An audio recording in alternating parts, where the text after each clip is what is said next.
of digital arts.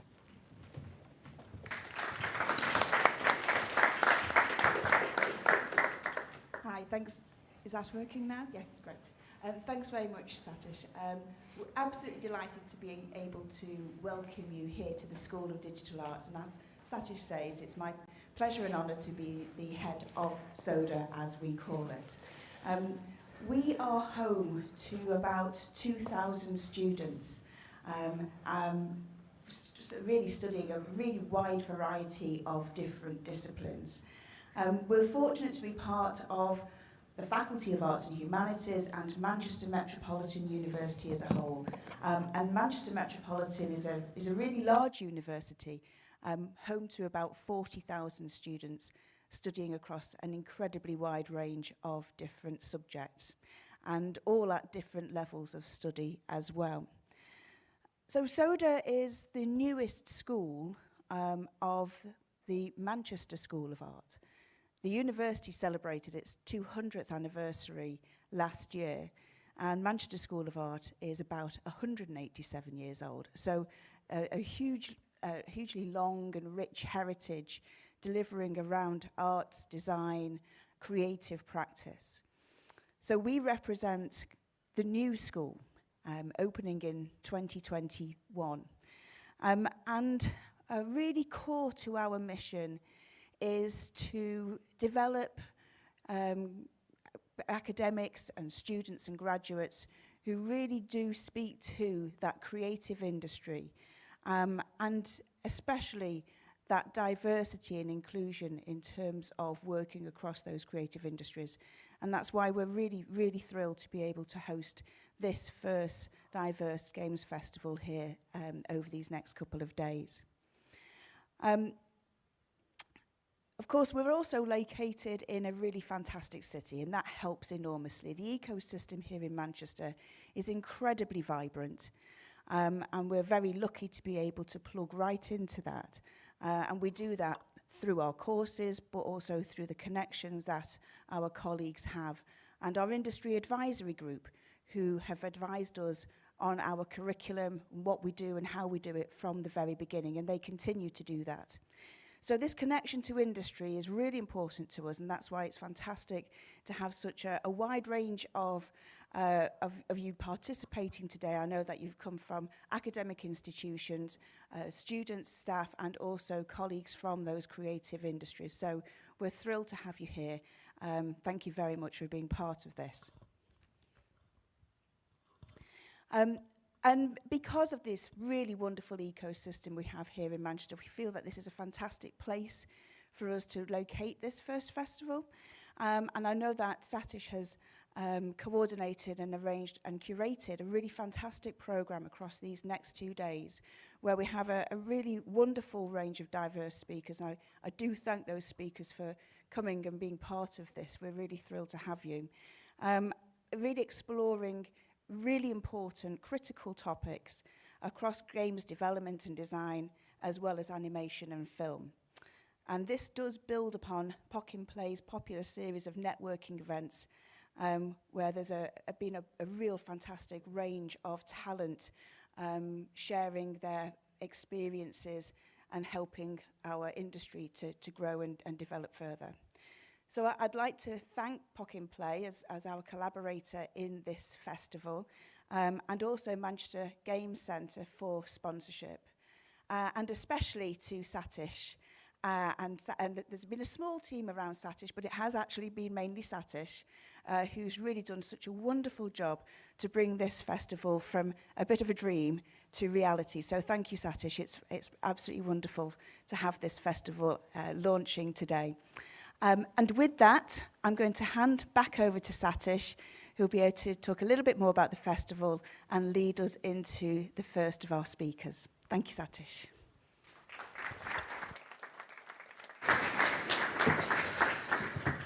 Yeah, thank you. Good morning, everyone. My name is Dr. Satish Uhorak. You can just call me Satish. And welcome to the first Diverse Games Festival held in the beautiful SODA building.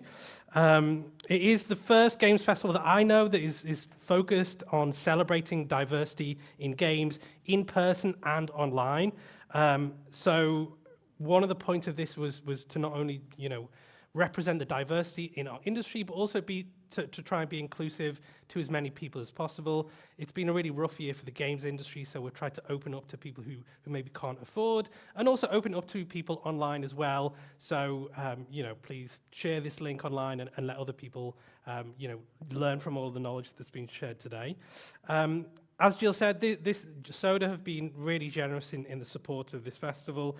A lot of institutions kind of pay lip service to diversity and equality and all this kind of stuff. And I think one of the things that impressed me about SODA is that they're genuinely committed to, being inclusive and represent diversity. And also, in exploring how we can decolonize our games curriculums so that the next generation of game students can go into industry and try and affect some of the change. It is supported by Pocket and Play. So for those of you who don't know, Pocket and Play is an organization that is trying to raise the level of representation and visibility of diverse games developers in the industry. And we have these regular networking events down in London. So I really wanted to kind of come up north and represent for the northern kind of aspect of the games industry. And hopefully some of the founders will be here. I don't know if today or tomorrow. So, if you come to the networking events, please say hello to those people as well. Manchester Game Centre have also been really generous with their support in this festival.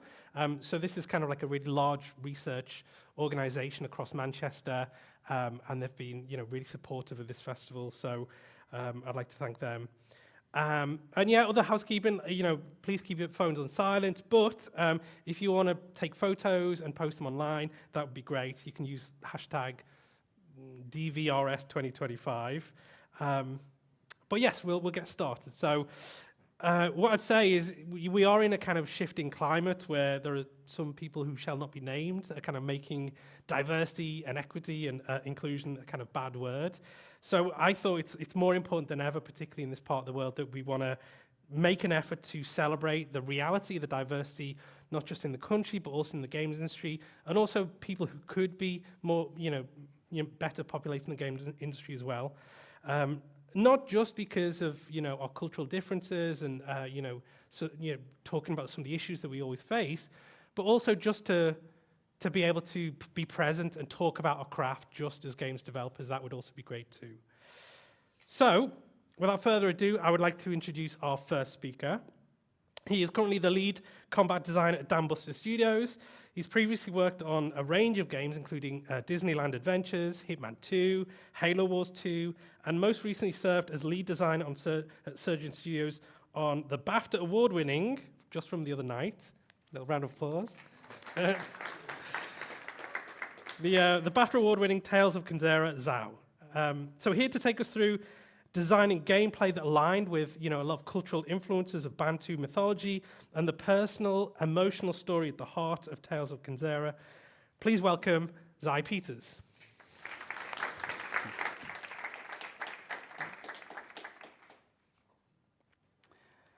Good morning and welcome everybody, thank you. It's a pleasure to be here today to welcome you to my talk, Designing Tales of Kenzera Zhao. And thank you for taking the time to join me as I hope to give you more insight behind the development process of the game. I'll just quickly run you through the agenda of this talk, as there are a few specific areas of the game's development that I'm going to cover today. In just a moment, I'll take you through the key takeaways I hope you can get from this talk for consideration in the development of your own projects. I'll then give you a brief introduction to myself and an overview of the game, Tales of Kenzera Zhao. Following this, I'll go over some of the key components of the game's vision. Once we've done that, we'll look at how we took the ideas from that vision and conveyed them through both the game's core design and level design. And lastly, we'll conclude the session with a Q&A. So please feel free to start thinking of your questions during the presentation and raise them at the end, and where hopefully I'll be able to provide you some answers. Right then, without further ado, let's begin. So, as a result of listening to this presentation, there are a number of key learning outcomes that I hope you can take away with you for consideration. The idea being is that you may find these relevant for your own projects that you are either working on now or in the future and can apply them to enrich the experience. Firstly, let me just preface this with that I'm not advocating that this approach should be taken with all types of games. There are many different types of games, and you need to consider the type of experience it is that you wish for your players to have with your specific game, and determine if this approach aligns with those values.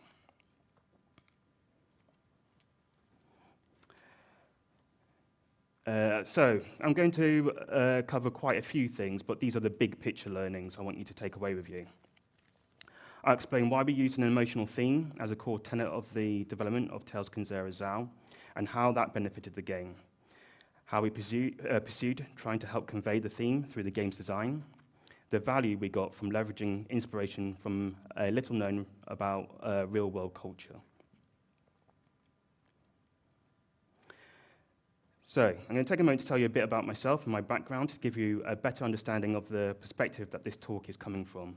I'll also give you a general overview of the game to give some surface-level context for the things I'll be then going on to talk about later in the presentation in more detail. So, who am I? Without getting into a deep metaphysical exploration of identity, my name is Zai Peters. I was born in the early 1980s in London. To an English-born mum of Jamaican descent, but she did spend some of her childhood growing up in Jamaica, as well as the US before coming back again to the UK, and a Dominican-born dad. So that's Dominica, this very tiny island on the right in the Caribbean, not the Dominican Republic, which people often think I'm referring to. When I was 2 years old, my mum and dad moved my younger brother and I to the southwest of the UK, to Cornwall, in a small town on the coast called Newquay. So there's a beach I lived about 10 minutes away from there, a 10-minute walk. And that's where I spent the rest of my childhood into early adulthood.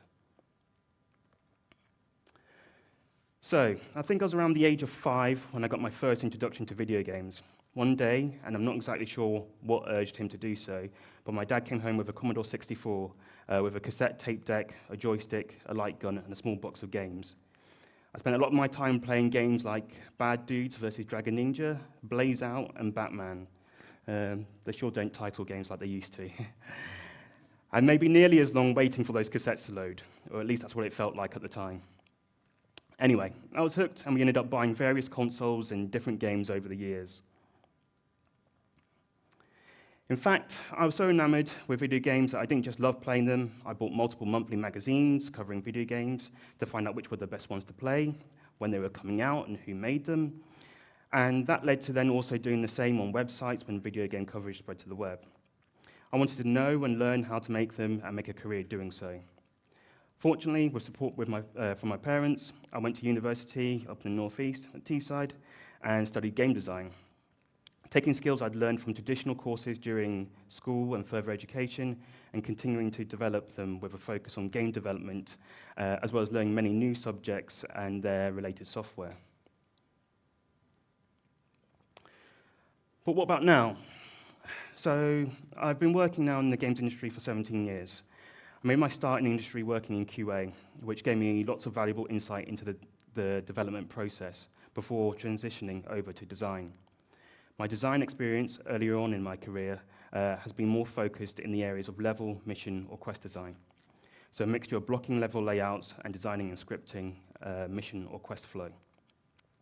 In more recent years, my role and responsibilities has broadened out to game design, working on a range of rules, systems, and mechanics at the core of a game. Plus, also leadership, with the responsibility of contributing to and upholding the project vision, determining processes and pipelines, scheduling workloads, and managing people. I've worked across a range of types of studios, from indie to AAA. The spectrum runs the gamut of single-team studios with a single project and lower production values, to large multinational companies with multiple studio sites, multiple teams, and multiple projects with high-end production values. I'm now only just 6 months into my current role as lead combat designer at Dan Buster Studios, but today I'll be talking to you about my prior experience working on my most recently released title while working at Surgeon Studios. Speaking of titles, so the variety of studios I've worked at has led to the opportunity for me to work on a diverse range of games. The games here are those that I've worked on in a design capacity, but there are others I've worked on in QA roles too. The titles I've worked on span a variety of different platforms, whether it be console, PC, or mobile. They include different genres such as action-adventure, spaceflight combat, RTS, and stealth. These games have also targeted different demographics, all the way from young children to adults, which can and has impacted the approach to the development of some of those games. You can also see a mixture of licensed titles, sequels, and spin-offs to popular gaming brands, as well as new original IP. As you can imagine, I've learned a tremendous amount working on each of these games and the unique challenges they've each presented. So let's move on to what those learnings were for the Tales of Kinzera Zal. Just out of interest, have many of you here today played the game at all? Anyone? Yeah? Couple of hands? Yeah, no worries if you haven't. We'll take a look at the reveal trailer of the game to give you a decent overview of what it is about before we dive a bit deeper behind the making of it.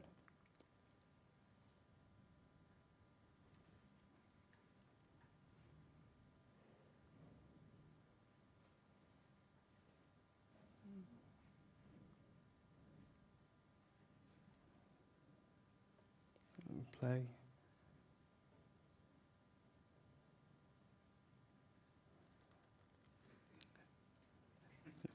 One moment. Yeah.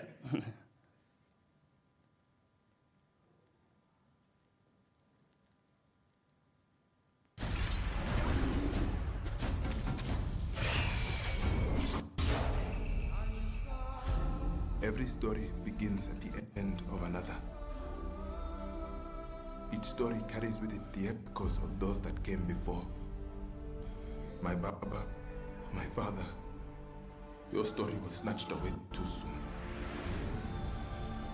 My name is Zao, a shaman of Kinzera. Here, I seek my father's return.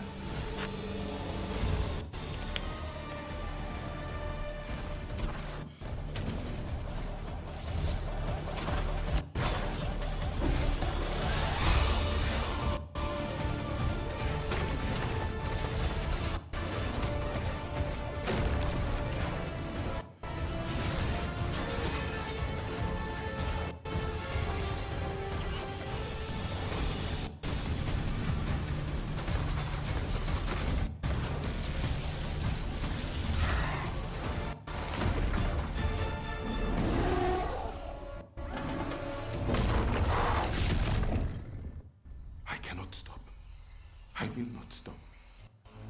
Kalunga, God of Death, hear my plea. Kalunga, God of Death, come to me. Show me you are ready.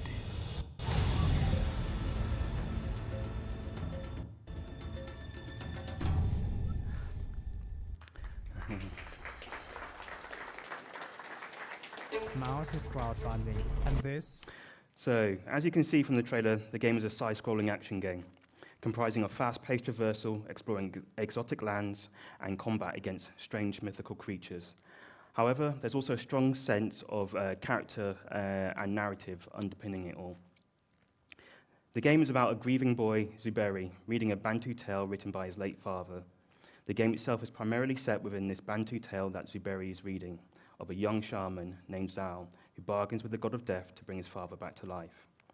In exchange, Zal must venture across the mythological lands in search of the souls of three mighty beings and must embrace the enchanted masks passed on by his father in order to succeed. So, the game was released for Nintendo Switch, PlayStation 5, Xbox Series XS, and PC on the 23rd of April last year. And we were very proud with what we accomplished with the final result. It's never easy developing and managing to actually release a game, but we did it as a small startup and fully remote too. Releasing a game is always a significant achievement in itself, but Tales of Kinzera Zal also managed to get a really positive critical reception from a lot of media outlets. Through a number of the reviews, there is a recurring sentiment of critics being touched by the heartfelt experience of the game, as suggested by the quote from the New York Times here. The game has also been recognized by a few different awards bodies. There was a nomination at the Game Awards at the end of last year in the Games for Impact category, a category for thought-provoking games with a pro-social meaning or message. In the lead up to the BAFTA Game Awards this year, the game was nominated for Debut Game and for Games Beyond Entertainment.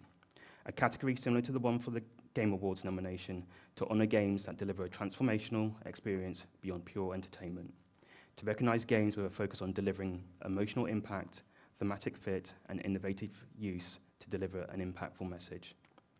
And at the ceremony just a couple of nights ago, Tales of Kinzera was announced as the winner of BAFTA's Games Beyond Entertainment Award. And this is the creative director there with the award itself. So, you may have recognised in seeing the trailer and hearing me talk a bit about the game that there's already a strong core as to what this game is about coming to the surface. It's not unheard of for a game to be made with a more emotional and or thought-provoking intent, but it is rare. And this was the first time for me to get to work on such a project. I came on board to the project right near the beginning of development. And early on during this time, we formally developed a lot of the vision tools, such as the studio and project goals, quality benchmarks, game pillars, competitor analysis, target audience, player types, and gameplay loops. You name it and we had it, which helped to further refine the vision and communicate it more fully across the development team and with our publisher, and then later on as well to the audience. However, before, there was always this very strong and unwavering idea of what the heart of this game was supposed to be and what the desired achievement was from making it. There's a lot of well-deserved credit towards Abu, the creative director, on that, because not every creative director comes with that clarity, especially so early on in development. Abu had this strong desire to create a game that was based upon his own personal experience, dealing with the grief he suffered from at the loss of his father. It being a means to explore the events and feelings associated with that time, to process those emotions and expressing them through a creative work of art. He felt the only way he could effectively convey this was to take an audience on that journey in a more involved way in an interactive medium. Playing games as a kid is also an experience he shared with his father, making the choice of medium even more fitting.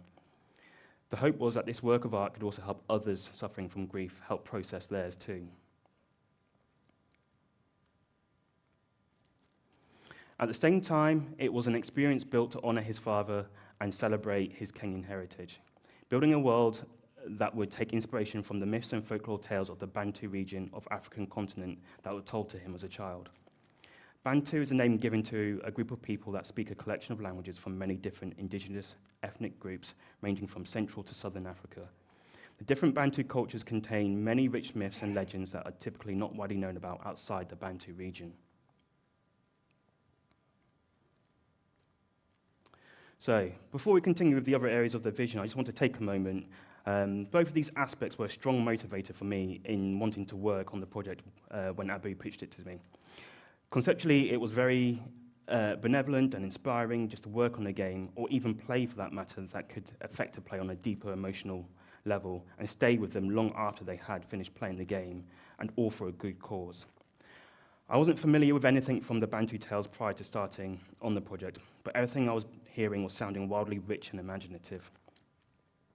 As a fan of ancient mythology, such as Greek, Egyptian, Norse, and Japanese, I loved being introduced to a new one and just wanted to learn more. It was a tantalizing opportunity to create a game in that space and hopefully do the same for Bantu as what had already been done for more widely familiar mythologies. But there was more to it.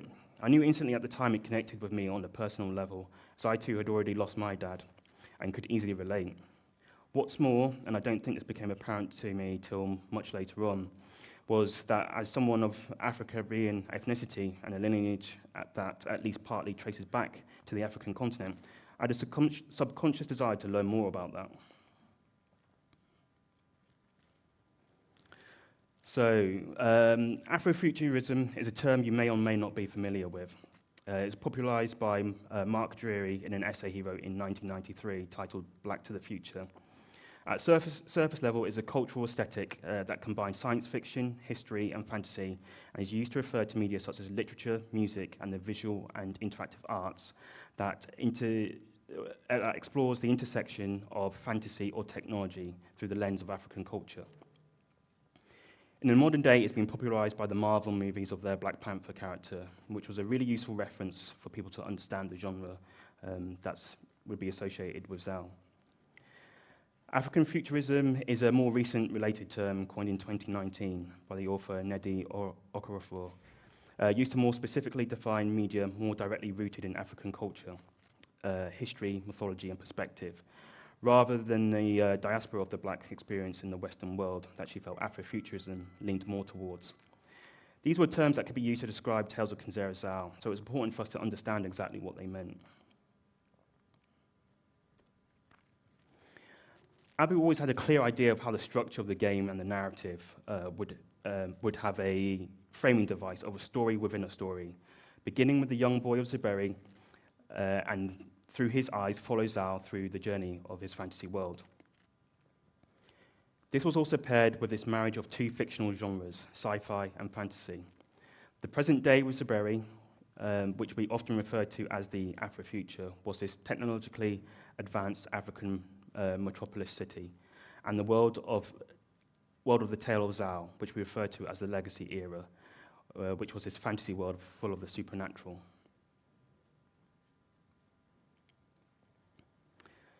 So, if you didn't know, Abu is mostly known as an actor, and I believe it was when he was filming the TV show Raised by Wolves in South Africa, where he was playing Ori and the Blind Forest on the Switch, that he was set on the Metroidvania video game genre being the right fit for this game. What is a Metroidvania, I hear you ask? So the word Metroidvania is a portmanteau of the titles Metroid and Castlevania, and is used to categorize games of a similar vein. It is often considered a subgenre of action-adventure video games. They are characterized by large, non-linear, interconnected worlds where the progression requires the player to move back and forth through previously discovered areas. Exploring the world rewards adventurous players with secrets and shortcuts. As the player progresses, their character is also on a journey of growth in becoming stronger and more capable of the new abilities they acquire. The world is primarily gated by different player character abilities that are acquired as the player progresses, enabling further exploration. So, why choose the Metroidvania genre? Typically, the games that do strive to trigger emotional resonance or intellectual thought are slower paced and more cerebral.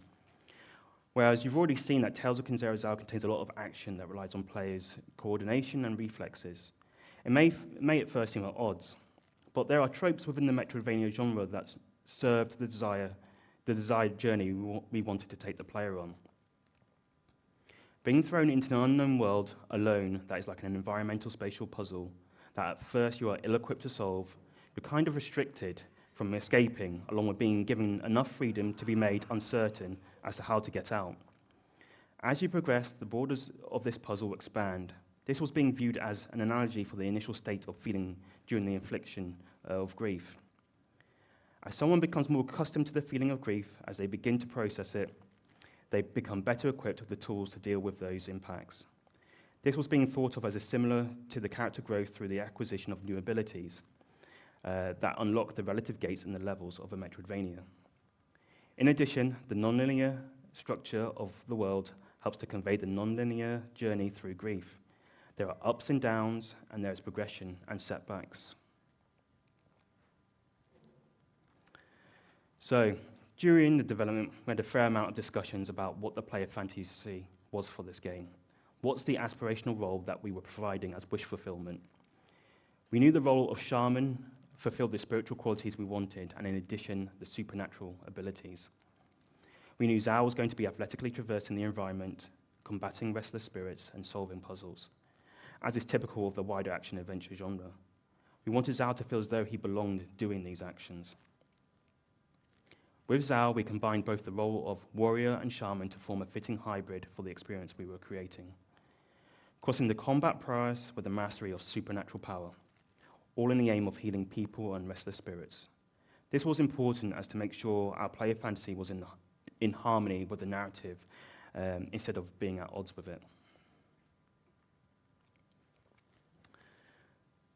So, as a startup studio with a new team, the company culture was forming as we were developing the game. As the values of the studio became defined, it is recognizable that there was a synergy between the content we were creating and the way we were developing the game. So these were the three studio values. So immerse. this was all about creating this binding connection between the player and the player character that acts as a gateway of escapism into unique worlds to truly captivate the player.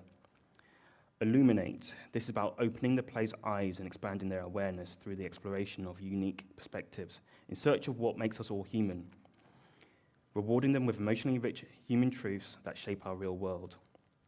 Inspire, from their experience, players are growing a better understanding of themselves and others, empowering them to embrace change and overcome its challenges. So these didn't just relate to our audience, but it also related to each of us as individuals on the team.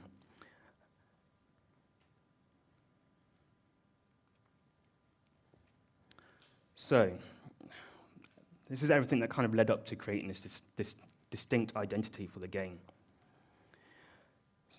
So, out of the different takeaways here, find your theme. So when I'm talking about theme, I'm using it in a similar context as in literature, film, and TV, where theme is used to describe the central and unifying idea or principle of the story. Audiences across all media generally don't like to be preached to. The more effective way of presenting a theme is to take a central idea and present one of many possible perspectives on it. It's then up to the audience to then decipher the message and come up with their own interpretation of the moral or the story for themselves. The theme is the creator's view of how to act in the world, and their work of art is an expression of that. Ensure your theme is a universal truth, and by that I mean it is typical of human nature where the idea can resonate on a wide scale, and many individuals can all connect around that theme. Inherently, this also makes the theme more impactful and memorable as it connects on an emotional level. The theme not only helped find an audience for the game, but also in recruiting individuals to the team from all backgrounds, because the theme was universal. Explore the unknown world. Be curious and explore the unfamiliar to be inspired, whether that may be less explored regions, cultures, or periods in time of the world. Draw upon your real-world lived experience to make a personal connection with your audience and to add authenticity. Find how the conventions of your genre and the ideas of your theme connect, complement, and embody each other. Look for the analogies that you can make and the unification you can create through symbology. Create values that you live and breathe in your everyday work and that mirror the intent of the impact you want the work to have on your audience.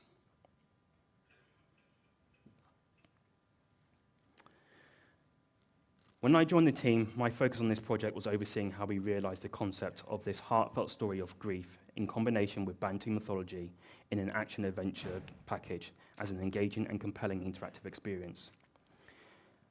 How do we build this vision through mechanics that focus on dexterous hand-eye coordination and responsive time-sensitive reactions that can sound at odds with the typical tonal feeling of the abstract idea of grief?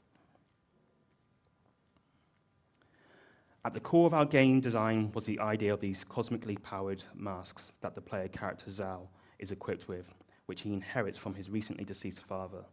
The Mask of the Moon and the Mask of the Sun. Masks are a common cultural item across many African tribes, and there is already a lot of pre-established symbology there. The idea of mask was also likened to the parts of ourselves that we hide or that we adopt when facing deep emotional struggles, such as grief. For us, this was the basis of our toolbox to help overcome the challenges placed in front of us. The idea of multiple masks, each with specific functionality that could be switched between at will to overcome the corresponding challenge. It fit perfectly with the journey of grief we were trying to convey, achieving this in a mechanical and systemic way at a symbolic level. With the Mask of the Moon, we focused on ranged combat and crowd control. And with the Mask of the Sun, we focused on close quarters combat that is more singular target focused. What we didn't want was the player just choosing a personal preference and just sticking with that for the majority of the game. However, we also didn't want to be too restrictive as to the uses of the masks, where everything just becomes very prescribed. So to basically allow the player to have some creativity with it and element of expression. It was a bit of a balancing act in our approach. We could achieve this just in Zhao's own ability set, where some moves in one mask might combine well with other moves in the opposite mask. The other way was to do this was through obstacles in the world, where we presented the most advantageous use cases for each of the masks, and then set up challenges aligned to each of them. Sometimes these might be strict choices, and others would be more lenient. By alternating the challenges in their alignment to each mask, we can then encourage a rhythm between the two, what we refer to as the dance of the shaman. As you may well know, the player character's traversal moveset is a key component to any Metroidvania game. For Tales of Kenzera Zal, our aim was to present a character that felt relatively capable from the outset, to coincide with this feeling of facing grief that despite however well equipped you feel to take it on before a loss, it can still greatly affect you. And that, on further consideration, you might not actually have what it takes to not be overcome by it, at least not yet. In addition, it also makes Zal feel like he has a history, and that the moment where the player is introduced to him doesn't feel like the beginning for this character. Zhao is a warrior shaman who has been in training for some time already, and he has also had some time already in this grieving process. And we're joining him at this pivotal moment where he feels he can't continue without his father any longer and must bring him back. With the personal journey through grief having these unpredictable ups and downs, we really wanted to capture that sensibility in the traversal and landed on a direction that felt fast, fluid, and dynamic. With these points in mind from the outset, we equipped Zal with moves like double jump, wall jump, and dashing, so Zal feels pretty capable from the get-go. This immediately made the movement feel more satisfying from the start, as opposed to a more pedestrian, stripped-back moveset that you then have to build up. So, with the combat, we wanted to create an experience that explored a duality of movesets, where we could continue to have this dynamic interplay between them. On one level, it's almost like a puzzle as the player makes decisions as to which mask is best equipped to take on each of the enemy archetypes or fits a specific combat situation.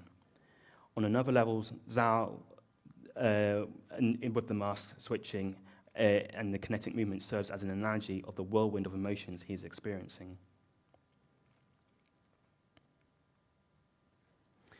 The cast of enemies in Tales of Kenzera Zal are largely inspired by the rich variety of creatures found in Bantu mythology, exposing players to new types of beings. Above here are enemies based on Bantu mythical creatures. The full enemy roster also included some humanoid enemy creatures too. We had an initial long list of possibilities, and they presented some interesting abilities for us to interpret and build upon when we researched the different tales about them. Using this information, we could then design archetype profiles for the enemies and then choose a selection that fulfilled the different roles and would complement each other from a gameplay perspective. Importantly, though, we also needed to make sure that the enemy abilities and behaviors also complemented Zal's combat moveset, as mentioned earlier, incentivizing the need to switch between the two masks. With the combat encounters, we really wanted to straddle the line of overwhelming odds, just as Zhao is feeling, by presenting the setups where Zhao is outnumbered and encouraged to move around the combat arenas. All tying back to his idea of unpredictability with this back and forth movement. The enemies are varied, presenting a range of problems for the player to think about, and a lot of them have a fair amount of freedom of movement, being able to give chase and attack from different directions. In many side-scrolling games, you have enemies that get easily contained in areas of the environment due to their inability to traverse it, where it becomes very easy to be safe and just out of reach by hopping up onto a low ledge. This was the same for us too at the beginning, as we had our expanded enemy traversal as a defining characteristic of just like a single particular enemy archetype. However, we found we were losing the pressure we wanted on the player and extended this ability to more enemy types to rectify that, which then led to a more sort of like dynamic flow within the combat arenas, as the enemies could actually follow Zhao whenever he jumped up onto platforms. In combination with this, the player is thinking about all the best tools for the job with the masks for each of the enemies at hand, creating this juggling act. In addition to the more common enemies, key points in Zhao's journey are punctuated by these grander and higher spectacle enemies with ramped up challenge, our game's bosses. Like many of the standard enemies, the bosses each take on different Bantu creatures. However, the bosses are imbued with more narrative connection to Zhao, each becoming an important moment in his journey. Each of these bosses represents a key emotion that is experienced as part of Zhao's journey through grief. Defeating the boss culminates in Zhao learning something important from this emotion, and helps him to progress not only further into the world of Kenzera, but also through his emotional journey. So just as a recap, consider how things such as your player character's movement, directionality, and pace can help support your theme symbolically. Look to cultural references to inspire new mechanics or to contextualize familiar mechanics in a different way. Treat bosses as more than just a challenge by developing their character and exploring how their attacks and behaviors can reinforce the character itself.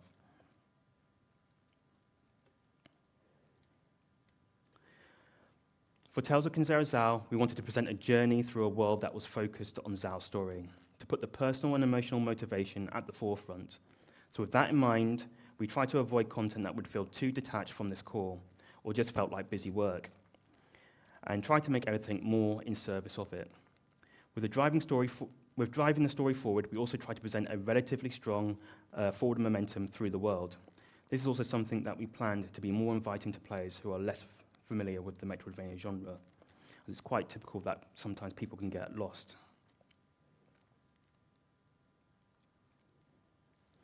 From the get-go, there was a strong high-level vision of the world of Kinzera, both in how it was to be inspired by real-world biomes of the African continent, but also in how these locales were to embody a specific emotion and stage in Zao's personal journey through grief.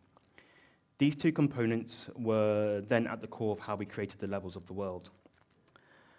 So we have Patakatifu in the top left, which we knew was going to be the central hub of the game world that the player would naturally return to at times as they progressed through the game. We knew we didn't want to have combat here, and the statues were used to reflect the player's progress as they defeat each of the bosses. So as you can see there, they've got like tears coming down their eyes, but they start off without those, and this pool of water is much shallower, so it expands as you progress through the game and defeat the bosses, and becomes this kind of a diegetic marker, I guess, of your progress through the game as a whole. We then have the highlands in the top right. So the levels making this biome create a steadily ascending journey to the boss at the end, to make it feel like this arduous highland climb.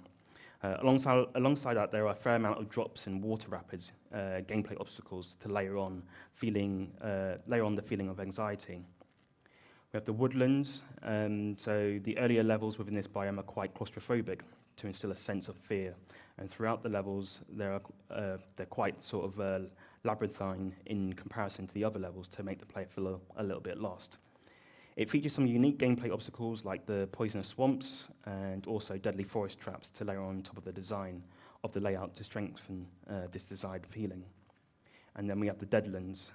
Deadlands is a very volatile level that's conveyed with increasing the difficulty through the combat encounters with the enemy selection for the different compositions, but also introducing lethal and dynamic obstacles such as flowing or erupting lava flows.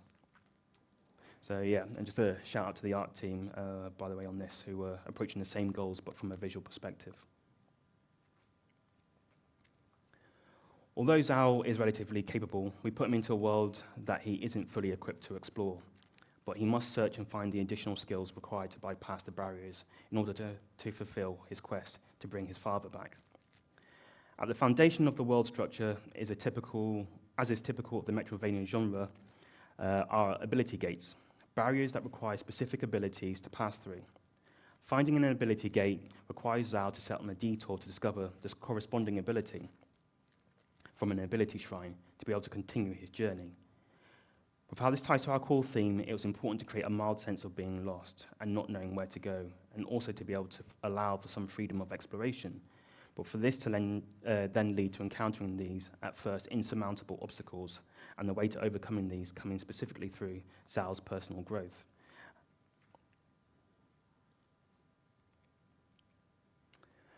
Ability gates are one of the environmental barriers we have on the exploration side of the game.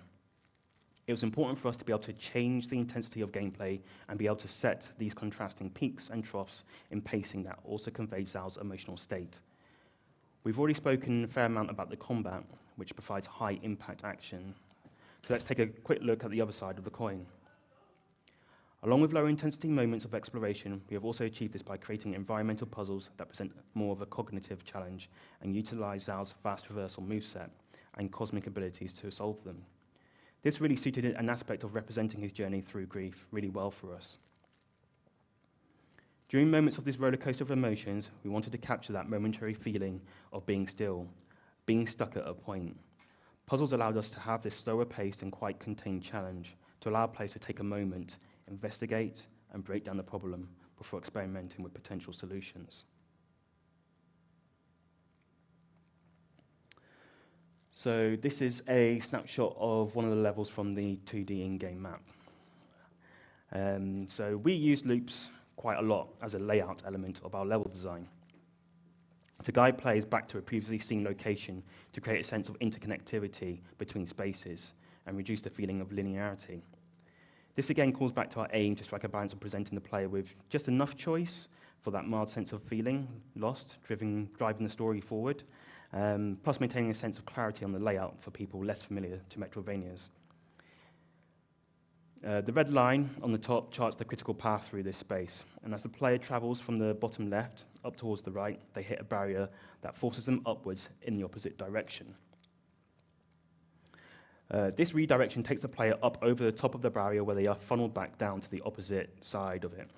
Here the player will find a lever that opens the barrier before moving on, where they can cut back through at a later time. This is just one example of a shortcut in this space. And if you're familiar with playing any of kind of like the Soulsborne type games, they do a lot of this in their level design. The nice thing about these loops that works well with our theme of grief is how they get players to reflect back on their past experience when they complete them and reevaluate the goals for further progression.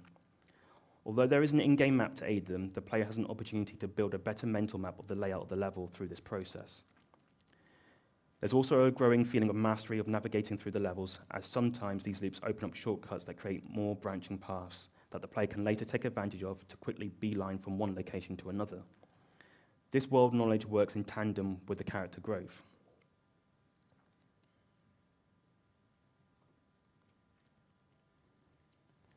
So here's another layout element we use to help convey Zhao's journey through grief, which is sometimes referred to as a bounce. A layout element that presents an inaccessible area that forces Zhao to sidetrack to provide the means to overcome the barrier, before backtracking to the blockade and proceeding ahead. It shares some similarities with the loop, but the bounce requires backtracking along the same path. In the caverns level that form part of the demo, we use this to emphasize the new ability of Bamba's Stone that allows Zhao to freeze water. So when the player gets down to this bottom corner here, they find this waterfall, and there's no way up. But they use the ability shrine, and they get the ability Bamba Stone, which allows them to freeze the water. They can now then do their wall jump move, which then takes them back up through the same space.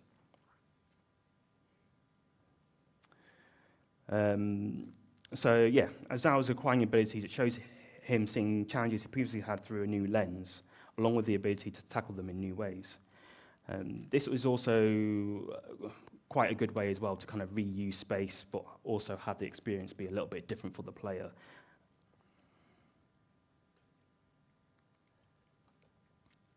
As you can see from the previous paint overs on the maps, those routes were just showing the critical path through those spaces, and there were optional areas that could be accessed either when you first discover the areas, or by returning later with new abilities. Despite wanting to have a relatively clear journey through the world of Kinzera for Zhao that is centered on his personal story, we still wanted to make Kinzera a world that was inviting to explore, with short deviations that were still in aid of his overall goal. To achieve this, we created a number of branching paths to pique the player's curiosity and entice them to seek out and experience this content. A couple of these activities are more skill challenge focused, pushing the use of the mask switching. Challenge gauntlets, which are a test of Zhao's agility and dexterity in an attempt to overcome a variety of obstacles to reach the reward at the end. And then there are the spirit rituals, a combative challenge that pits Zhao against a variety of enemies through several rounds of combat.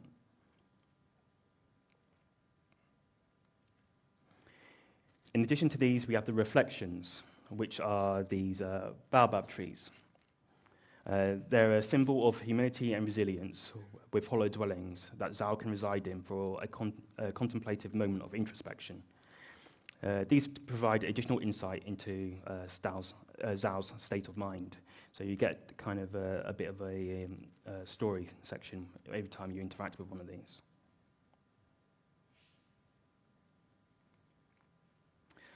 There are also the echoes, which reflect the oral tradition of African storytelling by griots, highly ranked members of society that are storytellers, poets, musicians, and oral historians, who carry the responsibility for preserving the history, traditions, and family stories for their communities. Narrative of the game has the setup of being a story within a story, and the echoes were used to link Zhao's story back to Zuberi in the future setting and connect the two. So we had these gameplay objects here, which kind of represented the idea of the griots in our world.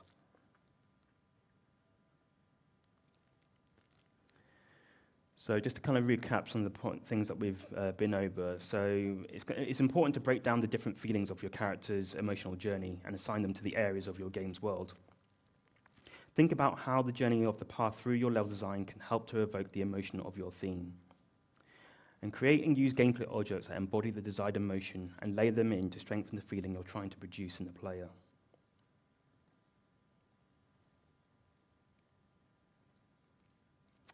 And that brings us to the end of my talk. Thank you very much for listening.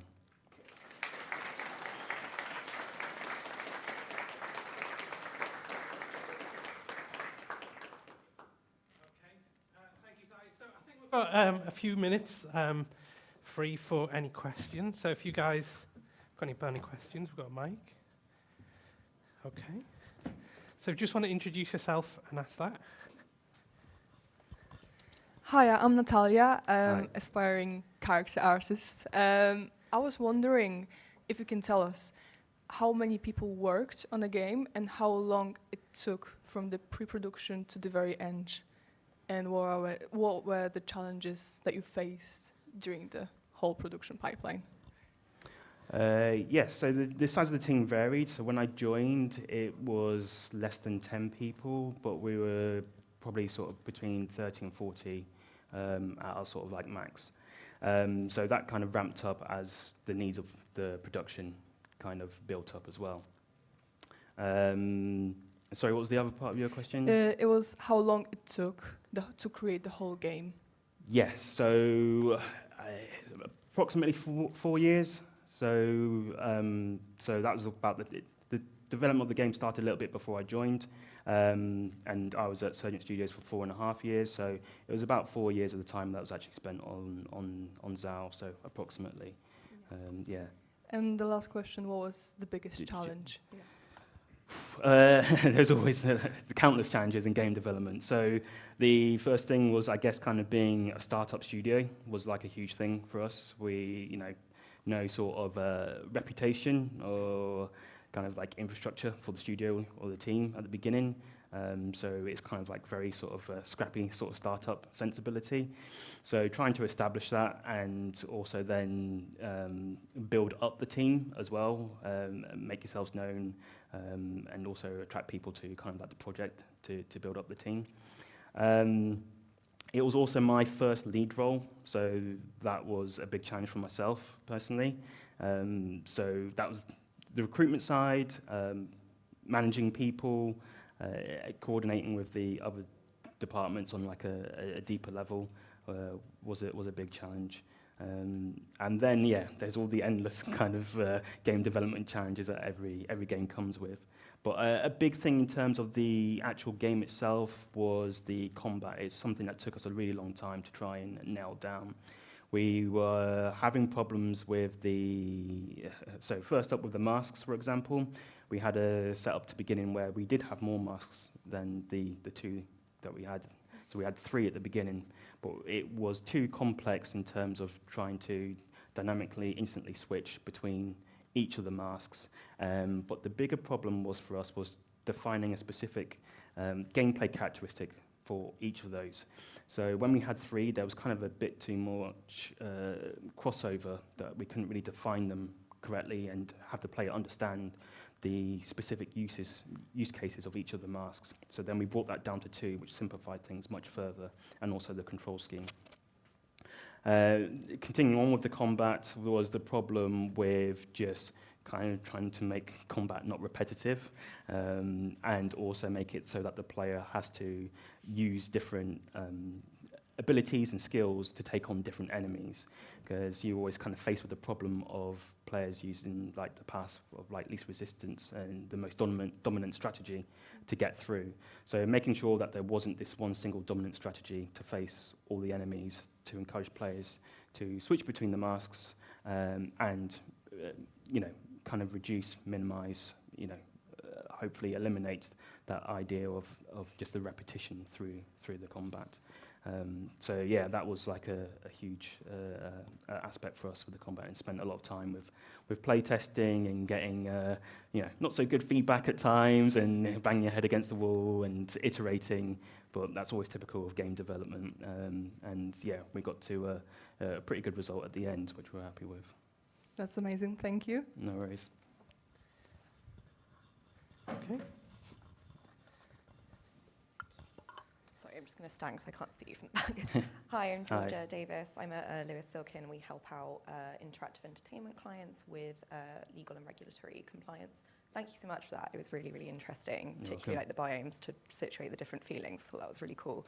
I wanted to ask you, how did you find the experience of working on something that was inspired by something so personal to the creative director and also to yourself? Did you find that challenging, or were you able to draw on sort of your own feelings about that? And would you encourage other people to draw on personal experiences to inspire stories like that? Yeah, so kind of as I said, it was really good because it gave a strong core from the beginning. As I said, like, not every project I worked on, the creative directors had such clarity in their vision of the game, and you spend a lot of time trying to figure it out while you're in development and going on this meandering path, trying to find that while building the game at the same time, and you've got kind of like this moving target, if you like, which makes things really difficult. So it gave us this really sort of strong target for us to kind of go towards. I think also the strength was having something that was going to be like so meaningful, just kind of added an extra element to the work that we were doing, and yeah, having being able to get like a personal connection from it for myself meant I could really easily empathize and also put some of myself and some of that into the game as we were making it. So yeah, I think it is really. I would really encourage other people to kind of try out the same approach. I think there's also the greater kind of benefit of the social impact it has on players. We had feedback from different players about how it really resonated with them, and it helped them deal with their own grief, which is always a great thing to hear back from players, that you've been able to kind of help them on their outlook on life and their own personal problems. And I think that's kind of one of the beauties of, like, as I said, the universal truths is they kind of resonate through humanity as a whole. They're not just kind of specific to a certain type of people from a specific place or what have you. That's what is able to connect us all, and we can all kind of connect with one another on that.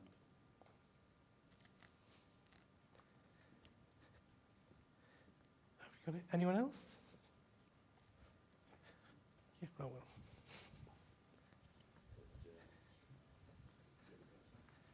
There you go. Closest. I'll go first. Great talk, by the way. Thank you. you. I'm Callum. I'm a solo developer. Were there any concerns you had with genre before and during the development? Because I know Metroidvania is a bit of a saturated genre now. Yes. Yes and no, I guess. So it gave us a solid template to work with, knowing the genre of the game. We had a lot of great references to look towards and build upon. So I think the main element was trying to find the twist, and we already knew we had this strong emotional core before the game genre anyway. So it was kind of infusing that, how we were going to infuse that with the game genre as a whole. The other aspect is, I guess, it's kind of pros and cons. So you've got the very competitive nature of Metroidvanias have kind of like risen up, and they're quite sort of popular indie genre that, you know, every year there's always a few released, and it's hard to judge when they're going to come out as well for when your own release date. But also at the same time, there's the positive of, like, you know, fingers crossed, hopefully there's a market for that's serving, you know, those games are serving a need for, you know, people want those types of games. So hopefully you can find some semblance of commercial success as well at the same time. So yeah, a bit of both sides of the coin there in that.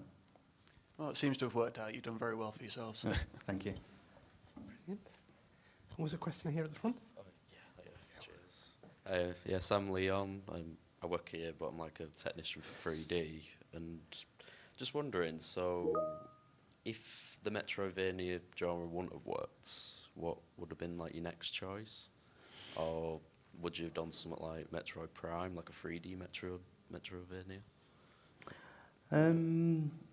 So I guess we never really talked about an alternative option, really. When I came to the project, there was already kind of a strong idea for the Metroidvania genre. Okay. And there's already a clear connection between the ideas with the grief and the narrative story, where we could kind of pair the two up together, really. Yeah. So we knew the kind of direction we were going in. It kind of felt like smaller hurdles, I guess. As I said, like, there are kind of like more emotional and thought-provoking games out there, but they don't necessarily go for sort of like a action-orientated genre.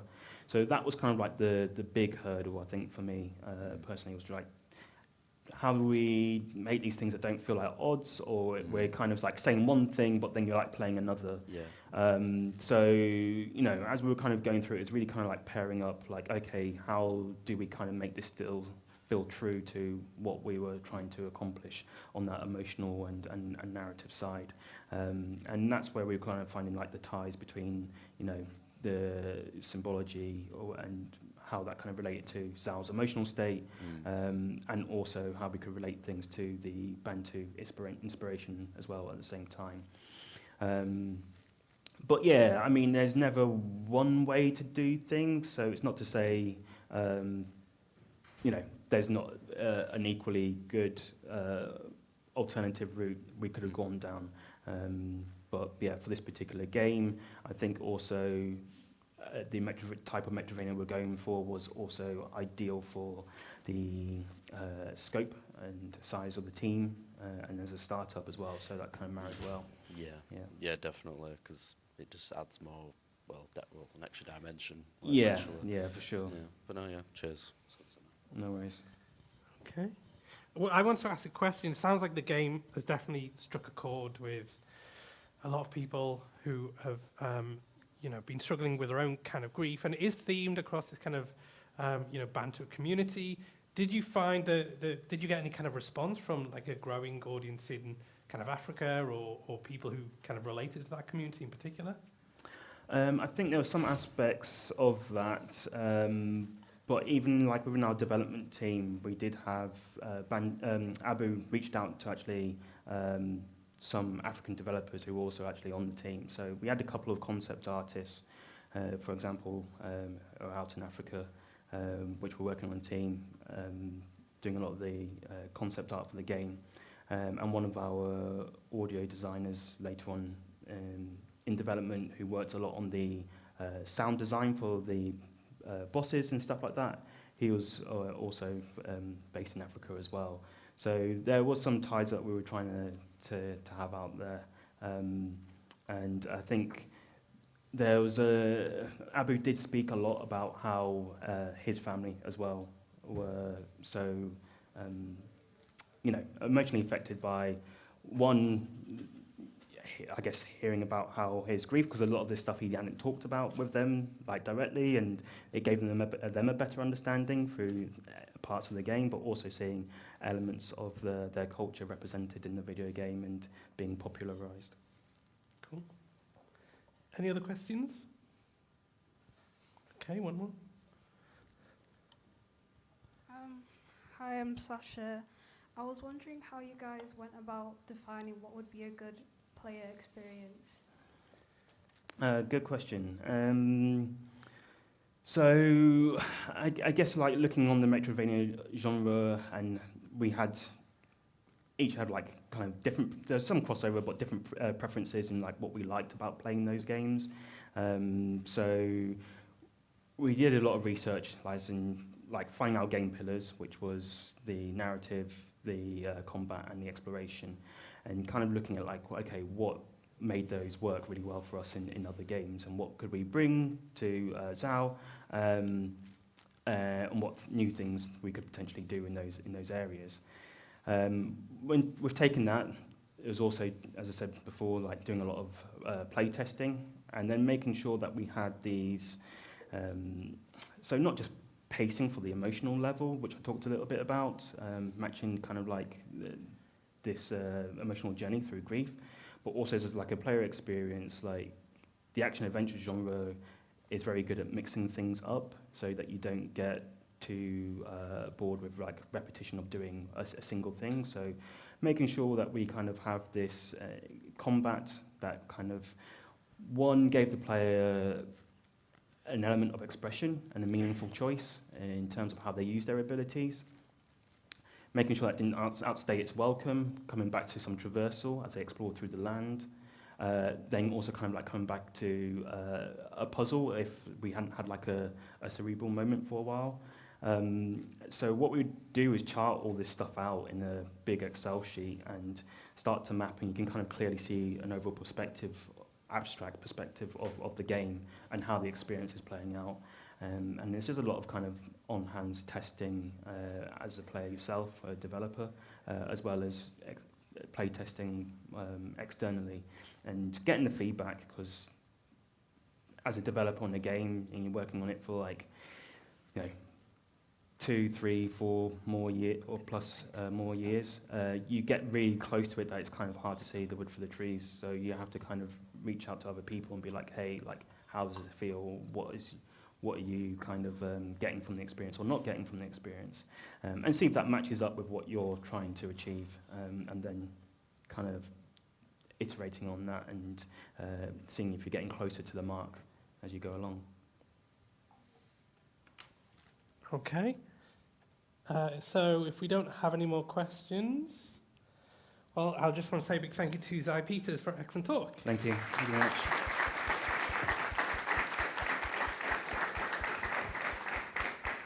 Okay, great. So we'll just take a moment as we switch over to Freddie, and we'll get started again.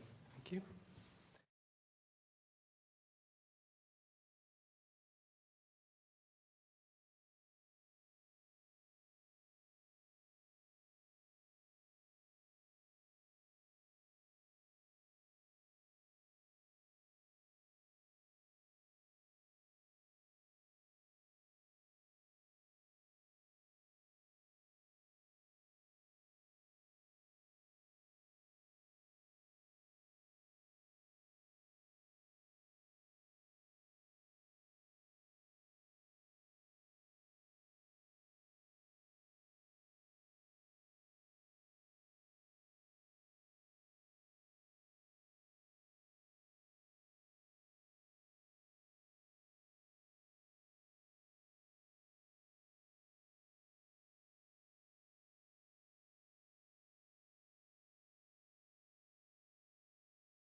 grab a seat.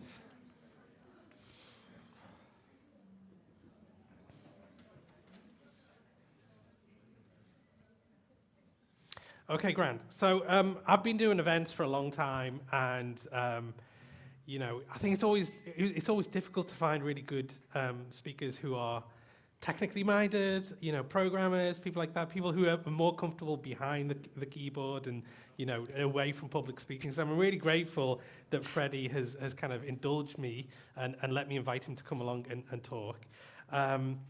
But yes, next up we have the Chief Technical Officer at Radical Forge and lead coder on the game Southfield. You know, back in the day, he built out the Blockout Tools plugin for Unity Engine, and I've followed him and his partner's progress for a long time back in Middlesbrough.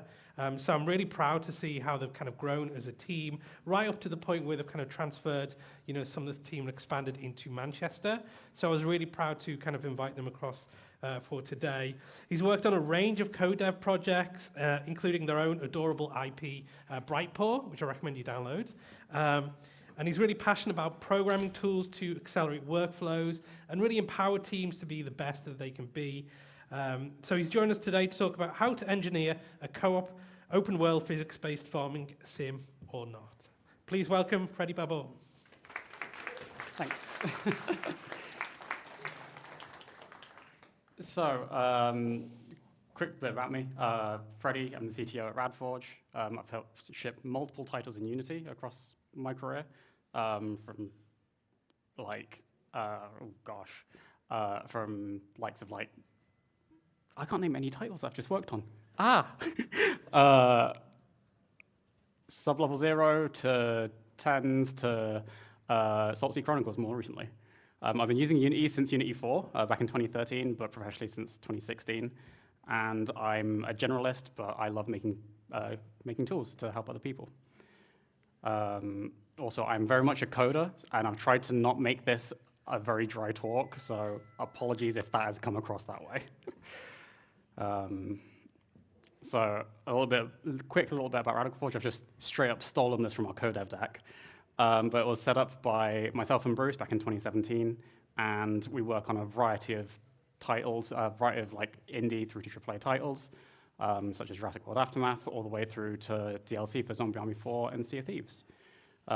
We set up based off in Middlesbrough, but most of our staff are around the UK, including myself, who's now just moved to Manchester. Three, like, I guess, tentpole titles I wanted to highlight is Brightpaw, which is our first own IP title, Go With Your Friends 2, which we announced as co-development end of last year with Team 17, and the focus of this talk is our second own IP title, Southfield. Big caveat to Southfield, it's not actually out yet, so this is kind of like weird timing for a talk, but hopefully we can share some learnings that we've had over the past couple of years of developing the game. And what better way to intro Southfield than to showcase a trailer?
So that's Southfield.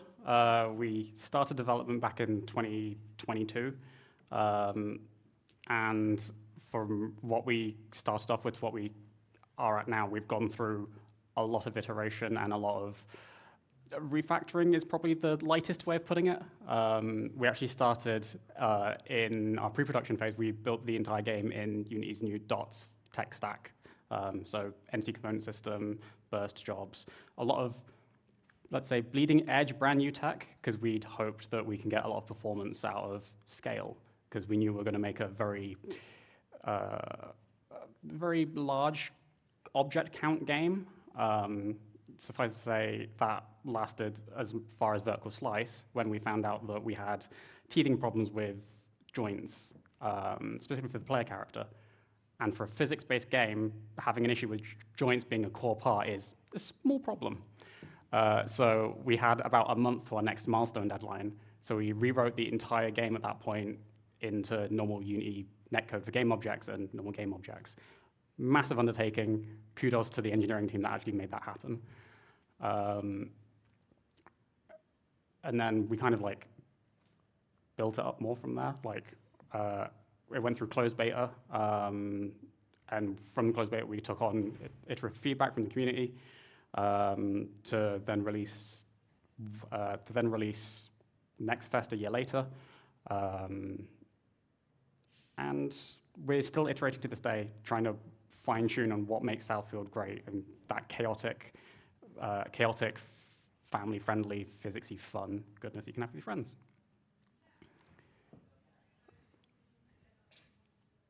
So I'm going to kind of jump around a little bit throughout the talk, but I'm going to start off with scene management. So Southfield is an open world game.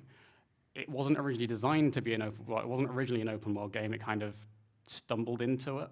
I can remember there was like a few pitch decks where we were going to have a system in place where you'd start off on your farm, and then you can catapult yourself with you and your friends over to like another biome or another area.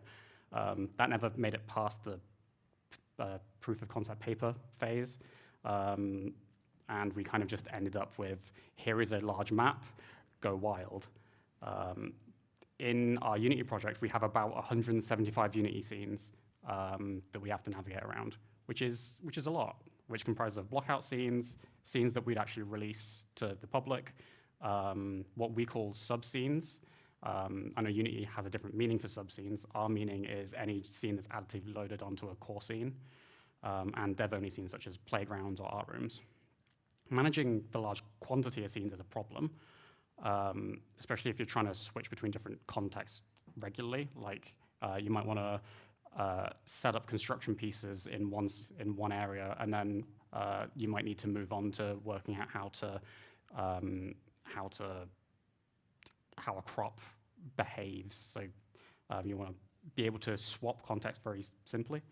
And also, we had about 40 people peak working on the project at the same time, all being an engine, so we needed to make sure that devs didn't clash with each other, because merge conflicts suck. So starting off on the editor side, we imported our version 1 tool of the scene jumper, version 1 iteration of the scene jumper, which is great for Brightboard. Brightboard's super small, and it's very easy to quickly scan through the list of scenes and work out what you want to pick out. Wasn't entirely suitable for Southfield when we actually threw 100+ scenes at it. And there was some things within this tech that we didn't actually end up using, like scene statuses. All of the scenes back there were marked as to do for the entirety of development, including up to when we released the definitive edition 2 years after. And we just never also used scene notes where we could write notes to each other and have them embedded into Unity scenes. So we rebuilt it from the ground up, now in UI Toolkit. We introduced the concept of favorites. So if you were an artist, most likely you'd be in art rooms a lot more than you would inside any of the mechanic playgrounds. So you could mark scenes that care most to you to surface at the top. And for the first time, you could also now not dock the core window. And when we found out that we could start adding tools next to the Unity play button, we went a little mad and have to make sure that we don't actually clutter the main editor UI anymore, but at least it's very quickly accessible. We're then going to move on to Golf with Your Friends 2, and we're going to put in some of this tooling into that project. And the UI UX on this is okay. It's not the best, but because it's now going into an external client project, and it would be used by people outside of Radical Forge potentially, we decided to clean up the UX a little bit. So the previews got smaller, so instead of like a 1080p image that we use, it's now just a 256 image. So it helps with loading all of that content quicker in the editor tool. And we expanded on the favorite system where we introduced the concept of tags, which are both automatic and manual. So on the automatic side, if a scene contains the words, for example, art_room, we could tag it as an art room, and then you can filter by that tag, just to help manage the sheer quantity of scenes. We'd want to implement future niceties, I guess, where it's integrated with the Unity settings system, so we can more box off the tool and make it feel more part of the core engine experience. So you can see the iteration of the past 7 years of this small tool that's in use every day. So that's all well and good, but with a large quantity of scenes, we needed a way to manage our scenes in our build pipeline and also be able to swap what we want to do for our in-editor, being able to play the game in editor. This is also built on UI Toolkit. I have a small thing for UI Toolkit because the tech stack is amazing because it's based off web tech, although it's still relatively new. It's trivial to add new scenes to a new scene collection. So our scene collections are groups of scenes to form a releasable, a state of the game that we'd want to play the game in, be it in this example, this is actually all of the Unity scenes that we load when we want to ship for early access. And we also have other scene lists for stuff like mechanics playgrounds. Needing to turn them off and on, especially when we come closer to launch, we don't really want to manage the build settings window and needing to work out what actual specific scenes need to be enabled. So we just let this tool do it for us, and we just check a checkbox of this entire collection of scenes needs to be enabled for the build pipeline. And it's easy to also swap what scenes you're currently playing in through the left-hand side of the editor toolbar next to our AutoHost button, which I'll talk more about towards the end of the talk. But it's a very quick, simple way to also allow our devs to swap between loading in the entire game map or just loading in a machine's playground. Scale. So with it being an open world game, we have some technical challenges that we haven't previously experienced at the studio. We came from making our first own IP game, Brightpool, which is a tiny mobile title, to making a medium, largish scale physics-based sandbox that you can play with your friends. So a massive leap in technical requirements.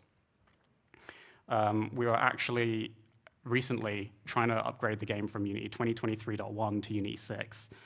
And we found that there were just under 12,000 physically simulated game objects running in the scene at once, which is a little bit too much.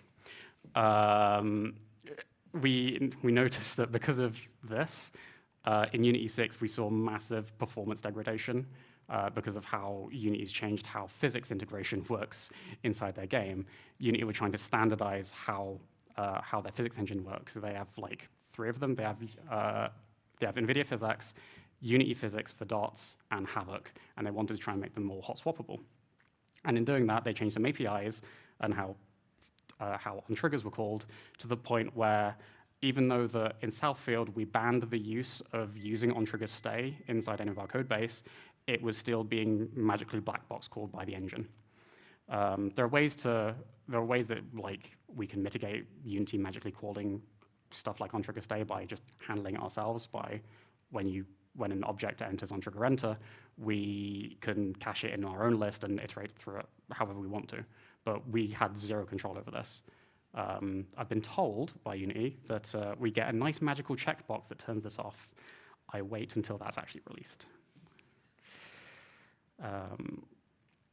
Keeping on scale, our map is large, well, medium-ish, large-ish now.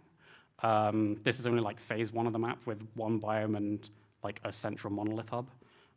So it's 6 kilometers by 5 kilometers long. And you can see, and this map is always loaded regardless of where in the world you are, because you can build your way up to a point where you can see the whole thing, and it's quite a pleasant sight, but it's also a major technical nightmare. And the engine doesn't like loading lots of content, we found. There's an amazing talk, there's an amazing GDC talk back in 2016 from Campo Santo when they were talking about Firewatch on how they used a tool called Sector to split up their working scenes. So their devs can work on different parts of the Firewatch map at the same time. This was a big inspiration to our scene tech, where we can essentially segregate off what collection of sub-scenes are loaded for us. So if, for example, we're working on the Monolith Island, we don't really care about having the entire Pleasant Plains map loaded at edit time. So we can just essentially click a small circle and load in just the Monolith Island. This is great for an editor, but it doesn't really solve our runtime issues, because most of our content is dynamic. Every tree that you can see, you can probably chop down, so we can't do neat tricks like baked occlusion culling, which suck. Here's a super quick time demo of loading in a smaller section compared to loading in the entire map in editor. So we can probably go 2 or 3 times loading in smaller subsections than loading in the entire game map. So that's an editor, but there's nothing stopping a player doing something like this, which happened during our Next Fest demo, where they decided it was a great idea to plant, I think it was 200 triangles. Commitment to the player. I don't think I'd have the patience to do this. So to help solve managing runtime data, we had to think a bit more carefully on how we structure scene content and how we structure loading in runtime content. So we came up with a concept called chunking, where we split the game map up into various cells. This piece of tech is still very much in development, but the core premise seems to work and seems to do what we want to do.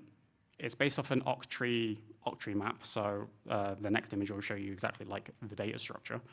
But it means that we can load in the cell that you're currently in and adjacent cells around the player, around each player. And we can tweak how many cells that we want to load in. So if you and 3 other players are in the scene, then at a minimum we can load in 4 cells out of the, I think it's 60 to 70 cells we can have active we can have in the game map. But at worst it can be 4, 9, 36 cells, which is still over half of the content that's not being loaded at runtime. This also solved our issues of wanting to add new biomes in future updates. So we can pre-generate a bunch of the runtime dynamic content, and if objects exist within a cell, then we write the cell's contents to a file, and that's what's shipped.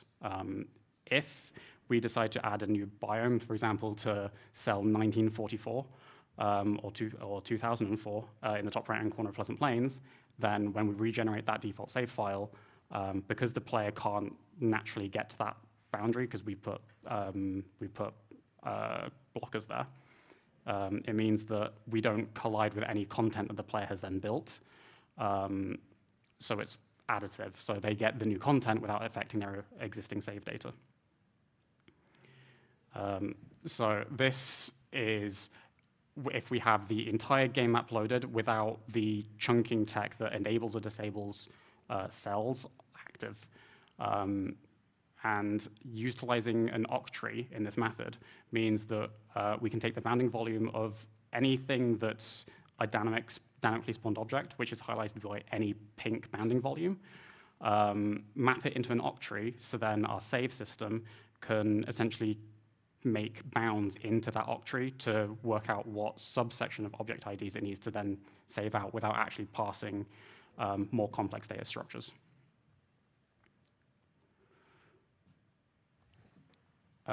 Cool. So that saves like overall content that's further away. But what systems did we have to put in place to make it easier for the game to handle large quantities of items that players will just decide that they want to pile up?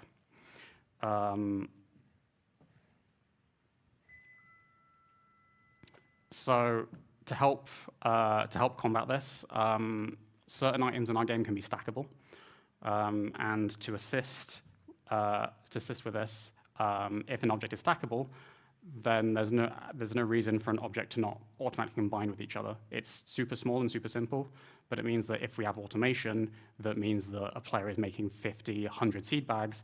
We don't have to keep tracking 50 or 100 seed bags. They can all combine into one asset. And we can also recycle those objects that are generated and put it back into an object pool.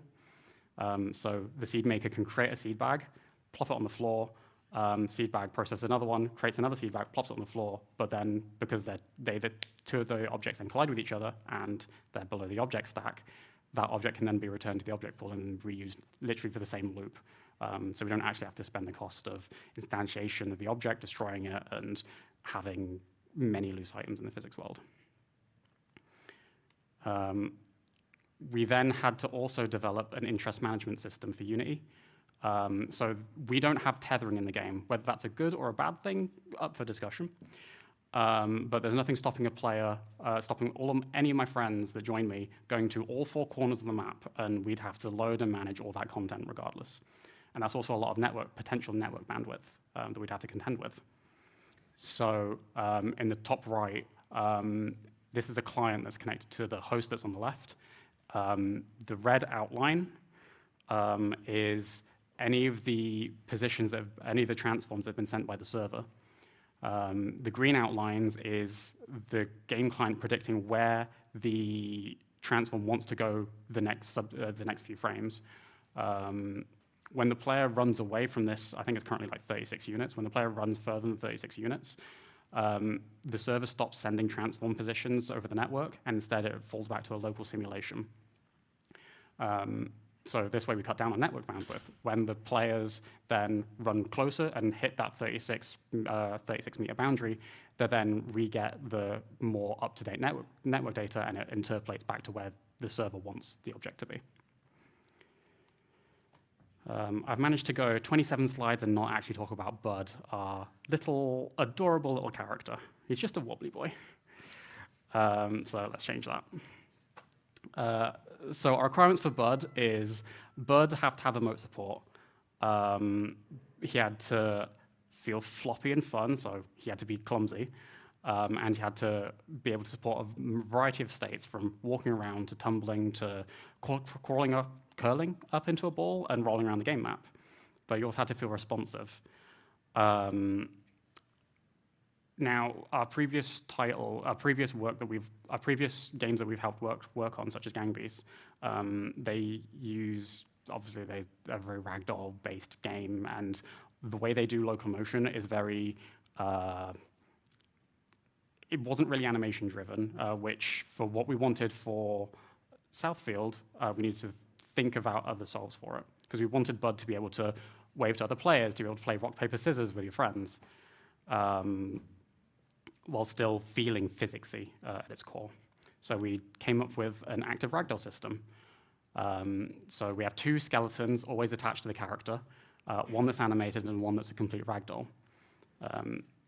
The animated character drives the ragdoll character, and we can control, based off the player's state, whether they're running around, swimming, rolling, how much the animation affects the ragdoll.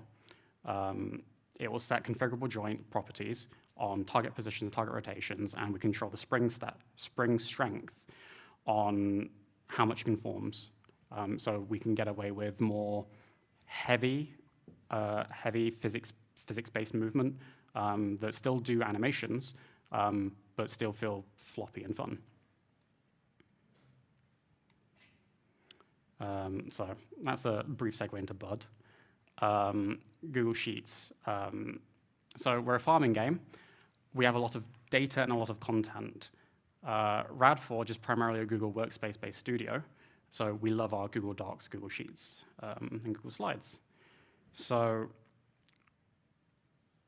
finding a workflow that would utilize our core tech and being able to bring that into our engine experience was important for us. We did have our own localization system, but we abandoned it in favor of Unity localization because we could import and export directly from Google Sheets.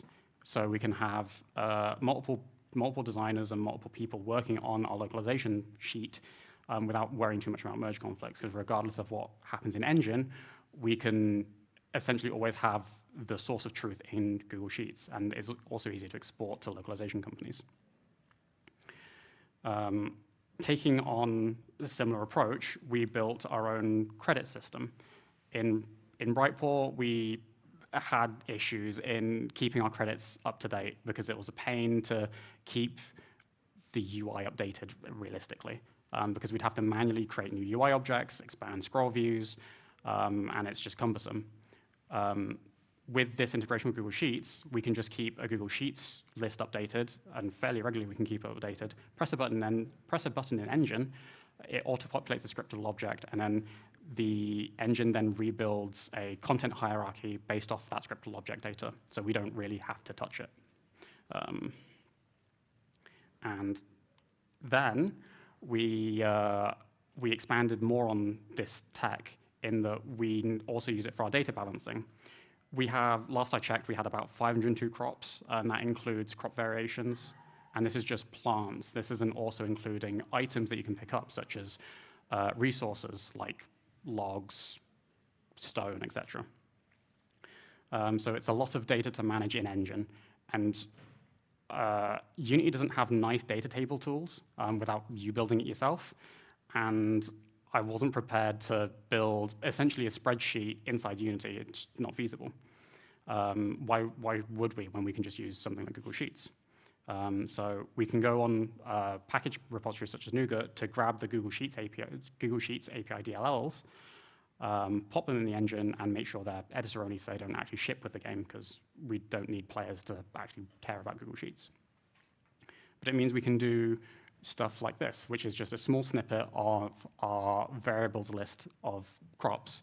So if there was shiny crops, we can make it so then we take their base value and just multiply their amount that you can sell it by 2, for example. And we just apply mathematical equations very easily in Google Sheets and then import that data back into Engine. It's also a lot easier to visualize this than it is looking at like 500 scriptable objects. So it's very easy to spot any outliers. Addressables content. So sticking on the data themes, the other portion of the game where we have a lot of data is our customization system. With customization, we don't care that it's not networked. It doesn't have to be persistent. It just has to exist on disk. And our interactions with the old Unity's addressables tooling was okay, but the UX for it, we thought we could make better, so we did. Like at the top is our version of Unity's addressable system, whereas the bottom version is what Unity default ships with as of 2023. I actually can't remember if this is what it looked like back in 2022 or 2021 LTS, but we felt like it needed to be more streamlined and more easier to understand of how an asset is addressable and where in the addressable system is stored. Because when we start throwing in hundreds and thousands of assets inside the addressable system, being able to know where it resides was important. To help manage our cosmetics stack, when you actually create a cosmetic item that Bud wears, it needs a scriptable object definition, which contains a unique ID that's globally unique across all cosmetic items. It needs localization to know what the name is of the asset, icon previews, and it needs to be set up with addressables config. So it needs 5 separate steps to make it functional for us, to make it functional at runtime. and expecting an artist to remember to do that correctly and properly each time. Like, I love our art team. I also mildly don't trust that they'll get all the sets right 100% of the time, and that's fine, because we're all human. So when they've made a prefab or a material they want to add to the cosmetic system, they can select it inside the project window and click a button that automatically does all these steps. It generates icon previews, sets up with addressables, and populates localization keys ready to import into Google Sheets.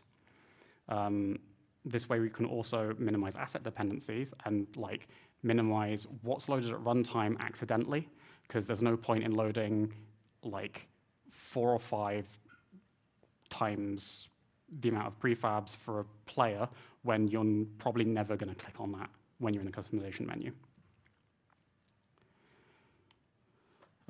Icons. So you can see different icons in the game in various places, for example, inside our almanac or inside like the hotbar or inventory system. Needing to generate icons suck, especially in ways that are consistent from what we found in previous projects. So we built a tool called HoloDrone, where we can essentially keep a reference to the prefab, and it updates based off the settings that we give it and the diorama that we give it, what the icon is. And we can just duplicate that config and apply it across all the same like categories of objects. This way it's consistent across all 200, 300, 400 different assets that we can have in game. Procedural assets. This is another piece of, this is another part of our like new tool stack. It's actually a weird name considering it's not actually procedural. This is our asset-based gradient system. So artists can define gradients with schemas, and those gradients can then be applied in materials. We have a painting system in the game, and taking a crop and making a paintbrush from that crop, and being then able to apply that paint to a building piece in a network environment, we didn't want to manage colors over the network, and then we also didn't want to manage gradients, which are just more complex. So instead, we can use these gradients to instead send over an ID of where in a global gradient texture it exists.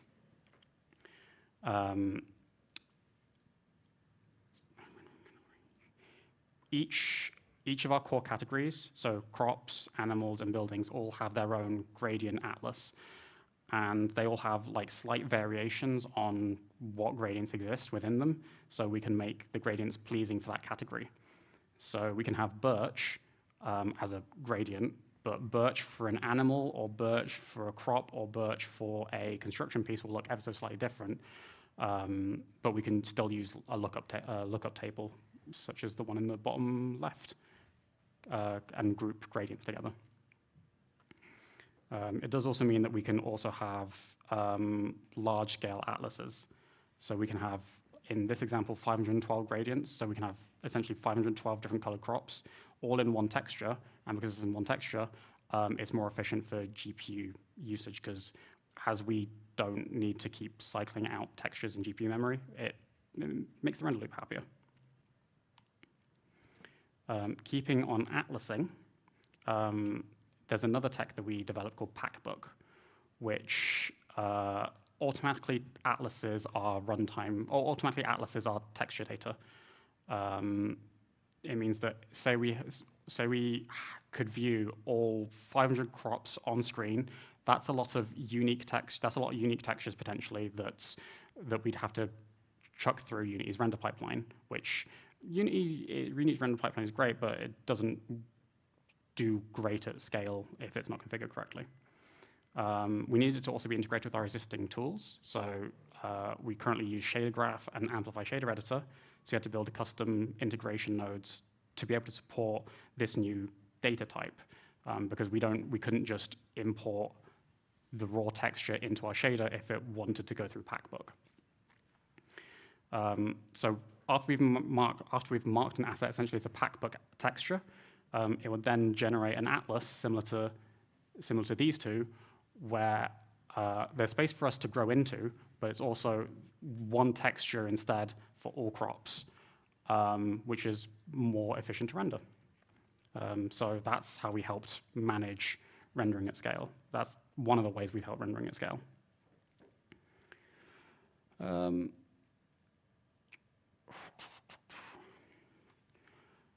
Auto-host, so I guess I'm kind of like getting to the end of it a little bit. And I've darted around a lot on like all the tools that we've helped build and develop internally. But we used to have a dedicated server as our networking architecture, which sucks when you're trying to do anything in editor iteratively and quickly. We'd have to kick you back to the main menu, do a bunch of online networking setup, and then actually kick you into gameplay. And the play button just didn't have enough fine-grained control. Unity's play button didn't have enough fine-grained control for us to be able to do all the setup that we needed to do. So we built our own, essentially, and stuck it next to the play button. You can see that there's like server-only and client-only there, and that is remnants of when we were definitely a dedicated server-based game before we moved to client peer-to-peer networks. And that change was allowed to happen because we dropped the requirements of needing to utilize systems such as what we dubbed the farming pass in the early days, which is essentially just a battle pass, but that got axed, so we could axe the need to use a dedicated server to more consistently track what players are doing. We still can use client-only, though, because we use tools like Parallel Sync, where we can spin up multiple editors at the same time on the same machine, and when they click auto-host, it can connect to the host editor, so it's easier to test multiplayer. This is also where we go back to scene lists, where it was easier to stick it next to the main play button that we're going to be using to want to jump to, I now want to load the entire game map that a user would experience. So that will be the 07 EA launch scene list. Or I'm now focusing on what I now need to, I found a bug on how NPCs are being handled. So I need to just focus in on NPCs. I don't care about loading the entire game map. So we can just load in now our MC testing scene, which is a separate collection of subscenes.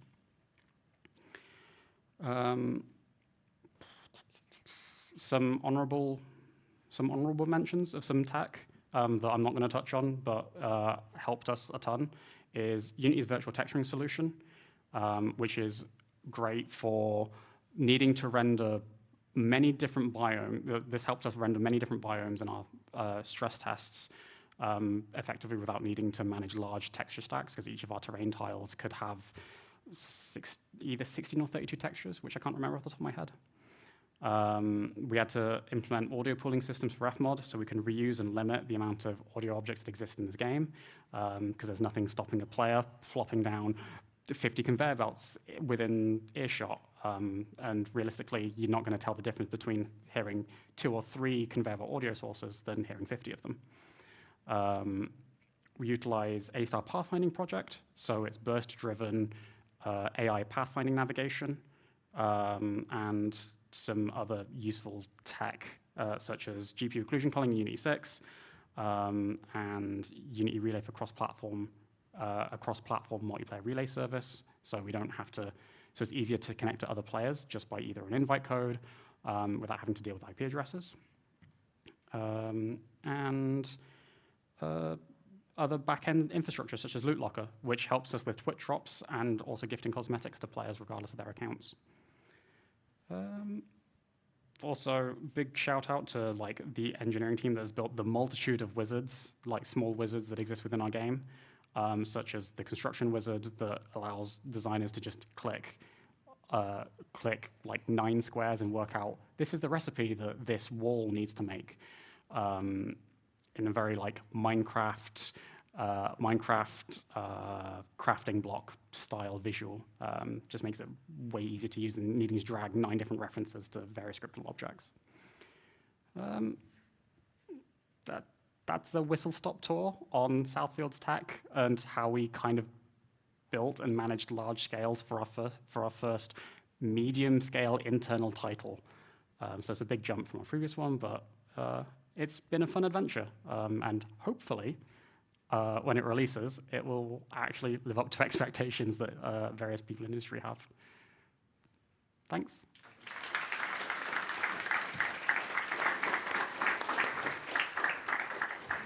Awesome. So I always kind of love talks that make me feel a bit stupid. So that was brilliant. Has anyone got any questions? Yeah. Hi, I'm Jasper, and I'm an aspiring games programmer. How did you deal with version control in Unity? So in Unity, we use Git. We have our own GitLab server. Everyone has their own, essentially, feature branches that they work on. They then submit a merge request, which then runs through our CI/CD pipeline, so that it runs through automated build pipelines to make sure that the game doesn't break.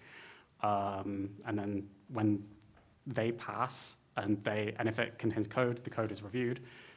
It then gets merged into master, and then it's available to the dev team. Do you have any tools for resolving scene mergers? Not really. For our scene merges, we just try to communicate on what scenes the rest of the dev team are actively in. Specifically for Southfield, none of this, we don't do anything like file locking, which exists in Perforce, which we do for some of our other titles, like Golf with Your Friends. But with Git, it's just a case of communication with the team to make sure that we don't trip up over each other. Thank you. Your game looks very good. Thanks. Anyone else? Yeah. Just want to say your name as well. Hi, I'm Swaber. Oh, sorry. I'm Swaber. I'm a games programmer as well. I wanted to ask, the tools that you made, specifically like the ones that you used using the UI toolkit, were those tools made sort of as and when you needed them, or towards the start of the project? And if you looked back retrospectively, what would you recommend doing? So a bunch of these tools were made throughout the project. In an ideal world, we would have done our jobs properly, or I would have done my job properly and identified the requirements for all of these tools in pre-production, and would have made all of this tech in pre-production. But the nature of our internal development pipelines is it's not entirely obvious what we need to make in the initial steps of making a game. So we kind of had to, I guess, wing it.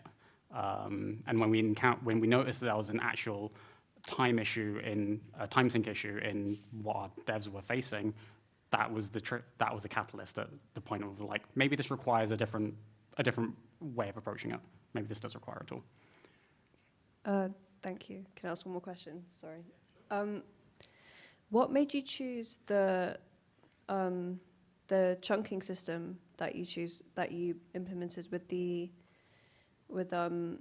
the octree over other methods of like loading and optimizing things? So with the restrictions that we had in how we could or couldn't have game data loaded, so we couldn't just have static objects existing in the scene and have them exist within scene files themselves, just because of how dynamic the game is. Like, there's nothing stopping a player chopping down every tree that exists and replanting them in different places.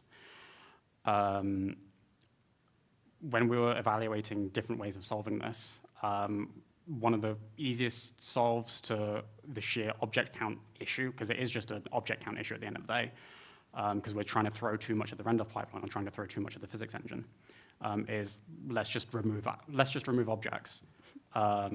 So the natural segue to that is just let's split the game map up into blocks that make sense, be it like split up the map into 4 or split up the map into 8. And then after speaking with Unity, we had some back and forth on like suitable approaches on how we could best optimize this as a problem. And they also actually suggested an octree-based an octree-based system which essentially just tracks positions, because all we actually care about is positions. And a quick and efficient way of segregating out cells is, instead of just having, for example, like a list of bounding volumes, which then also contain a dictionary of bounding volumes, which contain a list of every object that exists within those bounding volumes. Octrees are just way more performant, we found. Okay, thank you very much. Your talk was really good as well. Thanks. Thank you. Anyone else? Yep. Hi, Natasha Handley from Leeds Beckett. It's an incredible amount of engine customization has gone into this game. And did you say you went from Unity 2021 to Unity 6? Was that just directly from one to the other? So we've not actually moved to Unity 6 yet, mainly because of the physics changes that Unity performed when they released Unity 6. So we're currently still stuck on Unity 2023.1.20. So it's not even like an LTS version, it's a tech stream version, so whoops. We do plan to move to Unity 6 when we get that magical checkbox. And from all of our other internal testing for Unity 6, the physics issue that we've encountered so far is the only issue that we've uncovered. Everything else seemed to have just upgraded fine. Okay, that's interesting, because I was wondering how well the tools migrated from 2021 to Unity 6, or whether there would be any challenges in developing tools for Unity 6 versus earlier versions, whether there's any difference there. Not really. Most of our more recent tooling is now based in UI Toolkit, and because it's based in UI Toolkit, it's the preferred way of making editor tooling going forward. And there's not that much of an API change between 2023.1 and Unity 6, considering Unity 6 was supposed to be before they rebranded it Unity 6, it was supposed to be the 2023 LTS. So the actual core engine shouldn't have changed much. But we don't do anything whack, is the easiest way I can probably describe it. We don't do any like weird black magic voodoo that would require us to have challenges in needing to upgrade our tooling. Okay, fantastic, thank you. Okay, any other questions? Yep, on front. There you go. Oh, perfect, thank you.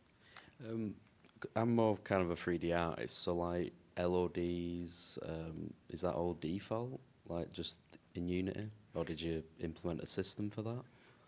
So we do use Unity's LOD system. Okay. To help with the sheer quantity of objects that our art team needed to LOD, Unity doesn't have yet an inbuilt automatic LOD system, such as like that Unreal does. It's coming, so we've seen. Cool. So instead of having an artist needing to manually make an LOD in Max or Maya and then re-import it into an engine, we use a piece of tech called Instalod, where we have preset configurations on what each LOD should roughly be, and then batch import and export from the engine. Oh, okay, that's cool. And I'm guessing draw calls as well. Is that just the instancing within Unity? Or Yeah, just same again. We make use of the scriptable render batcher, for one, and we also try to minimize the workload on the GPU by ensuring that as many objects share the same textures, hence why Packbook exists, as well. Or trying to make sure that we have one master material for every crop, so then they can be rendered in as few draw calls as possible. Yeah, oh, perfect, thank you. Anyone else? So I've got a question. I think you've done talks at Unity before. Like, what is your relationship with Unity as a kind of developer? Like, do you have input with them about the tools that you're developing, or like, how does that relationship work? Do they give you advance notice, or what is that kind of support relationship like? Oh, sorry, I just chuckled at that one. Only because last time I spoke at Unity in their Brighton offices, I essentially gave them a tech roast inside their offices. We have a really good relationship with Unity. Like, we tell them what all the active Unity projects we're working on. They tell us all the cool and interesting new tech that's coming up inside the engine. We also have a say in how that tech evolves. We get invited to closed sessions where they showcase some new what they want to do with the engine going forward, such as their new animation package or the new world building tools that are coming up. And we try to have direct feedback on that tech, which we know we're not going to be able to use for a year, 2 years, 3 years. But we know that when we get to that stage, we want to make sure that what exists at that point would be suitable for our usage. Cool. Awesome. So I'll kind of leave it there. So big round of applause for Freddie.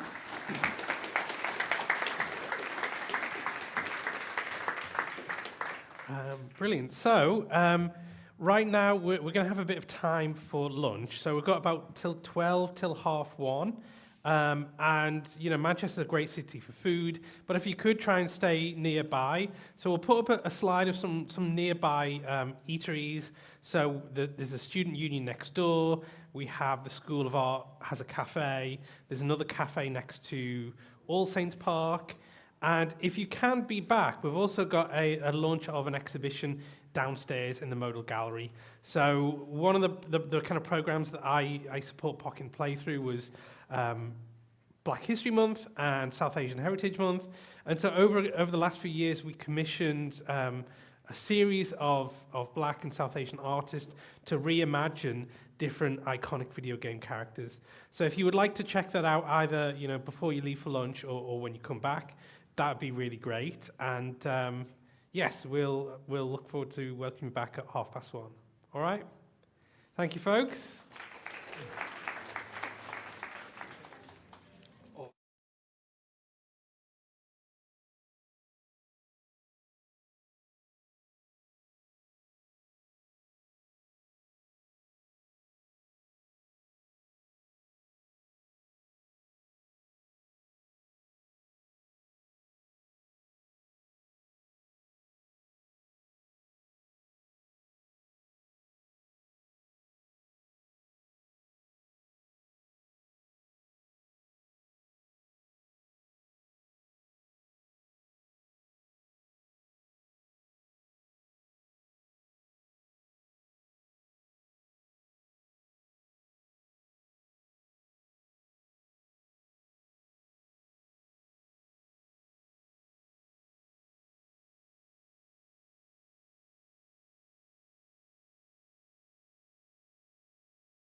I'll give you 5.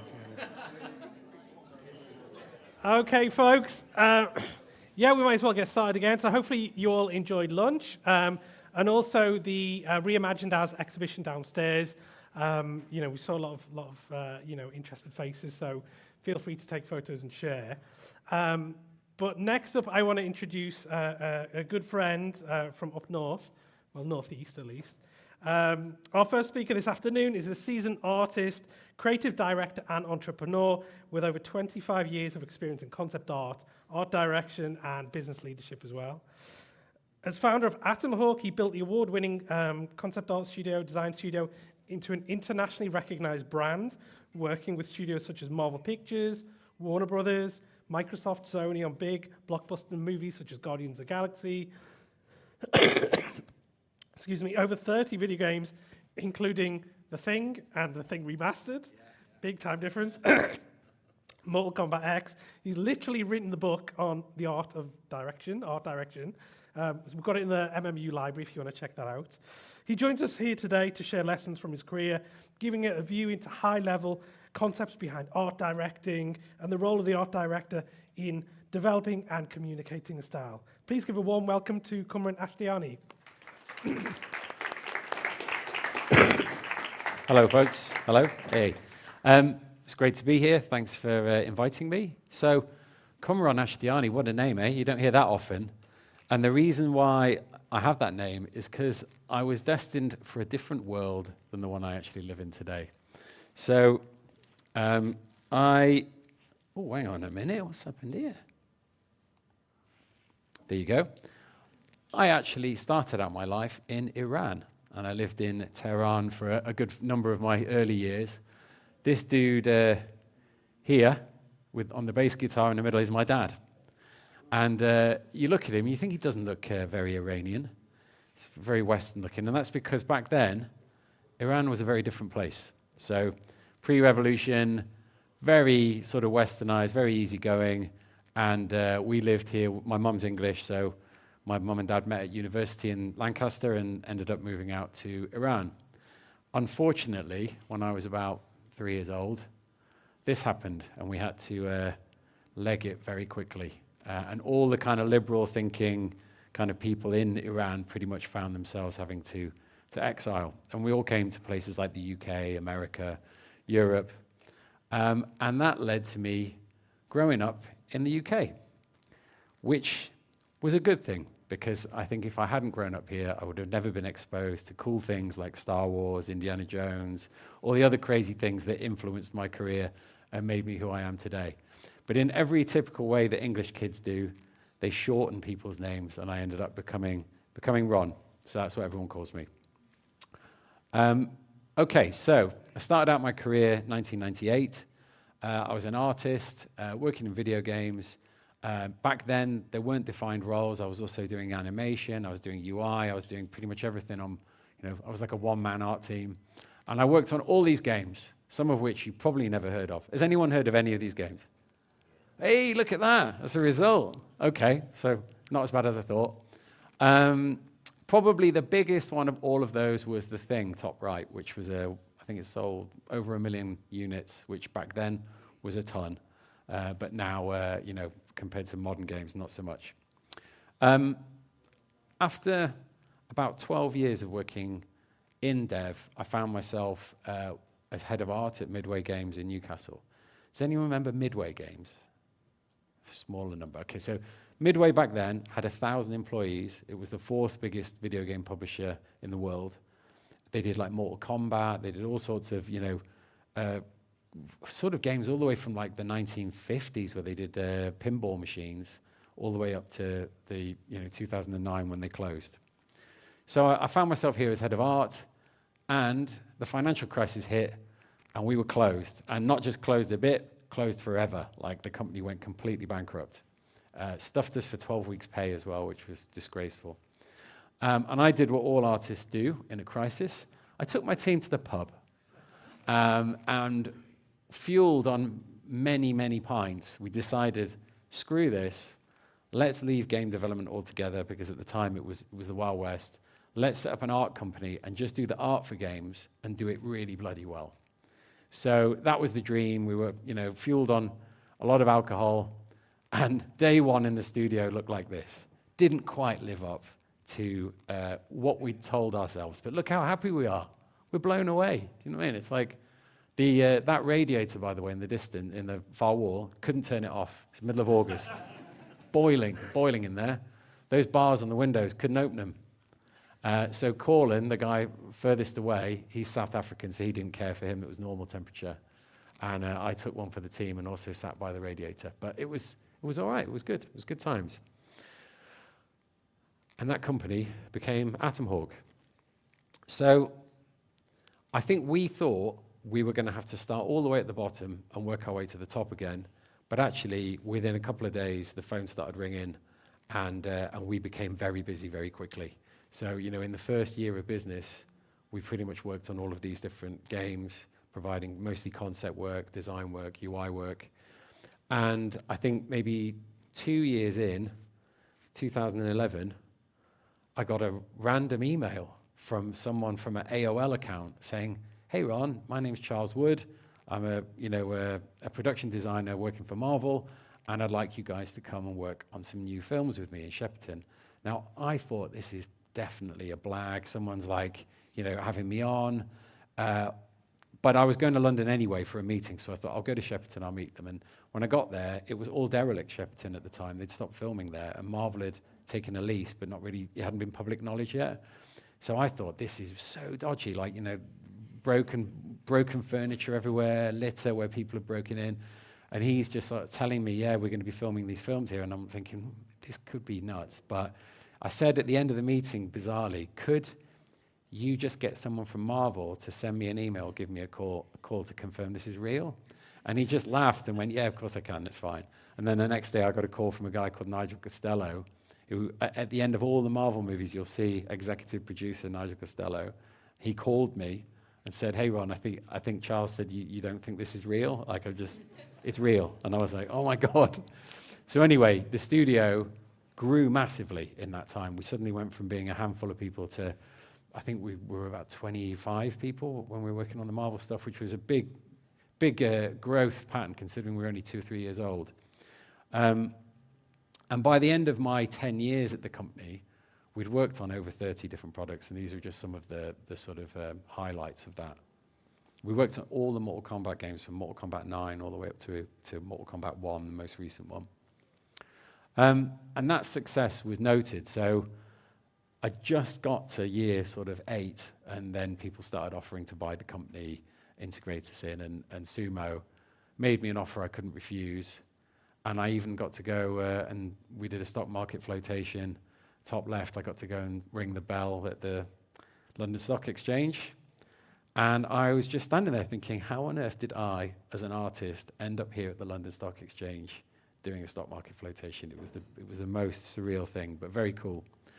What did I do after that? Well, I stayed for a couple of years as a managing director. It wasn't really my thing. I've always been a creative guy. I didn't really gravitate towards that role. So I moved on, and I became the old wizard for many people. And I advised these different companies and how to grow their business and what to do with it. Sock Monkey, for example, is now Behaviour UK North, based up in Middlesbrough. And that was a great time. I also wrote a book during COVID, which some of you may have read or may have not read, but it's in the library here apparently. So, and that was my COVID Stop Me From Going Mad project. I'd never written a book before as well, so it was quite a learning curve. And I also most recently worked on this game, which was the first game I'd worked on in 5 years. And I loved it. It was awesome. It really was. It was great also going back to a game that I'd made when I was 25 and reimagining it now 20 years later. And that was fantastic. And the team at Night Dive as well were brilliant. They were so respectful. Like it was almost bizarre. I was kind of like, guys, if you think you need to change it and make it cooler, make it cooler. And they're like, no, but we don't want to, like, almost like preservation. When you think about people preserving an old oil painting or a statue, they really didn't want to mess with anything unless I was cool with it. But it was totally fine, and I think it came out pretty well. I also paint a lot. So I'm an oil painter now, and I've painted probably about 50 paintings in the last year. I'm just prolific. It's what I do in my spare time, among other things. So what about art? So that's what I'm here to talk to you about. Okay, so as you all know, art and creative content is worth absolutely billions these days. You know, these franchises, you see Disney buying, you know, things, particularly Lucasfilm. I mean, God knows how much they paid for that, but it was some serious money. 4 billion. That's an epic amount of cash. So it's big money. And that is surprising because all throughout history, up until the last pretty much 50 years, art has been really hard to make happen. You know, like artists have always been sponsored by patrons. They've been supported by usually the crown or the church, but there's been no other way to make money really as an artist, and it's been a pretty miserable existence. Until really, these guys came along, and not so much Van Gogh, because he didn't make any money in his actual lifetime, but there were some pretty famous artists of the last century who actually managed to make some money, apart from maybe Turner in the century before. But something you'll see in common about all of these people, they're weird. They're all weirdos. And the problem with being a weirdo is that doesn't work very well in a team. So they're all pretty much like Batman. They work alone, they're grouchy, they talk in a voice like that, and they're like, you know, they don't want to be messed with. And what you need in a studio, making modern video games and films, is people more like the Avengers, where they're all happy working together, you know, apart from maybe Thor and Hulk, but, you know, they're good otherwise. And that kind of explains what I do, because working with creative people is often likened to working with cats, slightly offensively, but that kind of makes me the crazy cat lady. So art, right? So art is a form of communication. No matter what you're doing with it, that's what its purpose is. And when you start a project, you need to think about what are the goals that the art's trying to achieve, who's it trying to influence, how are we going to make it, and what's the quality bar expected. And this goes for whether or not you're making fine art or a film. It's all the same process. You know, are you trying to convey story? Are you trying to illustrate, you know, game in a frame, or as they say, like a book illustration, where you try and tell the story in one picture and it's got multiple things going on. It's a brand sort of image. Are you trying to convey an experience? So in games, we do a lot of these kind of like sell sheets where we're talking about, you know, this is what the gameplay is going to feel like, and it's trying to get an emotion across about the experience the game is going to have. Are we talking about conceptual ideas? You know, so conceptual ideas in games, some of the concept art, or not some of it, 90% of it is never seen by the public, because it's just little things like this, you know, explaining, trying to get like a technical person and a design person and an art person and a narrative person around a table, around an idea, and to work together. Because while they discuss it with words, it's very easy to misinterpret what someone else is saying. Design consistency across multiple media. So this is a really good example. Like, you know, sometimes you're designing something that isn't just going to live in the product that you make, but it's going to live on through a bunch of other products. So, you know, like this particular design ended up as a Lego kit, and, you know, Guardians of the Galaxy, the Milano, which we designed, also ended up as a massive Lego kit. You know, it was about 300 quid, I think. It was crazy. And it's funny as well, the creative process, right? So people talk about the creative process, and on LinkedIn, you see stuff like this. This is how the creative process works. It's very mechanical and clean and, you know, very Apple. But the reality is it works like this. You know, that one on the left, you know, this is awesome, this is tricky, oh no, this is shit, oh no, I'm shit, and then might be okay. And then you slowly turn it around, and all artists go through this. I was working on a painting only on Monday. I started feeling great about it, and then by the middle of the day, I was like, I'm just going to chuck this away. But I know better than that. I know as a professional, you've got to push through that low point, and you'll usually come out the other side. Design through iteration. I mean, this is like, as an art director, this is a really standardized process. You just work your way from beginning to end through various iterations, finding things that work well, and eventually you end up with the final design. And, you know, this is what you're probably learning here in education. It's a pretty standard process. However, I also really like this process. So this is when you chuck a load of ideas at the top, possibly done by different people. And as an art director, this is one that if the budget's there for multiple people, I'll use it. I have 3 or 4 people working on something, and then we iterate down through that process. So if you look at this convergence funnel, this is a real example. You've got like 5 different artists working on the first stage at the top, and then we reduce it to 4, to 2, and then 1 basically hit the money, and that became the final design. And then as an art director overseeing a game, you're also doing that on multiple streams. So you're doing the characters, the environment, the effects, how things fit together in the game world. And it's just all these different streams, and usually you have a lead in charge of each of those, but you're overseeing the overall vision. And someone has to oversee the overall vision, because otherwise you get this crazy stuff going on where everyone's pulling in a different direction.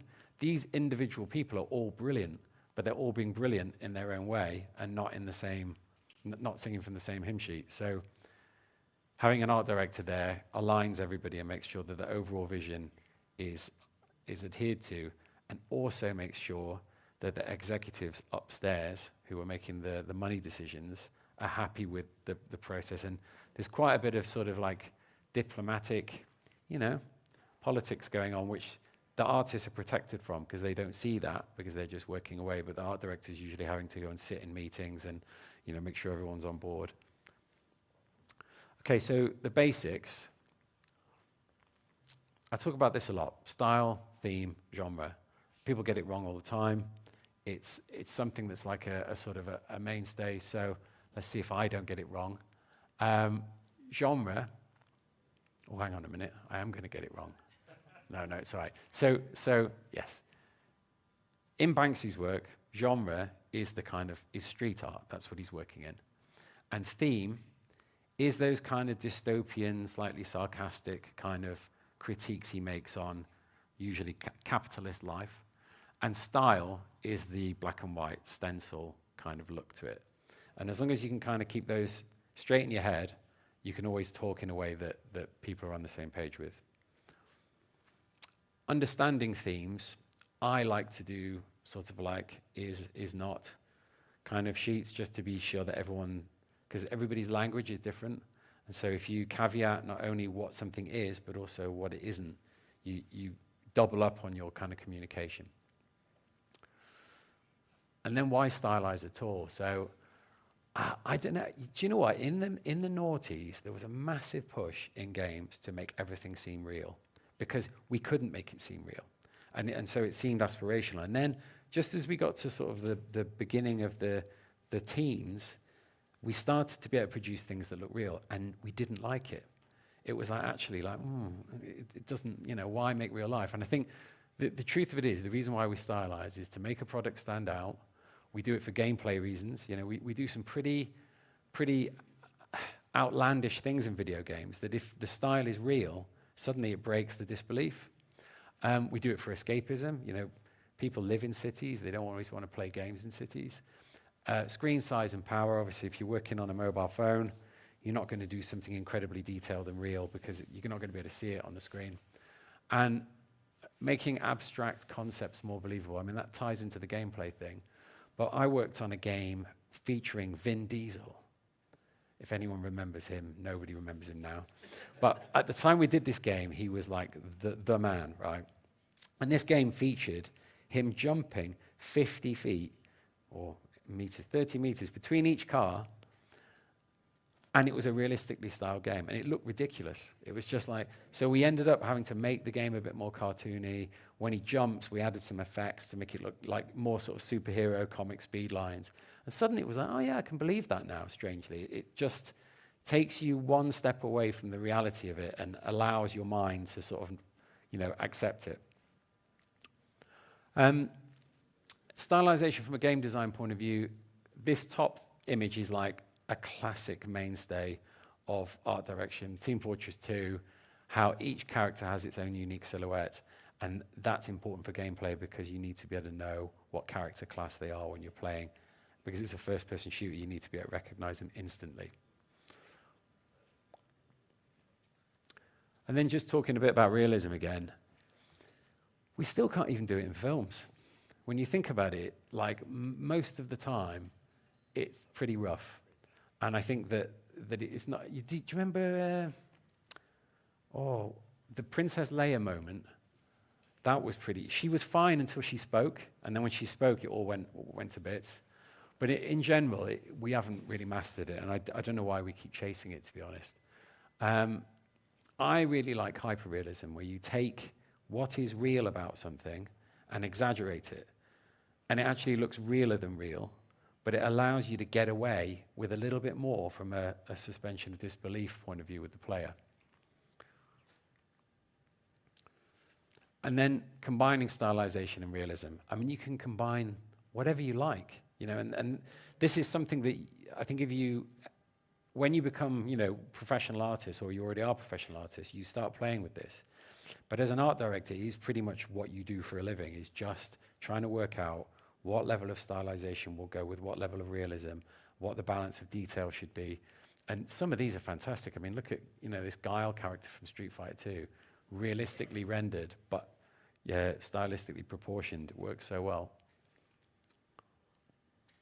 And then the goals. So, got to think about who the target audience is. And this is probably a mistake I made a lot in my early career, trying to make games that were for me, because it was what I was into. And I think it's one of the hardest things, I think, as an artist working as a professional, is when you're a student, you kind of given projects to work on, but you can always tailor them to what you're into. They're always quite sort of vague in the exact details, and you can do that. When you get into the professional world, sometimes you have to work on things that are just absolutely not what you're into. And rather than kind of bitch and moan about it, you know, you just, it's your job. You're getting paid for it, and you have to just do it. Now, ultimately, if you can find another job around the corner that is doing something that's exactly what you want to do, then do it.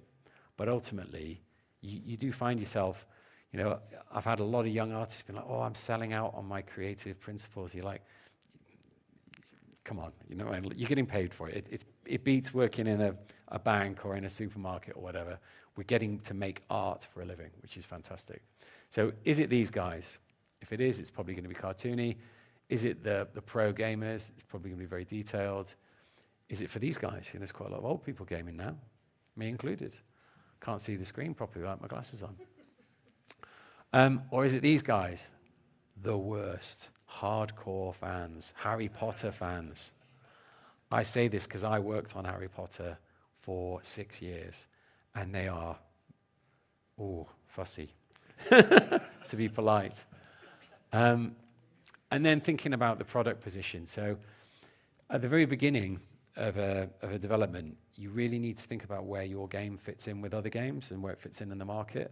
And, you know, I think it's very important to get this right, because what you tend to find is if you don't pitch it to the other people in the team, they'll all have their own little idea of where the game fits, and it will be roughly in the same area, but it won't be exactly. And then you'll eventually get 6 months down the line where you've made a whole bunch of art, and people will be like, oh, this isn't really what I expected it to be. So it's totally worth putting the work in at the beginning to make sure you pin it down and communicate that to everyone. And then also, like, what's the artistic target? Like, how, you know, rendered stylization, proportional stylization, detail. You know, you can do these all day long, these graphs with you know, different products in them to work out where you're headed. Again, I showed you a verbal is not reference sheet. Once we get to actually making some art, we can start doing visual is not reference sheets. And this one I pick out because it features the worst thing I've ever seen in my life. George Clooney, Batman.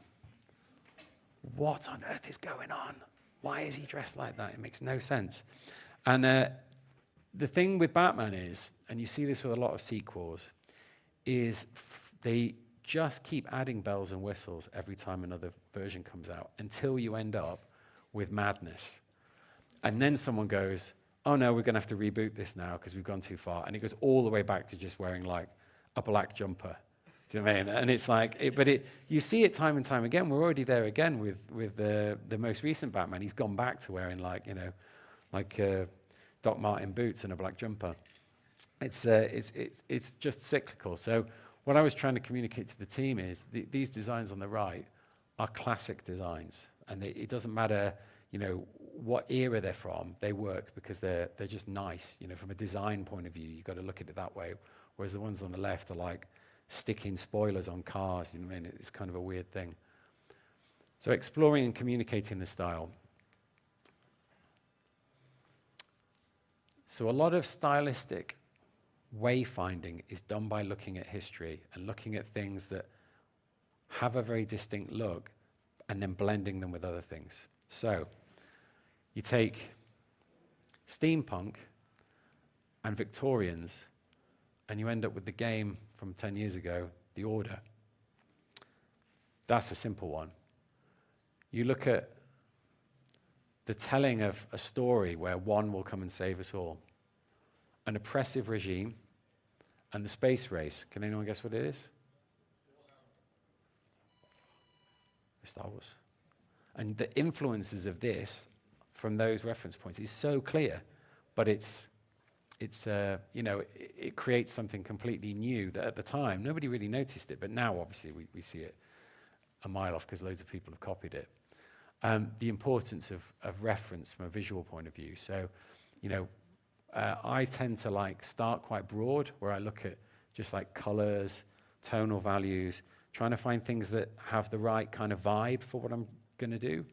And then I'll move into more detailed things like exact sort of details, exact rendering, and what are we going to look at. And sometimes it'll be I like the colors from Miyazaki, but I like the stylistic proportions from Warner Brothers. It's kind of, you've got to find the right mix.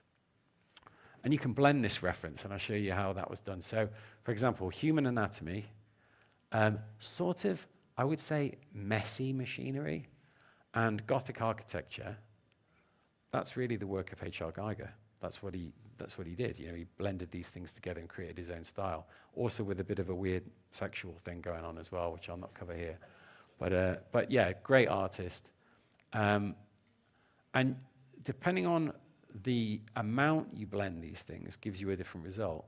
So for Gears of War, John Wallen Liberto, he took a little bit of that biological influence, quite a bit of the messy machinery, but a lot of it, more of it, of the Gothic architecture, and ended up with these lovely Gothic sort of alien buildings for Gears of War. I love that. When I saw that, it made me sick. It made me so jealous. It's like, you bastard. But it was great.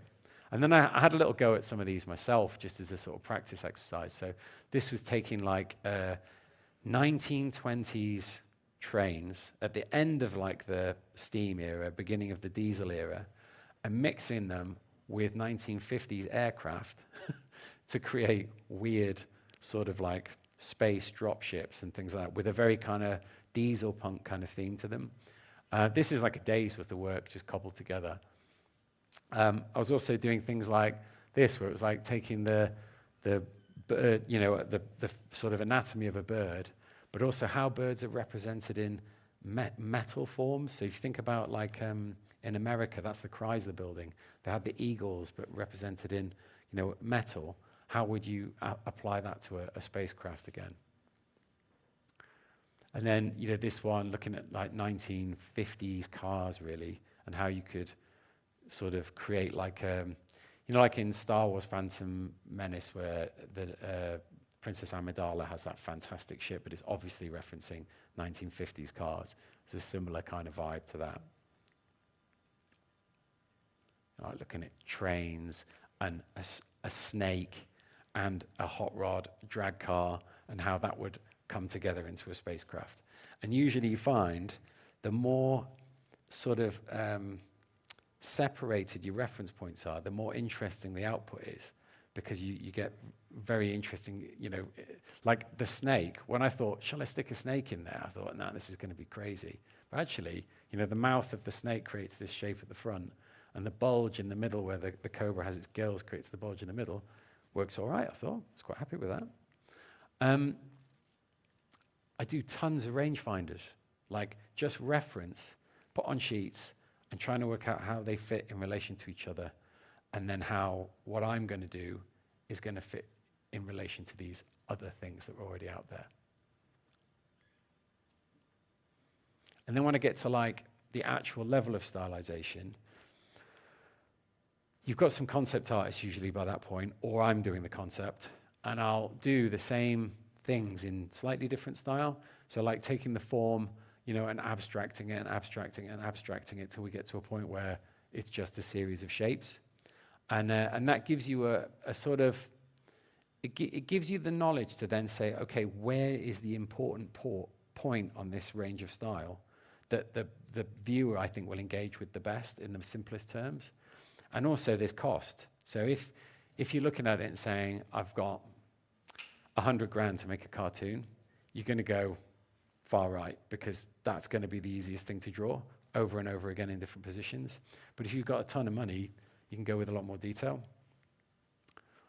Looking at, detail again, the level of detail within the render.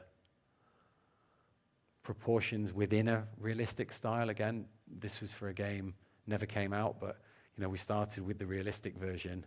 Didn't read very well on screen. You know, like when he's walking around, he didn't have the presence.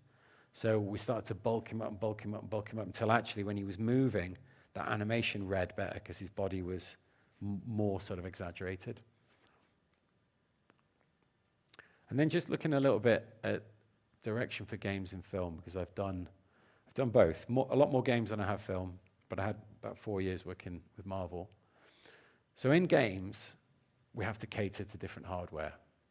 And that does dictate the look of something. And you know, usually as well, handheld, you want it to be easily readable, the screen's lower resolution, or that is changing. And so you don't want to be going super detailed like you will with a PC game. Likewise in games, we tend to see objects in a 3D world and we can move freely around them. That means we have to design all of it. It's very rare in a game where you just get away with designing something from one angle. And that means that we end up having to do orthos, front and back views. We have to properly think about how it's going to maybe, you know, this ship, if it's going to land in the game, how does the landing gear come out? We have to think about all of these things. In films, quite often that's not even thought about. It's only going to appear in one shot. We have to think about game design. So, you know, in this particular example on the right, we had a city. So this was before the days where games could be instantly loaded all at once. So unlike PlayStation 2 and PlayStation 3, if you had a city, you had to basically load parts of it as you went through it. And so we bridged it with these long bridges, which meant that we could do a load in that space. And it was a technical limitation. So we had to design a world that had these gated, long sort of drives between points in the world where we could do a massive load. But it's just the way it works. And games still have these limitations today, it's just they're different. This was an example of also the same game, how the idea was that the upper tiers of the world were where the wealthy people were living, and they didn't have to get into the dirt below.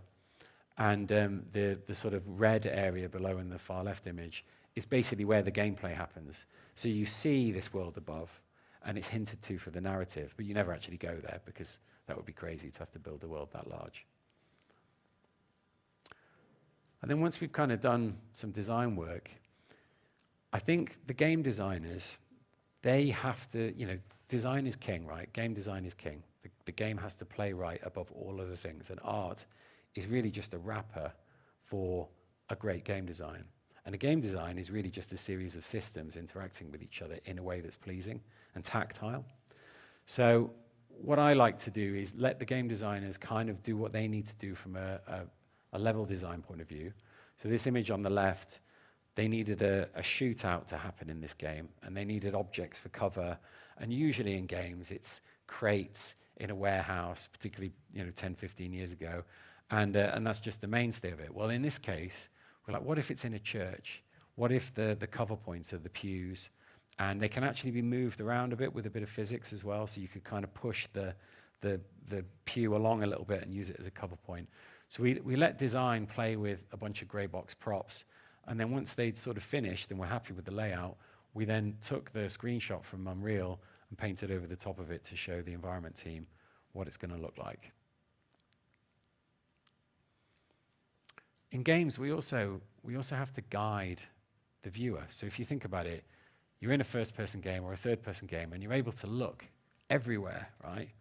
how do you make the player look at that thing over there that's the most important thing they need to look at? And there's a whole bunch of ways of doing it. Sometimes it's a sound cue, sometimes it's an effect like flashing.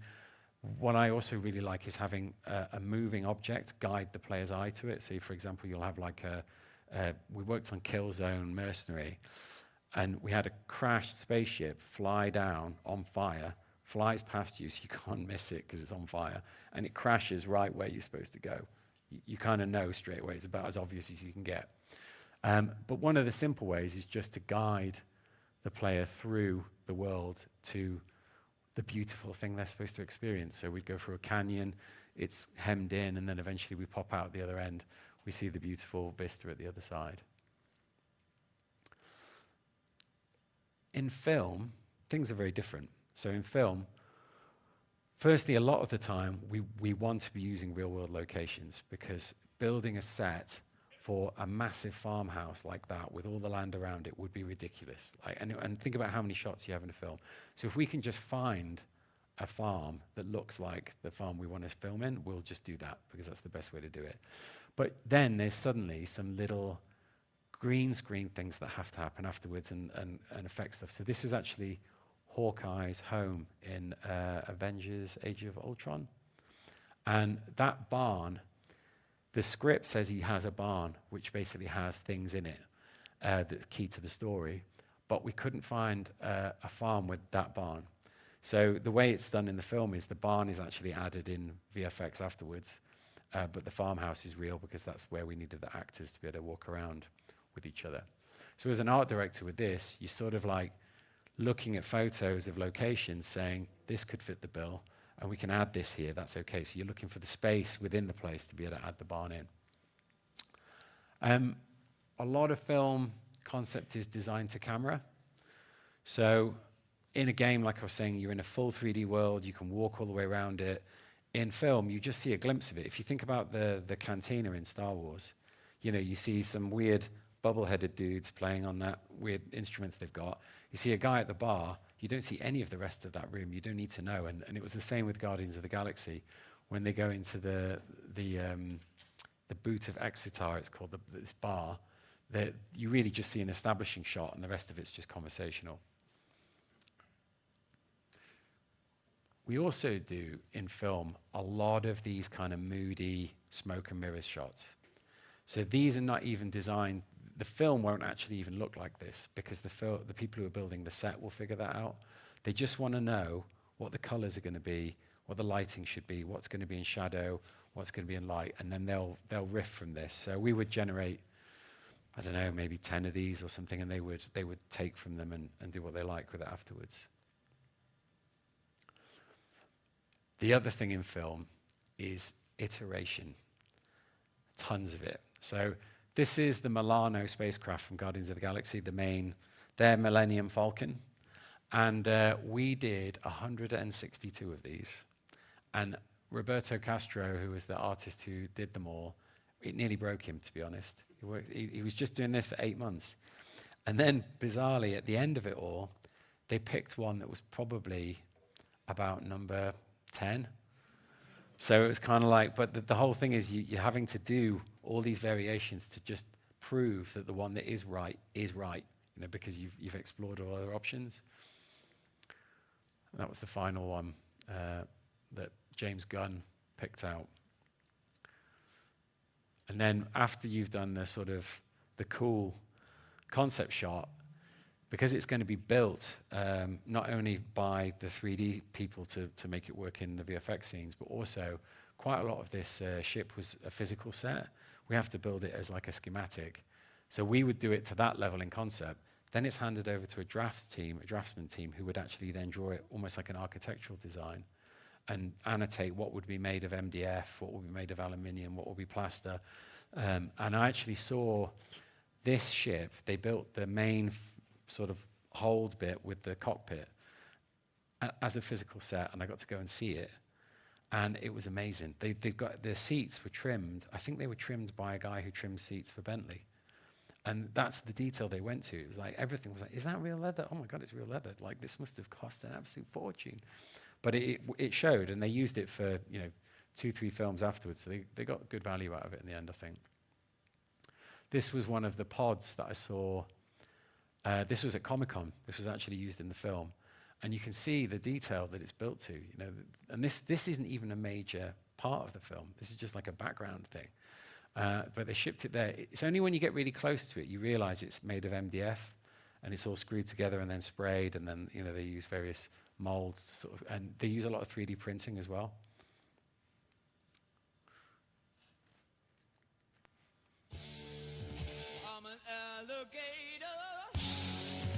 This is some of the shots we designed in the final film.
We worked on a lot of shots for that movie, and that's me done.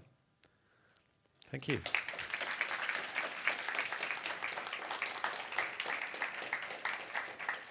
Yeah, out of time for questions? No, or? plenty of time, yeah. So I love the way Ron says he knocked up one of those images in like a day, which would take us probably weeks and weeks on end. That's awesome. Has anyone got any questions? Yeah, Andrew? Hi, I'm Andy. I work for MBD. We do VR, lots of heritage stuff. I'm really curious about how you talked a lot about iteration kind of between multiple companies, say, or kind of how art direction may have affected the script, which in turn is then coming back to you, and how you handle that kind of outside of your team, how you handle iteration on a wider scale. Yeah, well, iteration happens at every level. So there's the artists themselves working away and going, maybe don't like that I've just done, I'll just change it. And then there's the art director working with them and saying, actually, maybe we should just change this. Or, usually you have a chat, you riff some ideas together, and suddenly it's like, oh yeah, the landing gear should come out like this. And, then suddenly they're like, oh, I'll just redraw this because that's a cool idea. Then there's, revision with the other people in your department, in your company, other companies, so it goes on and on forever. And eventually, what you tend to find is some decisions get made just purely through time pressure. So you end up getting to a point where they've got to start filming this in 2 weeks' time. So somebody's got to make a choice, and that usually pushes it through. And I actually prefer that. I don't like something like the Milano, for example. I think because it was such a key part of the film, it got a lot of scrutiny and a lot of if you think about designing iconic spacecraft, it's like picking the right actor for a role. It's a really important thing, and I think that was a unique sort of thing to get that much scrutiny and that much iteration. Anyone else? Yeah. Hi, I'm Penny. I'm a first-year game art student here. Would you say that you would have like more scruffy kind of sketches than like compared to like the final pieces? Like, what's the ratio of like rough ideas to like fully like more fleshed concept art? A lot. So, you know, I'm showing you here the final concept and the shot for the movie really to show how close they are together. What I could show you is like the 50 terrible sketches that went before that, you know, and very kind of like loose drawings, but we don't have time for that here. But it is definitely, a lot of the stuff you produce when making a game or making a film, it goes straight in the, you know, straight in a folder somewhere, never to be seen again once it's been communicated. It's not final. I do think, though, that it depends what kind of company you're working in. So if you work for a company that owns the IP that you're making, then the concepts tend to be quite rough because there's no need to communicate it to the outside world until you're going to do a release. However, when you're a company, say, making something for somebody else and it's their IP, you do end up having to polish it, I would say, more than is necessary to get the job done, because it has to go to other people in other companies for them to see progress and see that it's coming along nicely. So unfortunately, I've had that chat a lot of times with the artists where they're like, well, this has already served its purpose. Why do I have to spend another 2 days making it beautiful? So because it's going to go and be seen by executives at, you know, at Marvel or Warner Brothers or whoever. And so unfortunately, we need to, you know, do the show, basically. Is it okay if I ask another question? Yeah, by all means. For a junior artist, would you recommend putting those rough sketches on ArtStation then as part of your portfolio? I think you can. Yes, but you need to probably explain what they are. So the thing is, wrongly, I think, people expect to see really polished work on the internet. But when you're actually being recruited by somebody who's a professional, they don't want to see the really rendered stuff. They want to see the ideas. So I think you need a bit of both. Like if you fill your ArtStation page with rough drawings and don't explain what they are, people think maybe this is as good as they get. Do you know what I mean? And that's your best work. So I think you almost, you know, I used to always say like to the guys, like show me your top 3 best rendered images as well as all your sketches. And that would give me a good idea of what the range was, basically. So you need it all. Cool. So you also mentioned, you know, creating all these pieces of artwork that will go out to different streams. How much of that is a consideration to, like, you know, adapting things for like future Lego or future, like the Batman example there, that was probably created to drive toy sales. Like, is that really still a consideration at your design phase, or is that someone else's future problem? It's someone else's future problem, but I tend to be thinking about it because I want my stuff to become Lego. You know, that's the coolest thing, you know what I mean? That's the best. So I'm not going to make something that couldn't work as Lego. You know, I will always be thinking, and also as an artist, you really should be, any design you do should be reducible down to the simplest forms. And if you can't reduce it to its simplest forms, it's not actually a very strong design. So really, any great design should work fine as a toy, because you should be able to reduce it down to that. But no, I'm not often thinking about that. The other thing as well is, I didn't cover it here, sometimes as an art director, you are actually a custodian on a journey of a product. So by that I mean Star Wars, right? It's been going for what, like 50 years now, is it? Yeah, 50 years. That must have had hundreds of art directors at some point touch that product at various points, but have to be respectful of what came before and respectful of what's going to come in the future. And those kind of jobs, I've done a few of them in my time. They're quite challenging, and I'm not sure I actually enjoy them as much as I do a blank canvas. So, for example, with the Marvel movies, the Thor 2 film that we did came off the back of Thor 1, which had already been done a few years before by a different team. And so we had to be respectful to what they'd done and we couldn't always do something really outlandish with it. Whereas Guardians of the Galaxy had never been done before, and we were the first people to touch it from when it was a comic book. And Marvel were like, the comics weren't successful, so just do what you want with it, you know. So it was a really, having that open sort of briefed for it was fantastic. Any other questions maybe from the back? Yeah. Hello. Oh, hi. My name's Alex. Hi. I'm a producer with the studio Radical Forge. Kind of a question. You touched on the point with the Batman suits that they kind of iterated to the point there were too many greebles. I remember growing up and like going through, I guess, what some people call the grimdark era, when you had like the Dark Knight Rises with Nolan, the kind of very technical Batman suit, and you saw that reflected in Halo 4 when that was around the same era. As a person that's worked through franchises like, say, Mortal Kombat and also movies, like, where do you think that comes from? Is it more from the creatives trying to iterate and pushing it in a new direction, or is it from like trying to reflect the current trends of the times and matching to it? Like, where's the balancing force as a person that would have made those decisions? There's definitely a degree of trend following that I don't actually really like, but what tends to happen, just like fashion, right? Somebody wears something cool, it looks cool on them, and suddenly everyone's wearing it. And it's the same with, you know, like we went for a period 10 years ago where all soldiers had like these faceless masks in with two lights at the side, or like one red light, or, you know, whatever, and they all look like that. And it's because there will have been one product that was really successful and everyone went, oh my God, that looks so cool, and then they just copy it.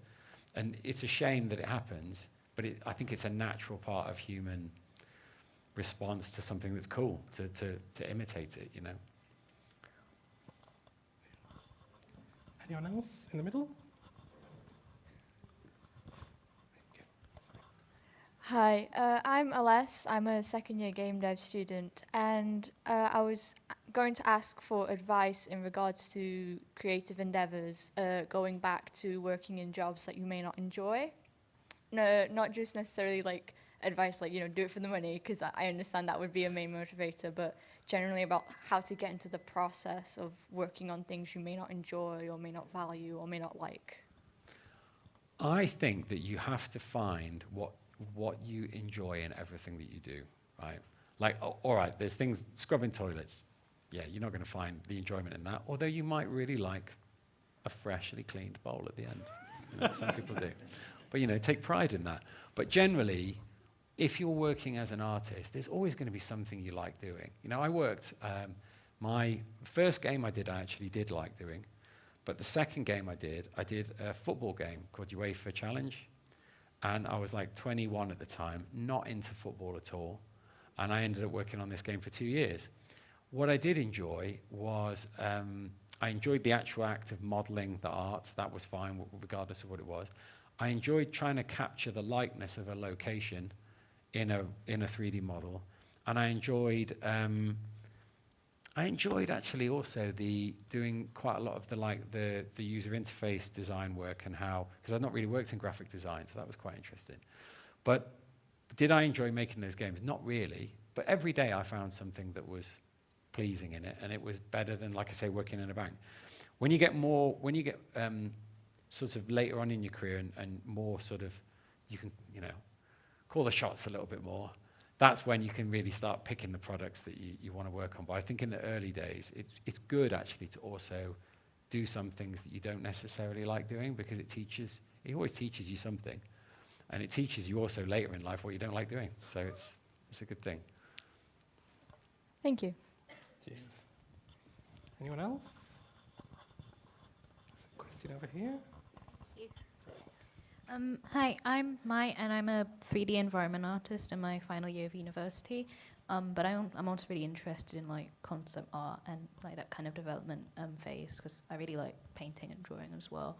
And I was just wondering kind of about what would you say like is transferable from that 3D knowledge of like doing that kind of pipeline and stuff to concept development, because I know like doing 3D blockouts, for example, and painting over them is like quite a common thing in concept art, but like outside of that, like how else do those kind of feed into each other?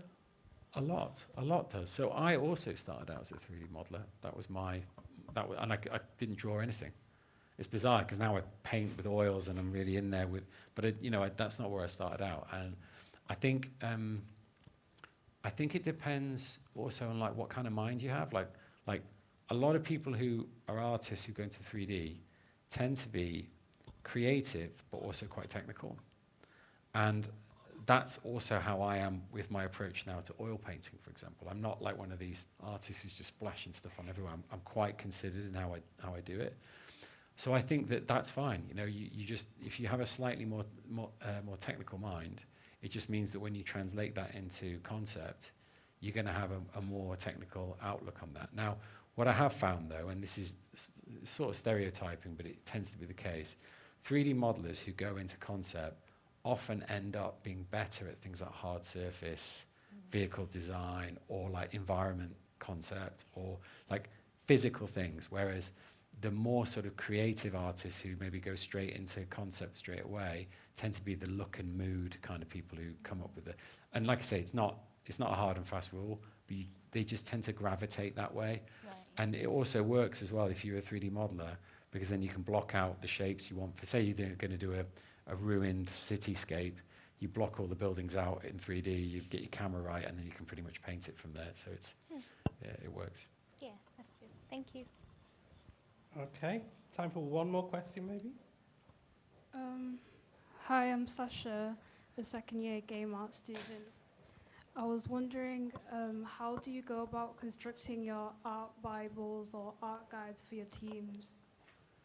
Yes, very good question. I would love to have covered that in this, but I don't have enough time. So basically, I think of the art Bible as being a constantly living document. So when you start out, it's full of the sort of rangefinder guides of where the product is, where it fits in the with not a lot else other than reference and rangefinders to work out where we're going.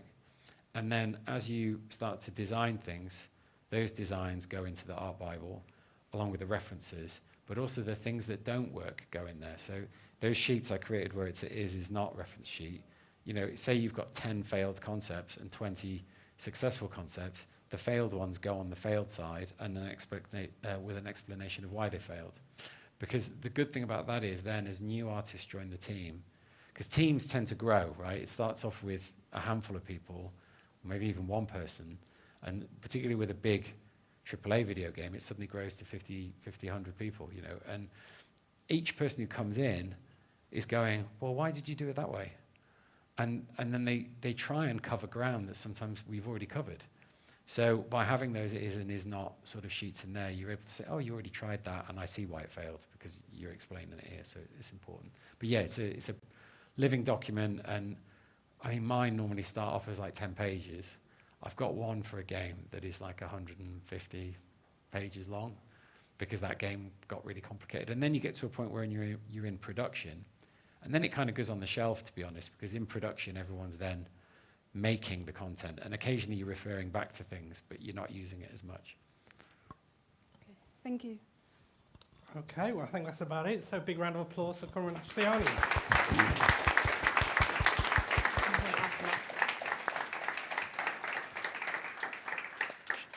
Okay, great. So we've got time for another break. The refreshments should have been replenished over towards the back. So if you want to take a bathroom break, get another drink or some snacks, and we'll pick things back up at 3 o'clock.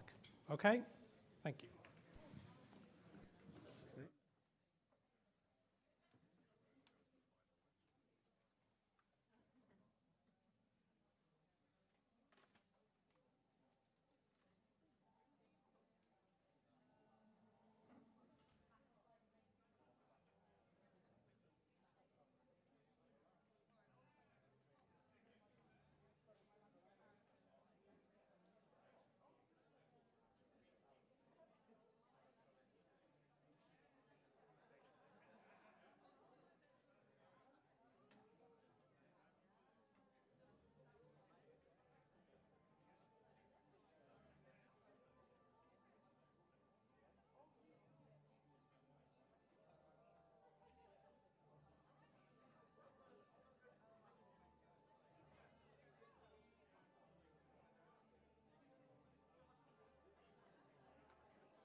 Again, so hopefully you're all refreshed. I'm very excited to introduce our next speaker. He's someone I've followed online a lot, really enjoyed his videos, shared it with lots of students, some of you here. But he is more than an animator, more than a YouTuber for sure. He's also a game director, an animation specialist with over 20 years of experience. He's contributed to lots of big titles like Battlefield 5, Horizon Zero Dawn, and as founder of Proxima Studios and Animworks, he leads teams in creating immersive gaming experiences.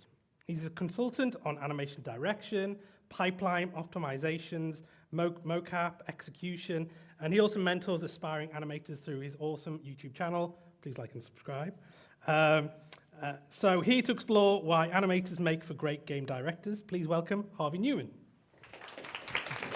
Thank you. Hello. So thank you very much for the introduction. I have a slide here on who am I, but I don't think I need it anymore. By the way, thank you so much for inviting me over. I highly appreciate it. Also, I really enjoy how cozy this is. It's really, really welcoming, so it's really, really cool. I've been talking with a lot of people today, and there's a lot of talent and a lot of experience.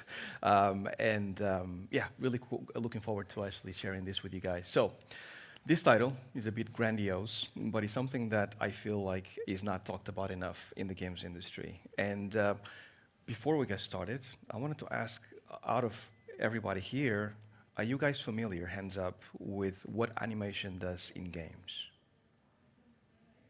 Okay, quite a few people, awesome. And out of the people here, who is an aspiring animator or an animator? We have 5 people. No, 6, actually.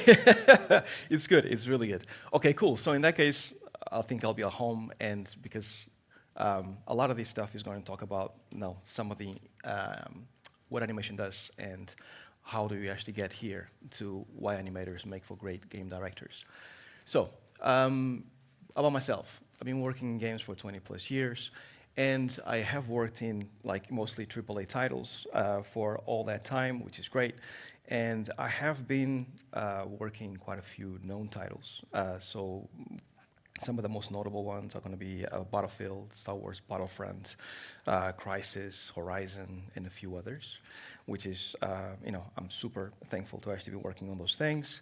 And even though my journey started with motion, I realized along the way after 20 plus years, because things change a lot as you game develop, that I was actually learning how to tell stories, and I was also learning how to actually build teams and lead teams, and how to basically show expression in games and get a connection with players. I'm a big fan of single-player games. This is what we're doing at Proxima as well, which I'll talk about in a bit. So this is what we do. Now, I don't have a slide here about that, but my background is incredibly diverse, and this is why I'm super happy to be here. I have been living in this country for about 25 years. I was born in Lisbon, Portugal, but even though I was born in Portugal, I don't consider myself Portuguese. My parents came from the small islands out of the west coast of Africa called Cape Verde, tropical islands, beautiful place. And everybody in my family is incredibly proud of my achievements, which is great because we only have about 500,000 people in the islands, quite a few million around the world. So it's really good to actually learn all these things, because my goal in the future is to go back and teach people over there, because there's not enough of us. Now, setting the stage. So why this conversation is important. The games industry a lot of the time celebrates designers a lot of the time. Those are the ones that actually become game directors a lot of the time. And it makes sense. They design games, therefore, eventually, they become game directors. Same thing with programmers, same thing with producers even. However, there's not a lot of animators that actually extend it to a game direction, unfortunately.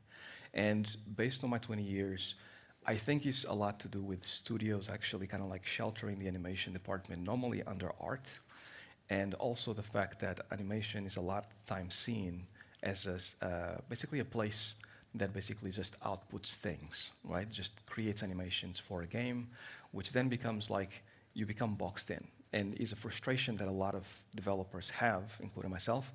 And the best studios out there, they recognize animation. So you have the Insomniacs of the world, you have the Naughty Dogs of the world. And when animation is recognized, then people flourish and games become better. This is why you get The Last of Us and the latest Spider-Man games and stuff, and it's really, really cool. Now,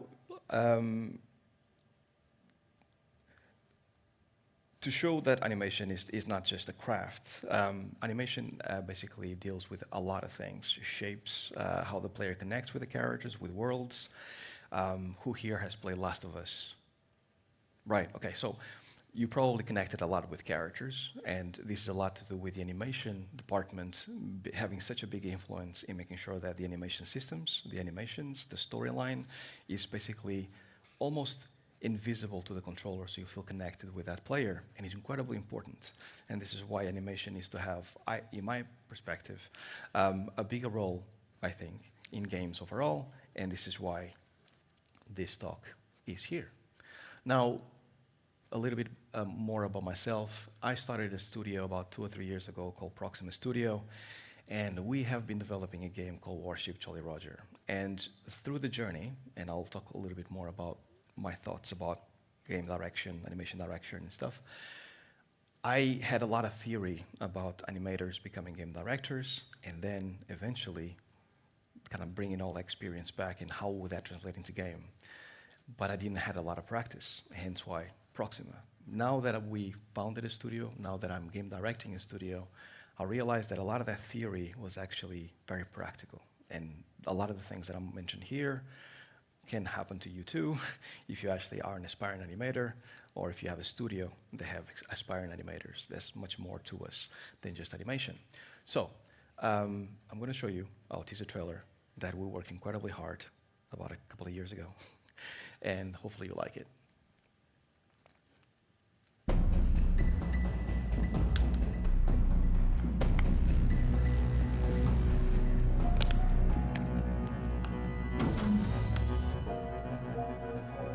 I promised myself never to contact you again, to protect our children so that your mistakes would not affect their lives. And yet, I'm here with devastating news. Pedro's dying, and he's asking for you. He wants to see his father one last time. He holds you close. And their fate now rests squarely upon your shoulders. I beg you, John, give up before it's too late. There's no turning back. I will see my kids again.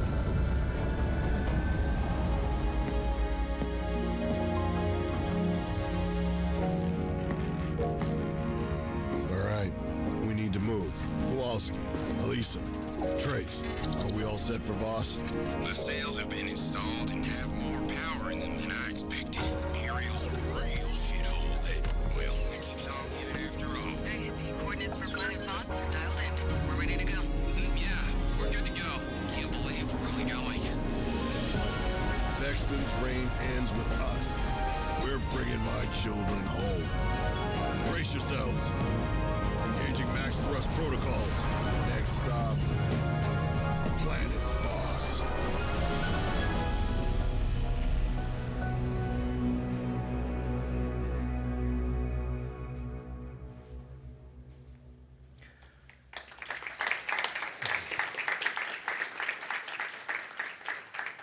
So, wishlist the game, if you enjoyed it.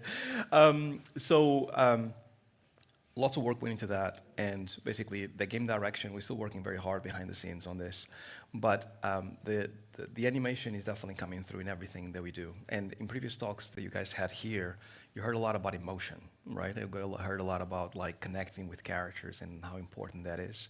And that is definitely something that we want to do, and everything that I'm going to say here applies mostly for single-player games, because this is where you can actually guide the player towards a certain outcome. Right? So it's really important for you guys to keep that in mind, because I'm talking about it from that perspective. Multiplayers, not so much, because normally, you know, a lot of things happen. So, how animation skills enhance games? For all those that actually know how animation works, like the functionality of animation is known out there, but I think it goes deeper than that, and this is where things start to get interesting. So, understanding motion is something that animation does well. Has anybody here heard about the 3 C's of games? Yeah. So 3 C's stands for character, camera, and control. And those 3 things are super important for any game to actually feel a certain way. And in a lot of studios that I've been, when animation takes hold of the 3 C's, because we think about those 3 things, things have a tendency to feel fluid. And the whole idea is for you to feel very much connected with the player, almost like that controller is invisible. If you played any Nintendo game, they are really good at doing this.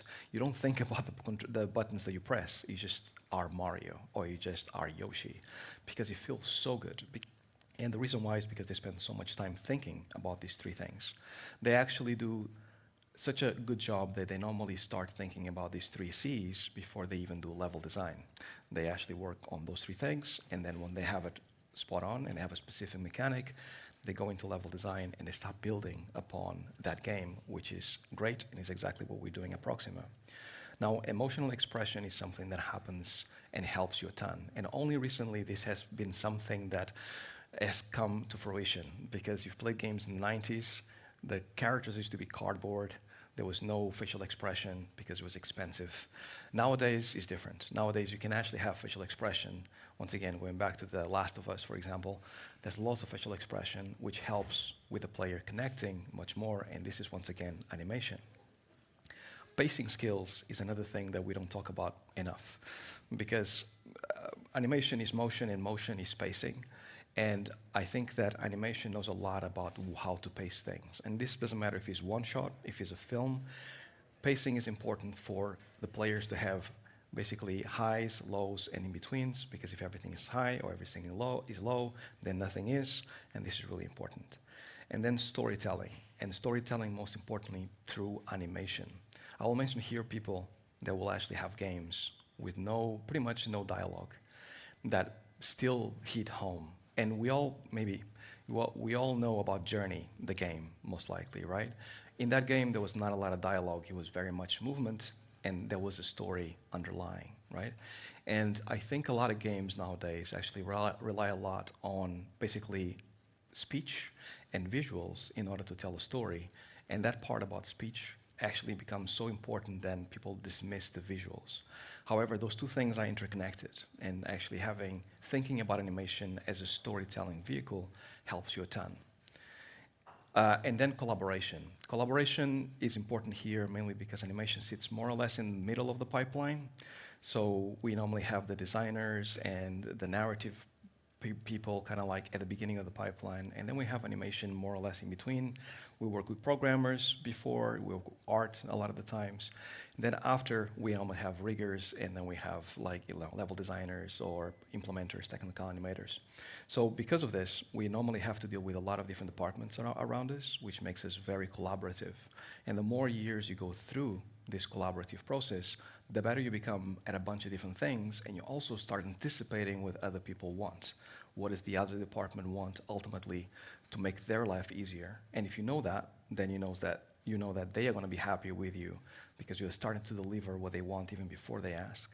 And this is where experience becomes important, but this is the beauty of animation being in the middle of the pipeline. Now, feedback and iteration, unfortunately, is one that we deal with a lot in animation. And what happens a lot of the time in games is that you start in a certain way, everybody has grandiose ideas. Pre-production never truly happens in most games, even though we want it to happen. And then you start throwing things, and animation takes a lot of time. It's normally the department that takes the longest at doing pretty much anything. And then by the end of the game, you realize that you have to rework a lot of the stuff, and this has happened to me many times. And because of that, once again, you get used to the iteration of things. It's not so much that you know it's going to be final, you know that you're going to have to change it at some point. Technical skills, it's about the implementation, the blueprints, knowing the engine. Certain departments, I feel like, don't touch the engine very much, and certain departments touch the engine a lot, and they live within the engine, designers, engineers. And I think that based on experience, and my experience personally, animators have to create systems, and the deeper the systems, the better your game is going to be. And you knowing the systems as an animator helps you tremendously on making sure that you don't waste time doing assets that don't fit a specific game. And that iteration process is really important because you end up wasting a lot of time going back and forth between your Maya and your Unreal as you make assets. And animation, once again, takes a lot of time. So a lot of the times, animation gets in trouble because we take a lot of time, and that time is not wasted in making the animations, but is wasted at implementing those animations and going on the back and forth, right? And then visual design knowledge. This is where basically animation actually has a strong grasp on visual design, and it's just to do with posing.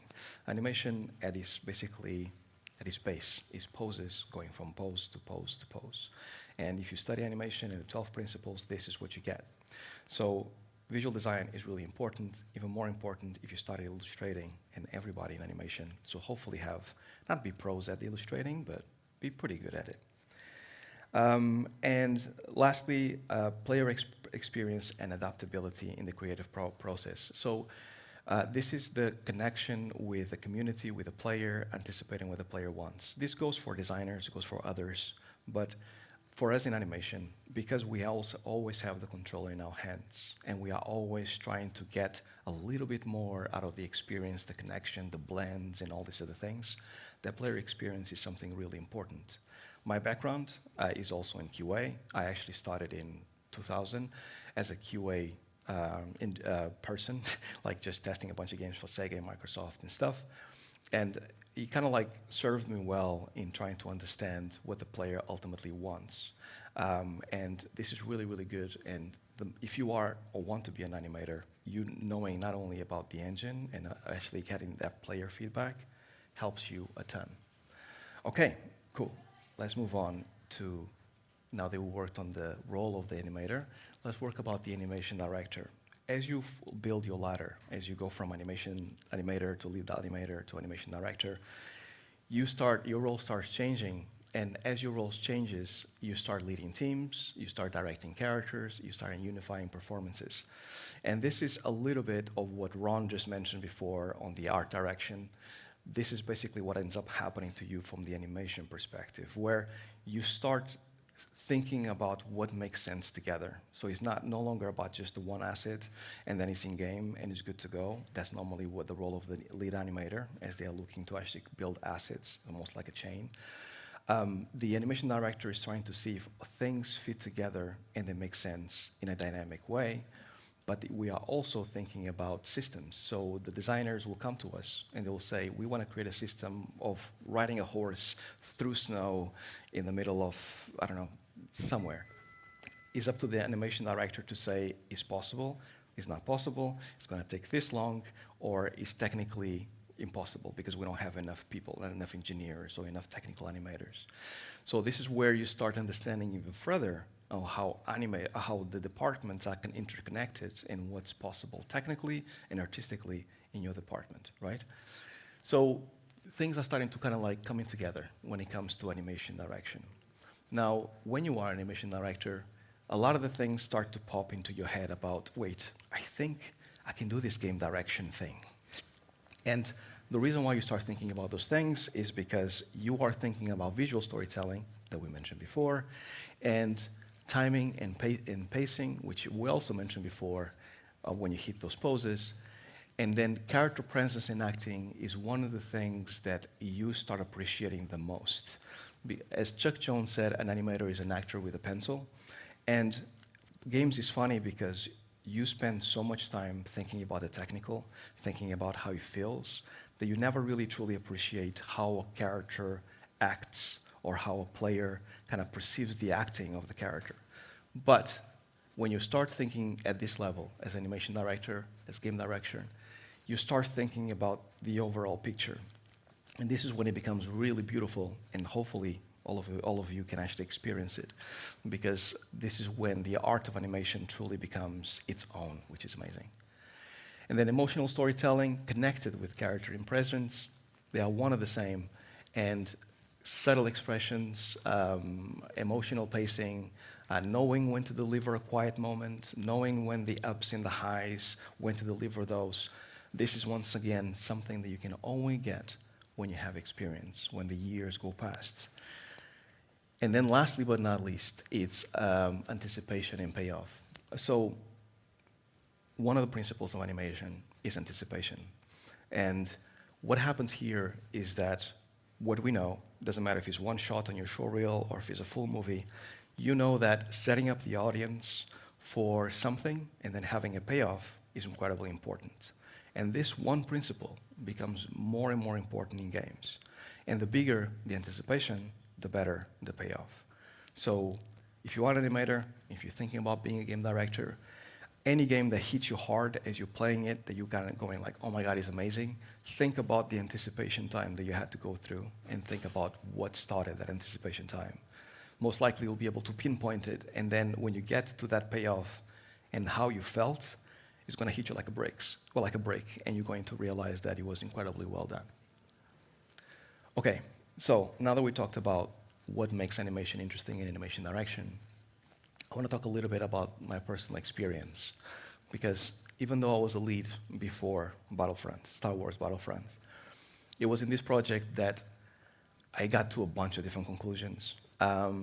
We had most likely the worst time ever in games. Who knows about the loot box problem that we had with Battlefront? Most people, right? It was horrible. And it hurt a lot because we spent so much time working in the game. And what happened was that we believed in the game. We believed the game was really good. Like, it was solid. The base was solid. The looks were great. The animations were starting to get in there. Not perfect, but it was great. But the monetary situation, when it comes to monetizing the game, that's what made the game infamous. However, in the typical Star Wars way, a few renegades stayed behind. Where the team went from about 200 people to about 70 people. And I was given the reign of animation at that point. I started as a lead, and I was brought into this project because DICE, at this point, they only did mocap, and they only did straight mocap to game. Like, they edited very little, and they changed things very little. Which meant that they now had a problem on this game, because now you have Yoda, you have Ewoks, and you cannot mocap those, right? So how can you put those things in game? So they had to get somebody with hand key skills, which then I came in, thankfully, and I was the only one that was there. But I set out in a journey to basically show them that hand key skills gives you much more than just tweaking mocap, right? And I love the fact that I'm in after Ron, because Ron mentioned it in his presentation as well. The fact that hyper-realism is appealing and realism is not. And mocap is the same thing, right? You can tweak mocap and make it way cooler, and this is what you see in VFX and films, etc. But if you don't tweak it, things become just flat. And this is when you get Polar Express. Have you guys seen Polar Express? It's horrible. So, you should always tweak things to make sure that they are better, they are hitting harder, and the timing is correct, and especially in games, because the first character that I started animating, and my task was to basically get him to actually get to a certain point, was Darth Maul. And what we quickly realized is that the idea of Darth Maul from the movies is very different from the actor, because we actually mocap the actual actor. He was moving as fast as he possibly could through that volume and mocap and stuff. And he was still not nearly close to the metrics that we needed for him to run and jump and all that stuff. Which then meant that we needed to basically do something, which was the hand key and tweaking things. And I spent about 3 months working on this one character back and forth. I was sick of seeing Darth Maul at this point. But we got to a good point, and this was basically the linchpin for the rest of the characters, because we realized that if we can tweak things to this standard and then make it look like Darth Maul, then we can do the same thing with Yoda and all the other characters, right? And it was funny because people went from saying, this is not Darth Maul, this is too slow, this feels rubbish, to then as soon as we tweaked it, and basically there's maybe like 10% of the mocap on these animations in the game. Like, everything pretty much is hand key. By the time we got to the end, everybody was like, this is Darth Maul, this is good. You guys did a good job, and it's fine. And if animation is well done, then you just don't see it. It just basically is correct. And that's basically it, this is the role of the animator. It's ungrateful, but this is basically what it is. You have to make it so good that people just are, and is good, and you're just there in the moment. So this was great, and some of the things that we saw, and I have only 2 clips here, mainly because I don't have enough time to fit it here. This first clip is going to be about the intro of Darth Maul.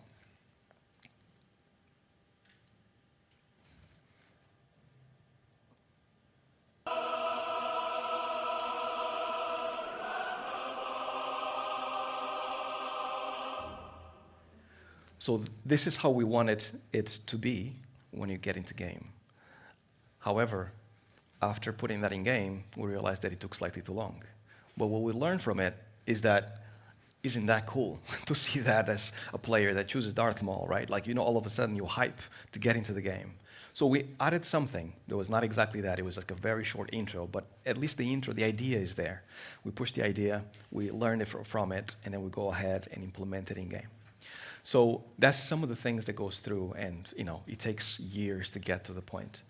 Another one is basically gameplay, and also main menu. So we had to push things when it comes to the main menu, because as you're selecting your heroes, you actually want to make sure that they have character. And this is basically years later that we realized that we could basically start getting people to feel like that hero or that character in the main menu selection. So we tried a bunch of steps with different characters. The players are loving us at this point. We got re-reviewed by IGN. We got a better review, much better. It was like 8.5 or something.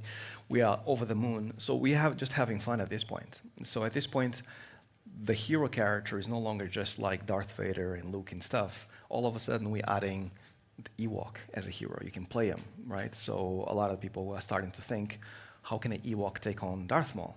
And that to us is fun. As a game developer, it's like, yeah, well, how can a hero take on how can the Ewok take on Darth Maul, right? So now we start actually asking ourselves how we're going to make it happen so the players are happy. So we started working on him, and then first thing, character, second thing, movement, right?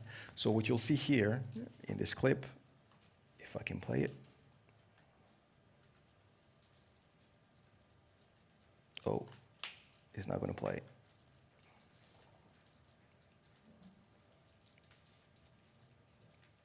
No, it's not going to play, unfortunately. Let me see. There, I'll play it through here.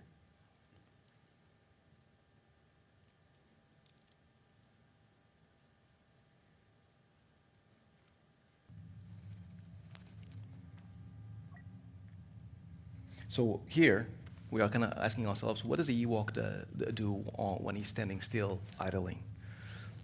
We don't know. We haven't seen it in the movies, but we think he's going to do that kind of stuff. That looks like very much like an Ewok. So let's do that. Let's have fun. And then when he's in game, how does he run? How does he shoot? How does he actually traverse? And the more we were doing in the iteration thing that I just mentioned before, the more we started going like, actually, that looks like an Ewok. That's pretty cool. So a lot of the times we had players coming through, YouTubers sometimes in the studio, kind of asking them like, do you think this looks well? And we wanted to also find a mechanic that was unique to the Ewok. So, you know, bow and arrow, they do that in the movies. So how does that go? And then once we have that, what's special? So they also do that in the movies. So let's do that as well, right? And then we also have like this moment where he actually is just like, you know, scanning for enemies. This gives him extra power. Whenever you actually in game, you can actually see characters. And then the famous horn call, right? We have that as well. So at this point, we are feeling pretty good about ourselves because we're like, we have a character going. We know what we want to do with the character. So now it's about polishing and basically getting people to actually understand. Oh, great. Now he's going to play. Cool. So that's basically where we got to. And this is basically in a nutshell me resuming about 5 years of work. What happens when it comes to animation, getting to the bottom of the character and stuff. And you start to understand that animation has a big influence on how the game feels, how it looks, the characters, how deep it goes, all that stuff, instead of just being surface. So, game feel. This is the 3 C's that I was just talking about before, right? There's 4 things that I believe animators can bring to any game, and I think this is where you should be elevating your animators if you are a game studio, if you are actually looking for new leadership. So game animators don't just make things move, they shape how controls feel. The tightness of a jump, of the crunch of a sword, often comes from animation tweaks back and forth, and the more you actually go through these cycles, the more anal, sorry for the word, you actually get into these things, the better things become, right? The best studios out there that have the best animation departments, normally they actually spend years working on a small thing to make sure that it actually kind of takes a millisecond, and you start counting frames to the point that you start counting frames, which is great, because the more you do that, the more the game feel is amazing. Second, animation and design synergy. Once again, the best studios that I've been, animation and design are always talking to each other. Design is teaching and telling animation what to do a lot of the time, things that they would like to do. Animation is trying to tell design exactly what they would like to achieve. And through this synergy, we actually get the best of both worlds. So going back to the example that I gave before in Battlefront, the designers, shout out to them, they were absolutely amazing. We had a ball and they respected the animation department, and vice versa, which then meant that if we animation suggested something, then they will go, this is great, right? And as they see the game being developed, all of a sudden we are designing these things together, which also means that the longer you do this, the more you become a designer, which now we actually enter the territory of a game director, right? Now, story through motion. Animators infuse story into gameplay actions. So this is character-specific idle animations, as you guys saw on the Ewok right now, or combat styles as you actually act and do certain things. Now, here's the difference, I think, between a lot of indie games, and not all, shout out to all the indie games that put a lot of animation effort, but animation takes a lot of time, and the more time you put in effort you put on the details, the more an idle is just not an idle, and the character is not standing still. But now you have an idol with attitude, right? And you feel good when you see it. You see the care that the developers put into it. And arguably, there's nothing that shows you more care in a game than normally art in the living world, but also animations. How much time people put on the animations, right? We all seen games and played games that will go, man, the animations are amazing. And all of a sudden, you know the game feels good, right?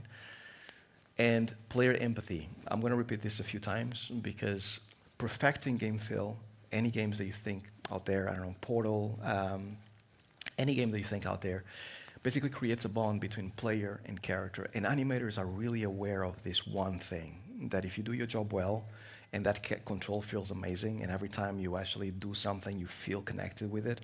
Nier Automata, for all those that have played the game out there, is a good example. You feel like you are one with the character, and then you have a greater empathy for what the character is doing, right? And this is really important for you to break that barrier that sometimes can be invisible, and a lot of games play more or less, and you don't really feel connected with the player. Empathy is something that is not talked about enough.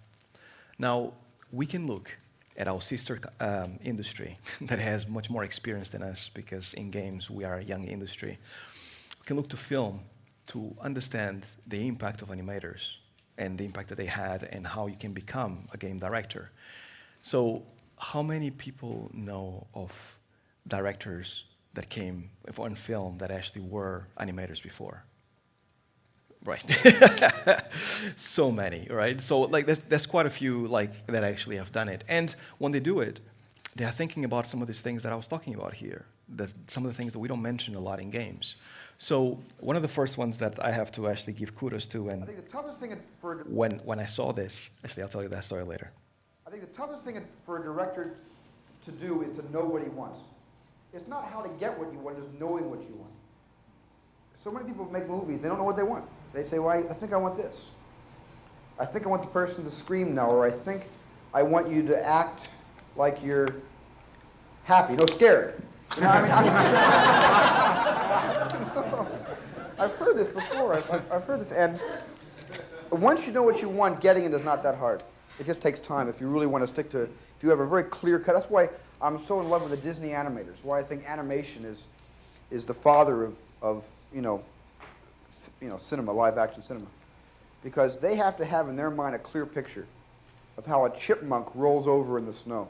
They got to know what each side of that chipmunk looks like. And they don't build chipmunks and roll them over in fake snow. They have to use their imaginations and paint these things, 12 cells a second, and how the fur moves and how the wind's blowing. And it's just, that's why I think all directors should be animators first, because you really can take the imagination and become something tangible. It's just something you can hold in your hand. You can say, can you see this? No? Well, I can. you know, and then you make that happen.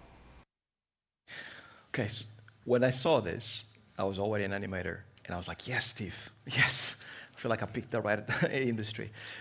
Somebody else that I saw as an animator that says something similar was Brad Bird from The Incredibles, Ratatouille, Pixar. He also became a director, and he did live movies, and he did the best Mission Impossible, right? He said animators are directors, they just don't know it yet. And it's actually incredible because the more experience you get, the more you know this. It's really interesting because you just think you're just moving things around at 24 frames per second or 12 frames a second. But you realize this, and when you realize this, you realize that you have a lot more to give. And this is where, when the studios box in the animation department, it becomes really frustrating.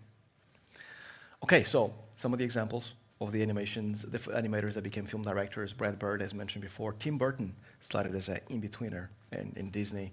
John Lasseter, everybody knows, he founded Pixar.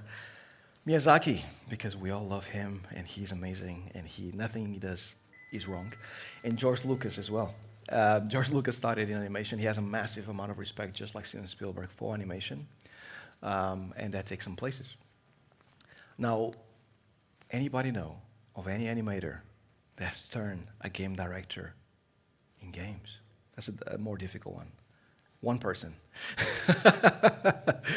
It's interesting, right? Because like we think about game directors because they could become obviously big, but we don't think about where they started. And a lot of the time it's normally design, it's normally producing, it's not programming.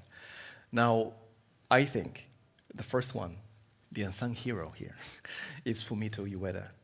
Fumito, you might have known him for games like Ico, Shadow of Colossus, The Last Guardian.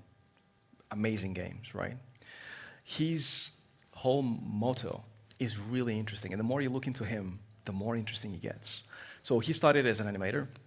He joined Sony in 1997, pitch and directed Ico, and that kind of gives you a hint on how you can become a game director by pitching games to your studios.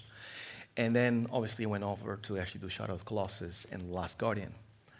Now, the way he makes games is very unique, and I think it talks a lot about what an animator can bring to games, because one of the things that he does is basically, he believes in a lot of minimalism.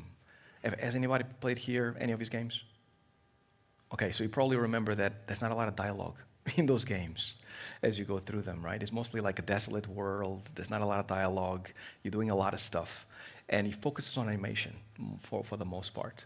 And basically, the simplicity allows players to immerse themselves deeply in the experience because you're constantly searching and basically trying to find out exactly where it is and mesmerizing the world, right?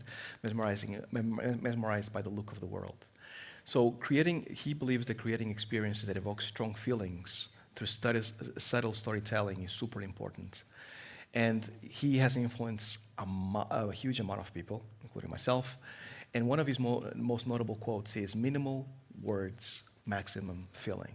So it goes back to this character connection that I was just talking about yet again. Now, I want to show you here like a clip of Trico, the main character on The Last Guardian. The big dog, bird in The Last Guardian. And I want to analyze it with you guys in a second.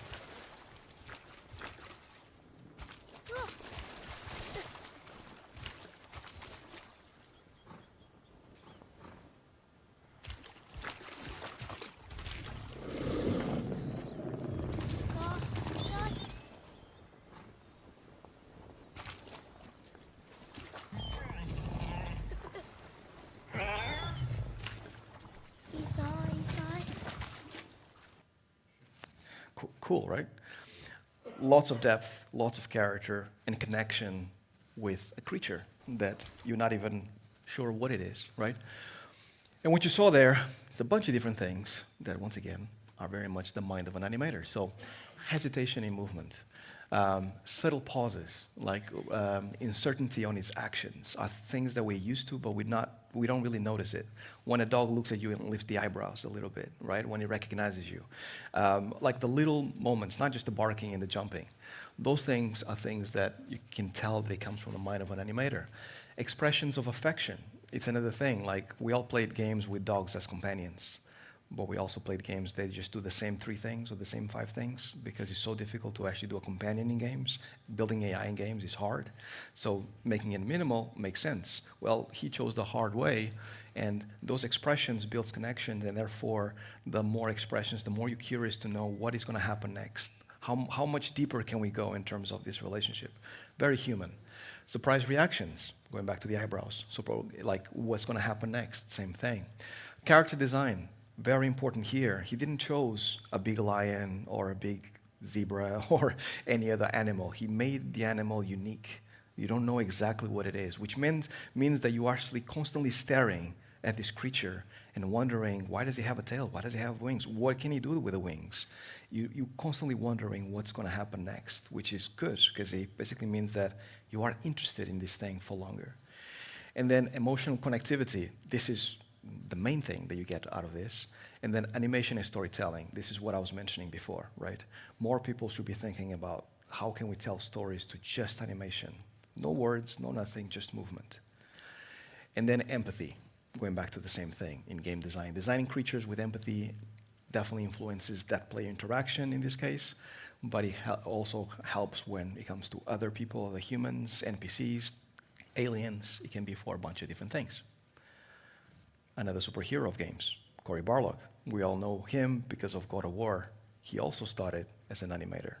He actually did quite a lot that basically came all together, which is even more impressive. Well, equally as impressive, I should say. So he started once again as well, early 2000s, late 90s. He became a lead animator in God of War. He ended up like writing and directing the first God of War, the 2007 God of War, not the first one, this is the second one. He then actually went over to do a bunch of different things. One of those things was directing cinematics for Tomb Raider, which obviously gave him even more knowledge. And then he wrote and directed God of War 2018. And what you can see through all these things is that because of his experience, because of his animation feel and ideas and writing, he wants to create connections. So one of the first things that he does, obviously, is make sure that connection with the son is there. So all of a sudden, God of War is human. He's no longer just this machine that is basically there to destroy everything. That was one thing that was always missing in God of War games. Very, very flat. You just destroyed stuff. Not here, not anymore. And one of the things that I want to highlight here the most, which is different, is his one-shot camera for the game. Not the first time, but most likely the most impressive way of doing it. Have you guys watched this TV show that came out not long ago on Netflix called Adolescence? Right? Have you guys noticed that the one-shot camera made everything just more realistic and more just like you were there? Almost like a person walking around looking at what happened. Same thing here. Same thing happens in games, which once again is a tool. It was a massive gamble, and they didn't know if it was going to work until the end, which is a lot of money wasted if you actually get it wrong. But they got it right. And the result is that it's an immersive experience that is more immersive because of this, right? And he couldn't have done it, I believe, if he didn't have this cinematic experience, the animation experience, and then the storytelling experience that he had. And then, I'm almost getting to the end. Why should studios care? This is for all the studios out there watching, maybe on live stream. So animation is storytelling emotions. Animators don't just make things move, they breathe life into characters. Also, we are visual thinkers. We are emotional builders. We actually have performance-driven design. We are thinking about design, but not from the regular perspective of like pen and paper. We are thinking about movement when we're thinking about design, which helps a ton, because after all, games have movement, and this is how you control the character, right? And strategic advantages, and this is me talking as a studio owner for everybody out there that wants to invest in this idea that animators can become game directors. So your animators in your studios have a deep understanding of game feel, and if you block them in, if you actually kind of like close them in, you basically never get to that place that you could get. And if they start working with design, you get a much better, much deeper game. I think if it wasn't for Cory Barlog fighting his way to make the God of War that he was, we wouldn't have the same God of War as before. It was him fighting that, trust me, this connection, this child, father and son connection is much deeper, much better. Fresh perspective in leadership, same thing. If you look at behind the scenes of God of War, you'll find there's a connection there if you see the behind the scenes on the Pixar movies. Whenever you see Brad Bird talking to his team and basically hyping them up and saying, guys, we can do this, best movie ever. It's the same exact thing that Corey is doing when they were building God of War. And it goes twice as much for games because it takes twice as long, if not more, to make games, right? So we need that. And then retaining growth and talent. What happens in a lot of studios is that we are structured in a certain way, especially AAA studios, because we have a certain size. And because we have a certain size, we cannot change our structure. This rigidity basically makes your talent leave, because a lot of people feel after a certain point they want to grow. And maybe they want to be a game director. And shout out to CD Projekt Red, because a good friend of mine called Sebastian Kalemba, shout out to Sebastian if you're watching this, he was an animation director for CDPR for many years. And now he's directing the latest Witcher, Witcher 4. And he's doing an amazing job. If you guys have seen the trailer for The Witcher, it's great. So Sebastian is doing an amazing job. And once again, he's a studio promoting their internal talent and not allowing them to leave, because you could have just left and done it somewhere else. But instead, he's doing it internally, and now they are reaping the rewards. Okay, so call to action for all the animators. This is how kind of you get to a game director most of the time. It's not just the one path, there's many other paths, but this is the normal one that you go. Spend a few years as an animator. You definitely should spend a few years as a lead animator. The experience in leadership is what makes you or breaks you, specifically when you are under pressure. People reveal a lot of themselves when they are under pressure.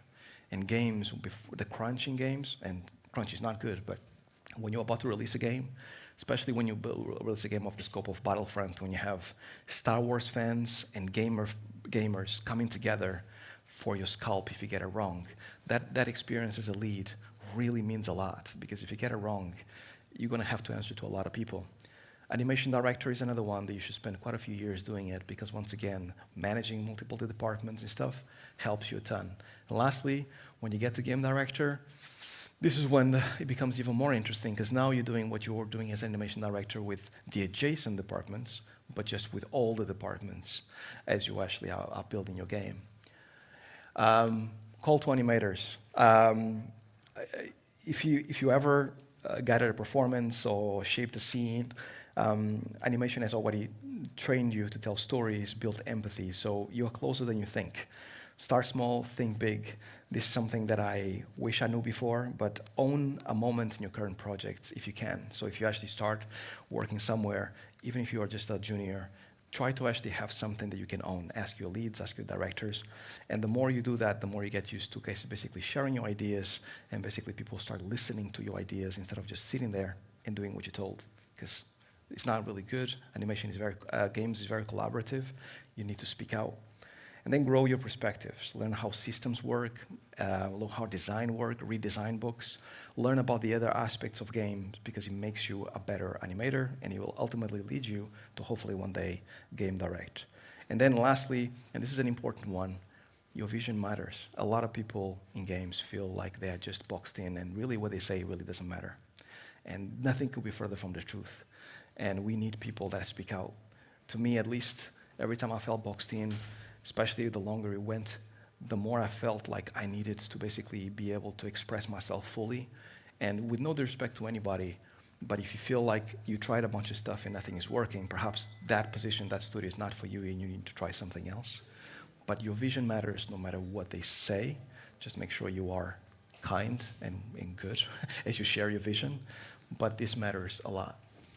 And conclusions. So, motion is storytelling. We talked about it here a bunch of times. Creative leadership starts small. Don't be frustrated by staying as an animator for too long. These things take time. Nobody has the same path.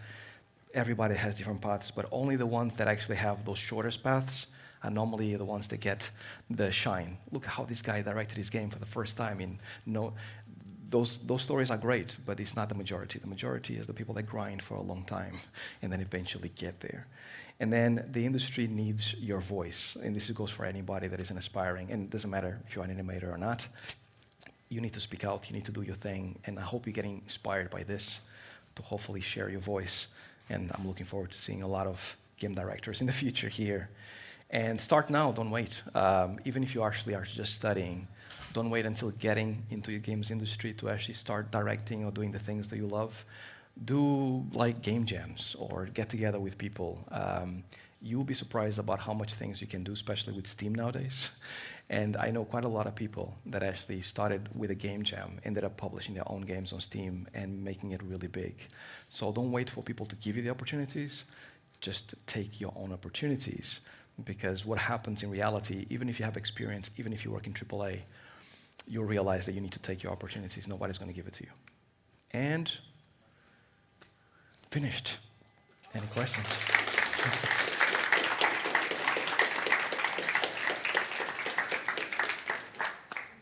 That's great.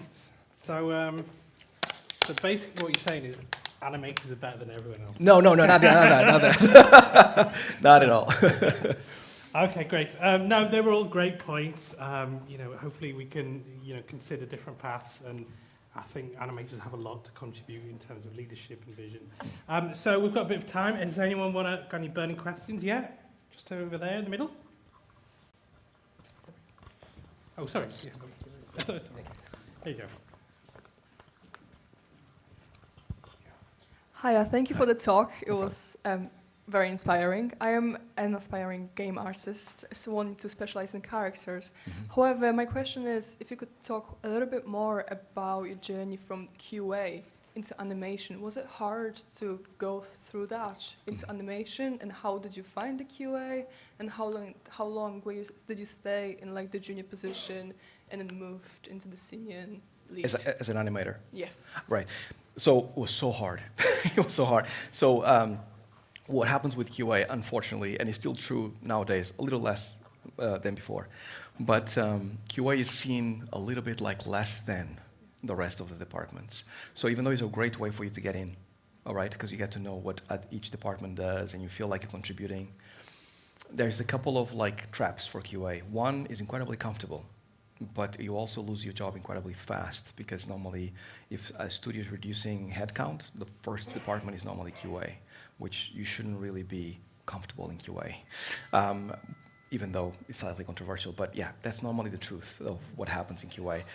And second, like as much as QA, you never really get to contribute to the game. You're just reviewing the stuff that other people are doing, which ends up basically giving you like a view of the game, but you're not really adding anything, which then that's basically what I wanted to do to change, that I wanted to apport to the game instead of just seeing what other people are doing. And I had to go to university in London, spend 3 years doing a bachelor. Unfortunately, in my university at that specific time, not saying that it happens now, I didn't learn a lot about animation because it was in the first year. It was the West London University. The first year they had animators. They taught us a lot about the theory of animation, but we didn't finish with knowing how to animate, which then it was like I had to learn how to animate, so I spent another 2 years doing it. So I actually eventually made it. Somebody gave me one opportunity, but it's very difficult. Somebody saw something in me. I don't know exactly what it was. But then I think I spent so much time daydreaming and working hard after not working games for so long that I was really hungry for it. So when I got that job, even though I was not getting paid much, I worked incredibly hard for the first 5 years.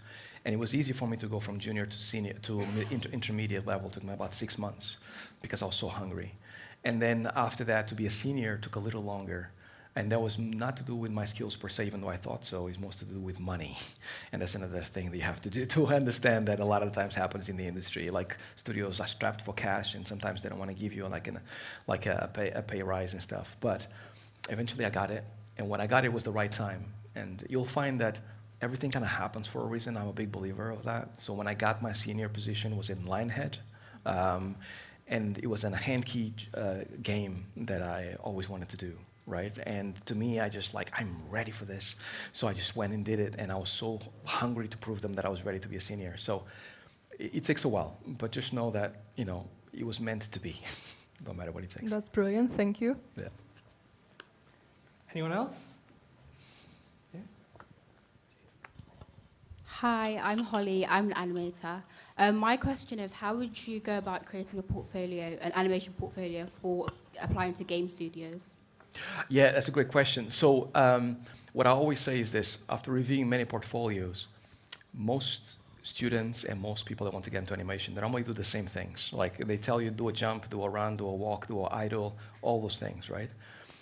The most important thing that you can do, because what you realize, let me backtrack. What you'll realize if you have a show reel like that is that people will basically not tell you why they rejected. They just rejected you, and then you can spend years being rejected without knowing why have you been rejected.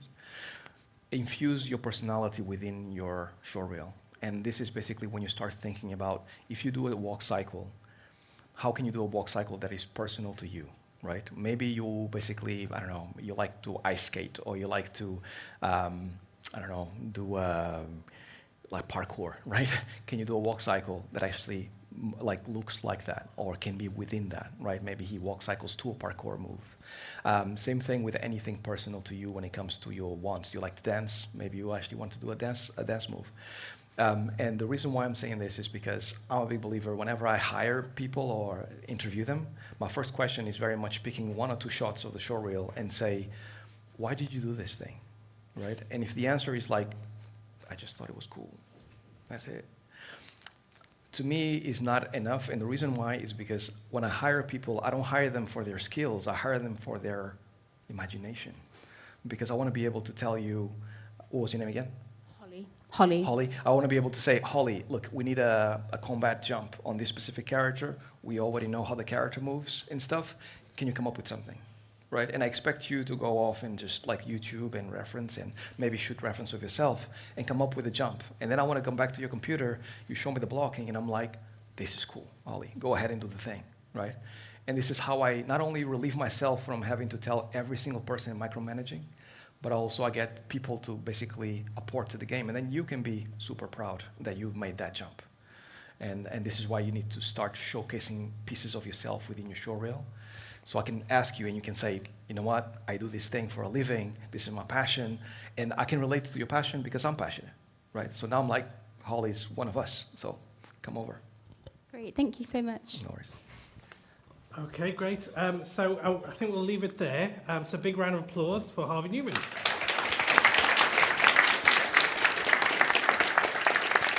Thanks. Okay, so we're just going to take a moment while we get set up for our final talk of the day. Okay.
And so, with the help of the Jungle King's big, grey, peanut-loving Pookie, George and Ursula set out on a desperate search to find their fiancé.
So now we don't need for me to say anything, right? So there's your introduction.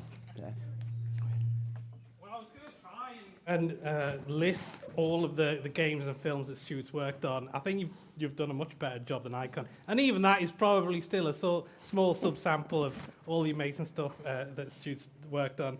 But yeah, I wanted to introduce our final speaker for today is a beloved friend, a renowned paleontologist, an award-winning professor with California State University, San Bernardino. He's also recently been elected the president of the Society of Vertebrate Paleontology, which is kind of a big deal. He's the largest, which is the largest professional organization of paleontologists in the world. As an anatomical consultant to the entertainment industry, he's worked on more than 60 motion pictures. Did you keep count even? 80 now. 80, wow, 80. Including Beauty and the Beast, The Lion King, OG, original ones, Lilo and Stitch, Harry Potter, How to Train Your Dragon, Life of Pi, many, many, many more. He's also served as a consultant to animators on award-winning video games such as Horizon Zero Dawn. We are extremely lucky to have him here today to share the most important anatomical rules for animation, game, and VFX artists and demonstrate that art and science are not mutually exclusive, but together can be incredibly powerful. Please give a warm welcome to Professor Stuart Smeda. Thank you very much. Well, thank you very much for having me. So you'll notice that we've now moved to a California accent, and so it's very nice to be here, not in America right now. And I know that this morning everybody was extremely diplomatic. Good for you. I'm not so diplomatic. I wear my politics on my sleeve. And right now, diversity is under fire in the United States, and so I am doubly, triply pleased to be at an event like this. So thank you very, very much for the invitation, Satish, and for everybody who has spent the day hearing all these amazing talks that, if I must say, I'm so fortunate to have had the opportunity to follow some of the people we had here. Oh my goodness. I could have listened to our afternoon speakers all afternoon long. That's great. And you know what? I don't have to say as many things now. For instance, I don't have to slag off certain movies, okay? Polar Express, right? And thank you, Ron, by the way, for saying how important reference is. Okay? And that's what I'm going to be talking about today primarily. One of my jobs and one of my great fortunes is to help provide reference information and films, video games, theme park rides, and such. And one of the things that's really nice about an event like this, not just the diversity of the people, but the diversity of goals and strategies and tools, is that what I'd like to try to demonstrate today is how important it is that we don't pigeonhole ourselves, that we talk to one another, okay? Not just as different types of people, but as different abilities and different parts of the pipeline. I think that what you just heard from Harvey was hugely important when it comes to knowing how to communicate, not just say to animators, not just say to one part of the pipeline, but as you mature, that you learn to communicate between all these disparate groups. One of the things I found when I first started doing this kind of thing is I mostly spoke with one group of people. But now as the technology of games, animation, film, visual effects has grown, I find myself in need of speaking to people of many different perspectives. But as Harvey told you, the people who become directors are the ones that are good at speaking to all of those people. So that's hugely important. So thank you for saying that earlier today. So as Satish mentioned, let's see if I can. I'm a paleontologist. And sorry, I don't study dinosaurs. And people say, oh, you're a paleontologist, you study dinosaurs, right? And I'm like, sorry, no. That's not a dinosaur. All right, I'm just saying, it's in all the plastic dinosaur toy kits, but it's not a dinosaur. And we're gonna come back to this animal in just a bit. It's called Dimetrodon, by the way, not a dinosaur. Lived about 50 million years before the first dinosaur, by the way. So why would you want to talk to a paleontologist, a professor? Oh my gosh. Okay? We talk about rocks and bones and anatomy and things like that. Well, actually, paleontologists look to rebuild life from partial information. We start from scratch. A lot of you do the same thing. You don't get a package that says, here's your character. You build it. We take the pieces and put them together and try to figure out that life. And so I actually find that I have a sort of kinship with people who do jobs like yours. Now, as I said, this is not a dinosaur. And I'm going to tell you why I like to use this when I speak to artists, okay? As I said, it's an animal called Dimetrodon. And this is a reconstruction of the fossil skeleton of one of these animals that's at Harvard University in the United States, okay? Real quick, paleontology is not like TV, okay, or movies, right? You know, with the little guy with the brush. Can you imagine how long it would take to you could never just get a dinosaur out of the ground with a paintbrush. My favorite tool, sledgehammer. Just saying. Right? And mostly it's walking and looking. And no paintbrushes. Anybody here ever break a bone? Did they put a cast on you? Yeah, that's what we do the same thing. And we take it home and we clean it up there. Remember the Grinch? I'll take it to my workshop, I'll fix it up there, and I'll bring it back here. I'm the Grinch. Okay. So there I am in my younger, slimmer days when I still had black hair, bringing a bone home. Actually, it was and I get to work in beautiful places. The accommodations and the artwork are excellent.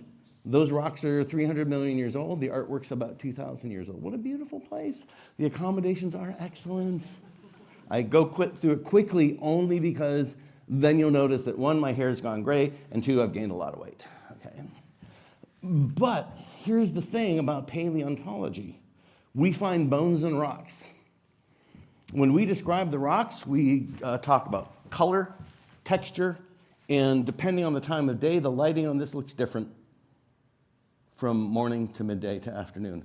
Oh, color, texture, and lighting. Sounds a little familiar, doesn't it?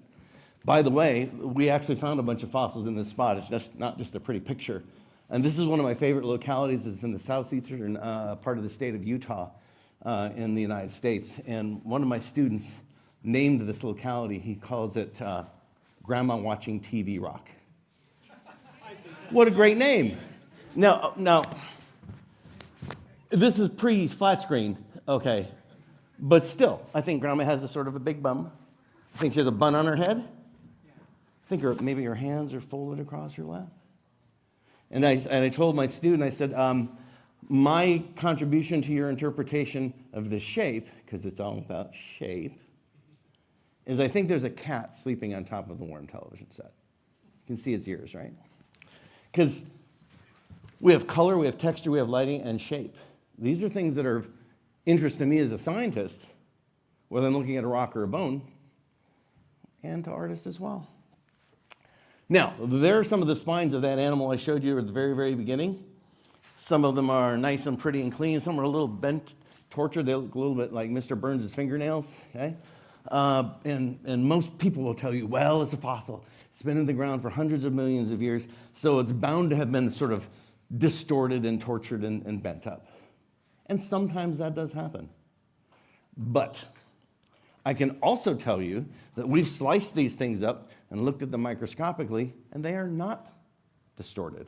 That's what they looked like. So that picture I showed you is not quite accurate. That's not quite right. And you know what? Someone just made those out of plaster, modeled on those. I think it looks more like that. And here's the thing. I could talk to you about this for hours as to why I think this. And I could write a scientific paper about it. But when I engage with an artist, you instantly know what I'm talking about. Because science and art help each other. And that's one of the goals of what I'd like to talk to you about today. By the way, the person who did this is a gentleman named Michael Skrupnik. And for those of you who like fossils and dinosaurs, he's a fantastic dino artist. I'm just saying, he stepped out of the dinosaur realm to do this picture for us. Okay? But I feel very, very fortunate to have some of Michael's expertise here. And by the way, even though I don't study dinosaurs, I am the president of the society. So any of you want to talk about dinosaurs, or if you want my opinions about the best dino artists out there, I'm happy to give you my opinions later on in the pub or wherever we wind up, okay? So there's a dinosaur. Yes, I need to know about dinosaurs. T-Rex, the most famous dinosaur ever. Why do I mention this? Because everybody knows T-Rex. But you know what? Dinosaurs are really important to the history of film. We just heard about the importance of animation. So happy that I get to reference you. You save me so much time.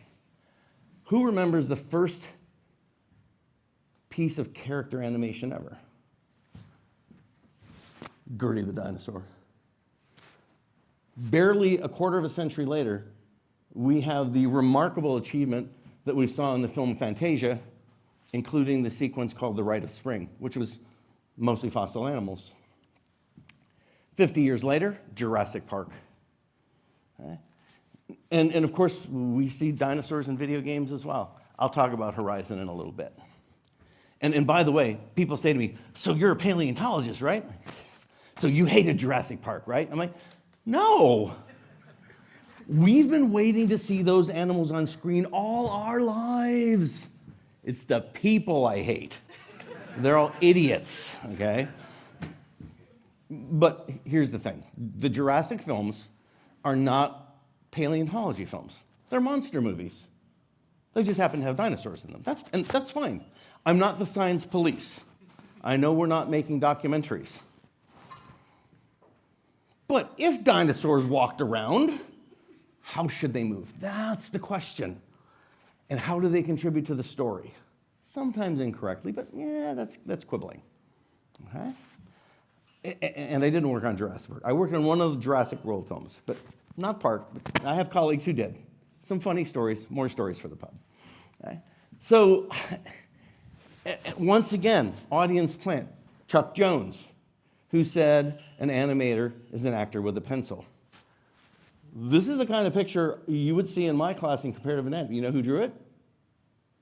Chuck Jones. This is from his book, Chuck Amok, where he is comparing horses, humans, dogs, cats, and et ceteras. The et cetera is probably a cow. So this is an artist doing science. The very first question an animation student ever asked me was, hey, Stuart, how come horses' knees face backwards? I'm like, no. Horses' knees face forward just like yours and mine. They just have a really long foot. Oh, so I need to know about feet when I animate a horse. Yes, you do. And I could tell you all about the evolutionary history of horses, and Chuck Jones can do it in one picture with striped socks and trainers. Brilliant, because visualization, art, can be critically powerful when we do science. So there's a horse whose knees face forward, just like yours and mine. And you're not a mammal if you can't touch your elbow to your knees. And you're all mammals. Okay? You can do it with your cat. Your dog might yelp, but you can do it with your dog too. Okay? Kangaroo with striped socks and trainers. Where's my kangaroo person? Is she still here today? I was having a kangaroo conversation at lunchtime. It was great. There's my favorite, the three-toed tree sloth with striped socks and trainers. All by an artist who actually is sensitive to animal anatomy. Okay? Skeleton. I'm a paleontologist. I love skeletons. I love skeletons. What do you know? We have a lot to talk about between our groups. We have a lot of opportunity for collaboration. Now, this is not something I came up with. There's a picture of an animal running. That's the kind of thing that I have to teach in my comparative animal anatomy classes at the university. I feel very comfortable here, by the way. I'm at a university, I'm in my element, right? Now, there's a cheetah running, and this could be keyframes from an animated film. This was done by a scientist. This was done by a gentleman named Milton Hildebrand, and Milton Hildebrand wrote one of the sort of iconic books in my field, and the reason he did is because he wanted to be an animator. His favorite film was Bambi, but he didn't think he drew enough to get a job at Disney, so he became a biologist. I'm very fortunate for people in my field, but interestingly, once again, some unexpected overlap. So there is a deer, and there's a live deer, and oh my God, aren't you happy you don't have to dress like that in class anymore? But these are all Disney animators working on that film. Look familiar? The entire film Bambi was blocked out in skeletal form before it ever went to animation. Osteology, skeletal anatomy. Okay? So this isn't my idea that this is important, but I'm very fortunate that I get to help to carry on such a tradition. Okay? It continues today. You saw it in the sizzle video. This is work by Jin Kim, who's really, really talented gentleman, where we were working on the shape and movement of the character Bolt in the film called Bolt. Okay?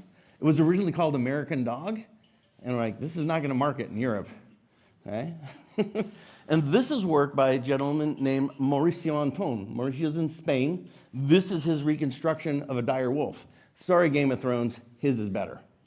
And by the way, I know it's in the news, they didn't make a new dire wolf.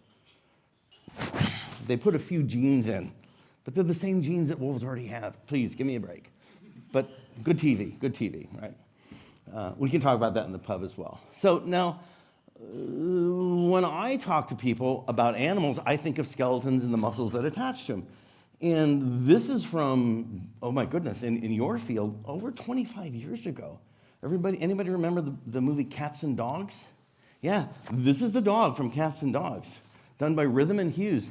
In 1998, they made this little video. Wow, it's older than many of the people in this room. Okay? So this is something that I've had the opportunity to jump in and help on. This is the first CG film I ever helped on, by the way. Okay? And you all saw this in the sizzle video a little bit. Let me get this to... You can do it. Come on. Come back. I like to show this because it says QuickTime not available. Oh no. Oh well, we'll kind of have to move on. Sorry about that. Okay. So, what do we have to offer to you as academic biology, paleontology, anatomy types to people working on games, visual effects, and animation? Okay. Well, I study animals, and I teach human anatomy and physiology. So animals and people are my thing. And as a paleontologist, I dig up animals. Okay, so in terms of animated films, I'm really glad you mentioned Brad Bird, by the way. Right? Started as an animator. The most common things that we animate are people, and then the animals that are most common are cats and dogs and horses and rodents. Mice or rats, right? Think Ratatouille or Mickey Mouse, right? But in video games, it's mostly people, creatures, people, and occasionally animals.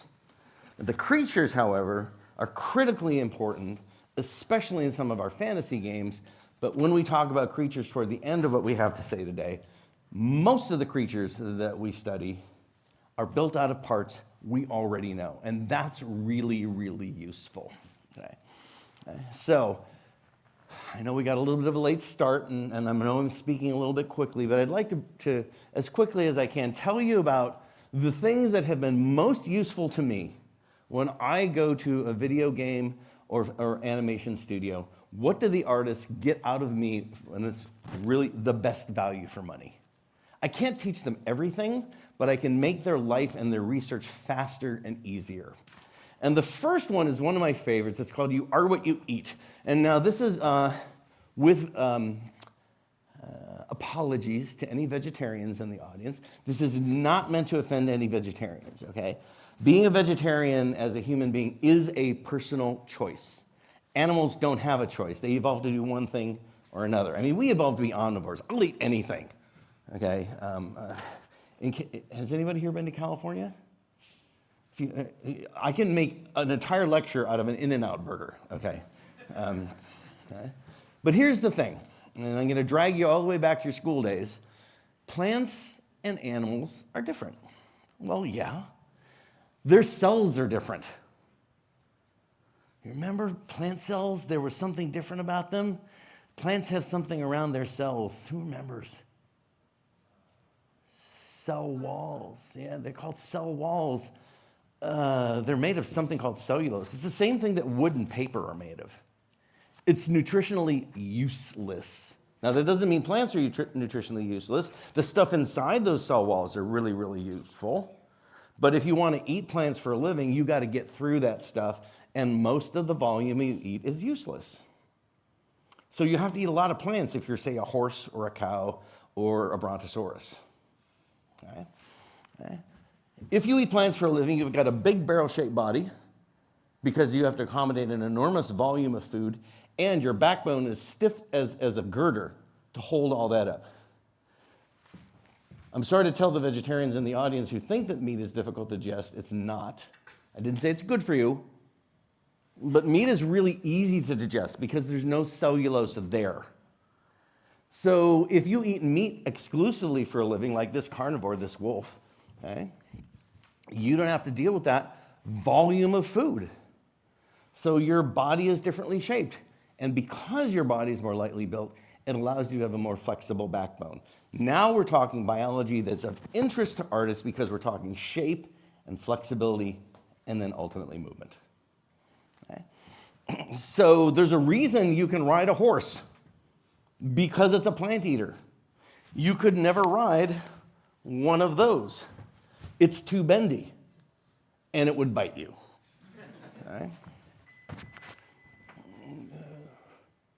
What you eat even determines the pattern in which your feet touch the ground when you run. So pretty much every animal, every mammal at least, that has 4 limbs, okay, walks the same way. Right, right, left, left, repeat. The only exception, monkeys, because monkeys are weird. Okay. Everything else from mouse to elephant walks pretty much the same way. Go home, look at your cat. Right, right, left, left, right, right, or your dog or whatever. Okay. But when they start running, if you're a lean, mean, meat-eating machine, you do this. You go right, left, right, and repeat. You go around a circle. It's called a rotary gallop. But if you're a big, wide-body plant eater, you go right, left, right. You switch sides so you don't tip over. So what you eat determines how you move. Oh, how you move. We heard this just a moment ago. Animation's about movement. You make my talk actually faster and shorter. It's great. So this is an illustration, my thumbnails that we did actually for an academic paper, talking about the importance of anatomy in animation. Okay? And you saw these earlier in the sizzle video. And take a look at how flexible that backbone, look at how much it bends when that animal runs. I cannot take complete credit for this. This video was done in collaboration with James Baxter. And for those of you who know animation, James Baxter is an icon. James is possibly the most talented animator of his generation. And he helped me do both this dog and this horse. And if you look at that fellow riding that horse, the reason he can is because it eats plants, because it's got a very, very, very stiff backbone. Okay? So how you move is determined by what you eat. The shape of your face and your head is determined by what you eat. If your food is alive and runs away, and you have to catch it in 3-dimensional space, your eyes have to face forward, so you have overlapping fields of view for depth perception. Okay? Try walking up and down stairs with only one eye, or watching a 3D movie with only, doesn't work, right? You need both eyes.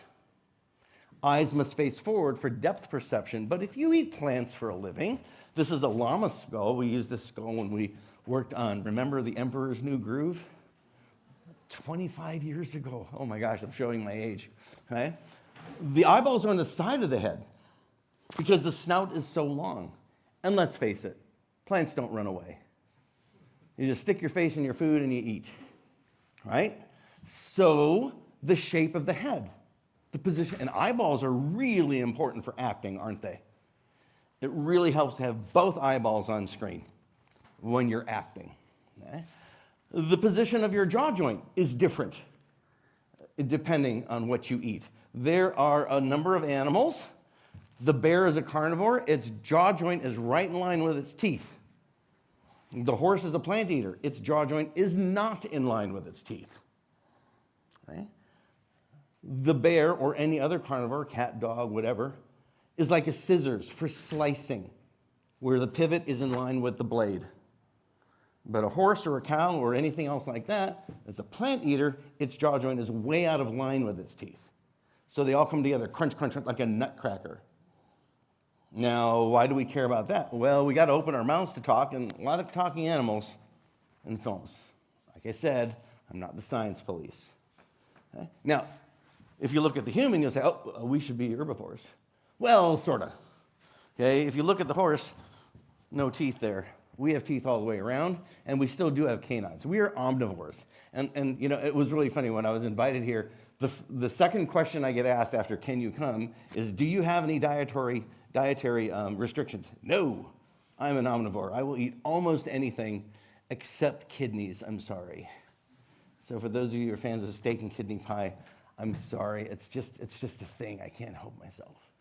But other than that, here's the thing. Humans are omnivores. We do have our jaw joint out of line with our teeth, but unlike herbivores, we still do have canine teeth. Here's the problem. Most people eat way more meat than they need to. If you talk to the physical anthropologist, they will tell you, yeah, you need about 10% meat. And it's a lot closer to being a vegetarian than it is to being a carnivore. I'm just saying. Don't get me wrong, I love my burgers, okay? Right? So there's an example of the differences with a very, very sort of real-life sort of version of how those jaws work. Now, the very first project I ever worked on was this one, which I know is before many of you were born. Okay? A good friend of mine who I knew from graduate school, was in the animation department at UCLA, said, hey, you know some of those people we used to hang out with when we were in school? Some of them have jobs. And like, wow, job, that'd be great. Right? And you're all in that same boat right now. Wow, wouldn't a job be great, you know? And at the time, he said, yeah, they were wondering if you would come and give a talk because they're working on a film that's got horses and wolves in it, and a lot of the people who used to animate this stuff have since retired. I'm like, oh, horses and wolves are very straightforward, herbivore, carnivore. They go, no, they want to know about how they might get, we are what you eat. I've been telling people about this for decades, and I can tell you it's the single most useful thing I tell studios whenever I go to talk about animals. Not people, people are special, but when I talk about animals, this works for pretty much 80% of mammals and most dinosaurs. You are what you eat. Okay?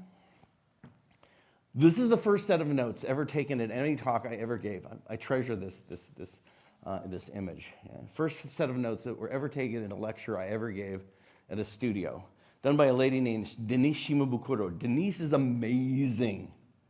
Denise can take anything I say, whether I speak for an hour or a day, and reduce it to one piece of A4 paper. Boom. And there are her notes cleaned up. Look familiar? Pictures do say 1,000 words. So, some case studies. Hyenas. This is a spotted hyena. Hyenas are special. They are part-time scavengers. They're not full-time scavengers. They're part-time scavengers. But they are pretty specialized. They are scavengers. They are meat eaters. They have jaw joints in line with their teeth. Their eyes face forward. They have a rotary gallop. But then they have a couple other things on top of that. A powerful neck and powerful jaws, because they can rip a carcass apart. But if that's all I need to tell you, because you already know how a carnivore operates, it saves a bunch of time. It saves research for the artists. And when you save money and time, they go together. Okay. So, oops, there you go. So there's an actual hyena skull. And you know what? It's pretty close. The only thing that was weird about this project is they said, you know, okay, Stuart, the hyenas are going to be the bad guys. Like, they should be bad girls. Because hyenas are matriarchal societies. Oh, to their credit, in the original film, the two hyenas that speak are Cheech Marin and Whoopi Goldberg, and Cheech was going to be the leader. But, and they heard that, they changed Whoopi to the leader. Good for them. All right. Okay, so there they are. Okay. We used the exact same story when we did a photorealistic hyena many, many, many years later for Life of Pi. Okay. Now, this was a fascinating project. I got to work on this from the very beginning. As you've heard in other talks today, early on in production, you have far fewer people than when things ramp up. Okay? When Life of Pi started, there were 5 people on the project, one of whom was the director, and the director, who is a gentleman named Ang Lee, said, so, what would a tiger do in a boat for 100 days? I'm like, I have no idea. But I can tell you that he'll be way more bendy than the zebra, because the zebra is an herbivore and the tiger is a carnivore. He goes, well, that's good, because the zebra's just going to lie there until it dies. Okay, great. Okay. Although there is a scene where he falls into the boat and breaks his limb. Okay. When we worked on this film, they said, okay, we want a fat, funny guy and a skinny guy who cracks wise. I'm like, oh, you want an herbivore and a carnivore? No, we want a fat guy and a skinny guy. We want Abbott and Costello. We want Laurel and Hardy. I said, yeah, you want an herbivore and a carnivore. Because your model is shape. And when shape influences movement, that influences story. Okay? As you've heard already, and I don't need to explain it now. Okay? The references are tremendous out there, by the way. These are some pictures of some skulls of some bears. Okay? This is from one of my favorite reference sites ever, and you should all know about it. Okay? If you ever have to animate or look at an animal, this is from a site called digimorph.org. Digimorph is a website run by the University of Texas at Austin, and it has digitized and scanned hundreds and hundreds and hundreds of animals, from fish to dinosaurs to mammals to birds and everything in between. Everything is freely downloadable. All of these movies are free, and you can download the data. You can download the scan data. You want a Bengal tiger skull? If you have a 3D printer, you can have it. Cool. Okay. Why bears? Well, bears are carnivores, and this is a case example. Right? I was fortunate enough to get to work on a film called Brave for Pixar, and they said, well, there's going to be bears in it. I'm like, oh, what kind of bear? Pixar bear. And I'm like, reference is key, right? Reference is key. And I'm like, well, what species? They said, look, it's got to look like a bear. It's got to be completely recognizable as a bear, but it can't look like any actual bear species, because we're going to sell toys, right? So what we did is we took polar bears and grizzly bears, right? We found the intermediate between them, and that's where that bear came from. Now, that what I just told you, that was about a 2-hour lecture at Pixar. So, right. But we only have about an hour, right? So, okay. So, what you eat matters. Size matters. I told you that what you eat works for about 80% of animals, but size is what violates the rules. Now, big animals like elephants and small animals like mice, they still walk the same. But, and this is really important to remember, when you think about the talk you just heard just before me as you're getting your animation fine-tuned. Okay, when we were talking about you, I love that you said what you did. Like the speed at which you move something. It's not always the same. On a small thing, the number of frames you cover through an excursion is differently proportioned than for big things. Okay? Small thing. Big thing. Slower first, accelerate before you go faster. That's what makes big. Most movies just go slow motion. That's not big, that's slow motion. Those frames are countable. If you did this and as a small thing, maybe 8 frames. If you were a big thing, 6, 7 frames, then 8, because you got to accelerate that mass, because size matters. And small things can do things that big things can't. I could drop a mouse out that window and it would not die. It would bounce, but it would not die. And an elephant, if I did that, it would explode like a watermelon.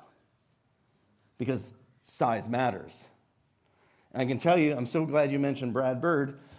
The very first Pixar film I ever got to work on was Ratatouille, and they changed it around. When Brad Bird took over as director, he said the mice looked too cartoony. And he said, they look too much like Mickey, we need to make them more like mice. More like rats, not like big, fat, funny cartoons, but we still have to animate them. So the gentleman that brought me up to Pixar is a guy named Mark Walsh, who I met pretty much the same time I met Satish, in fact.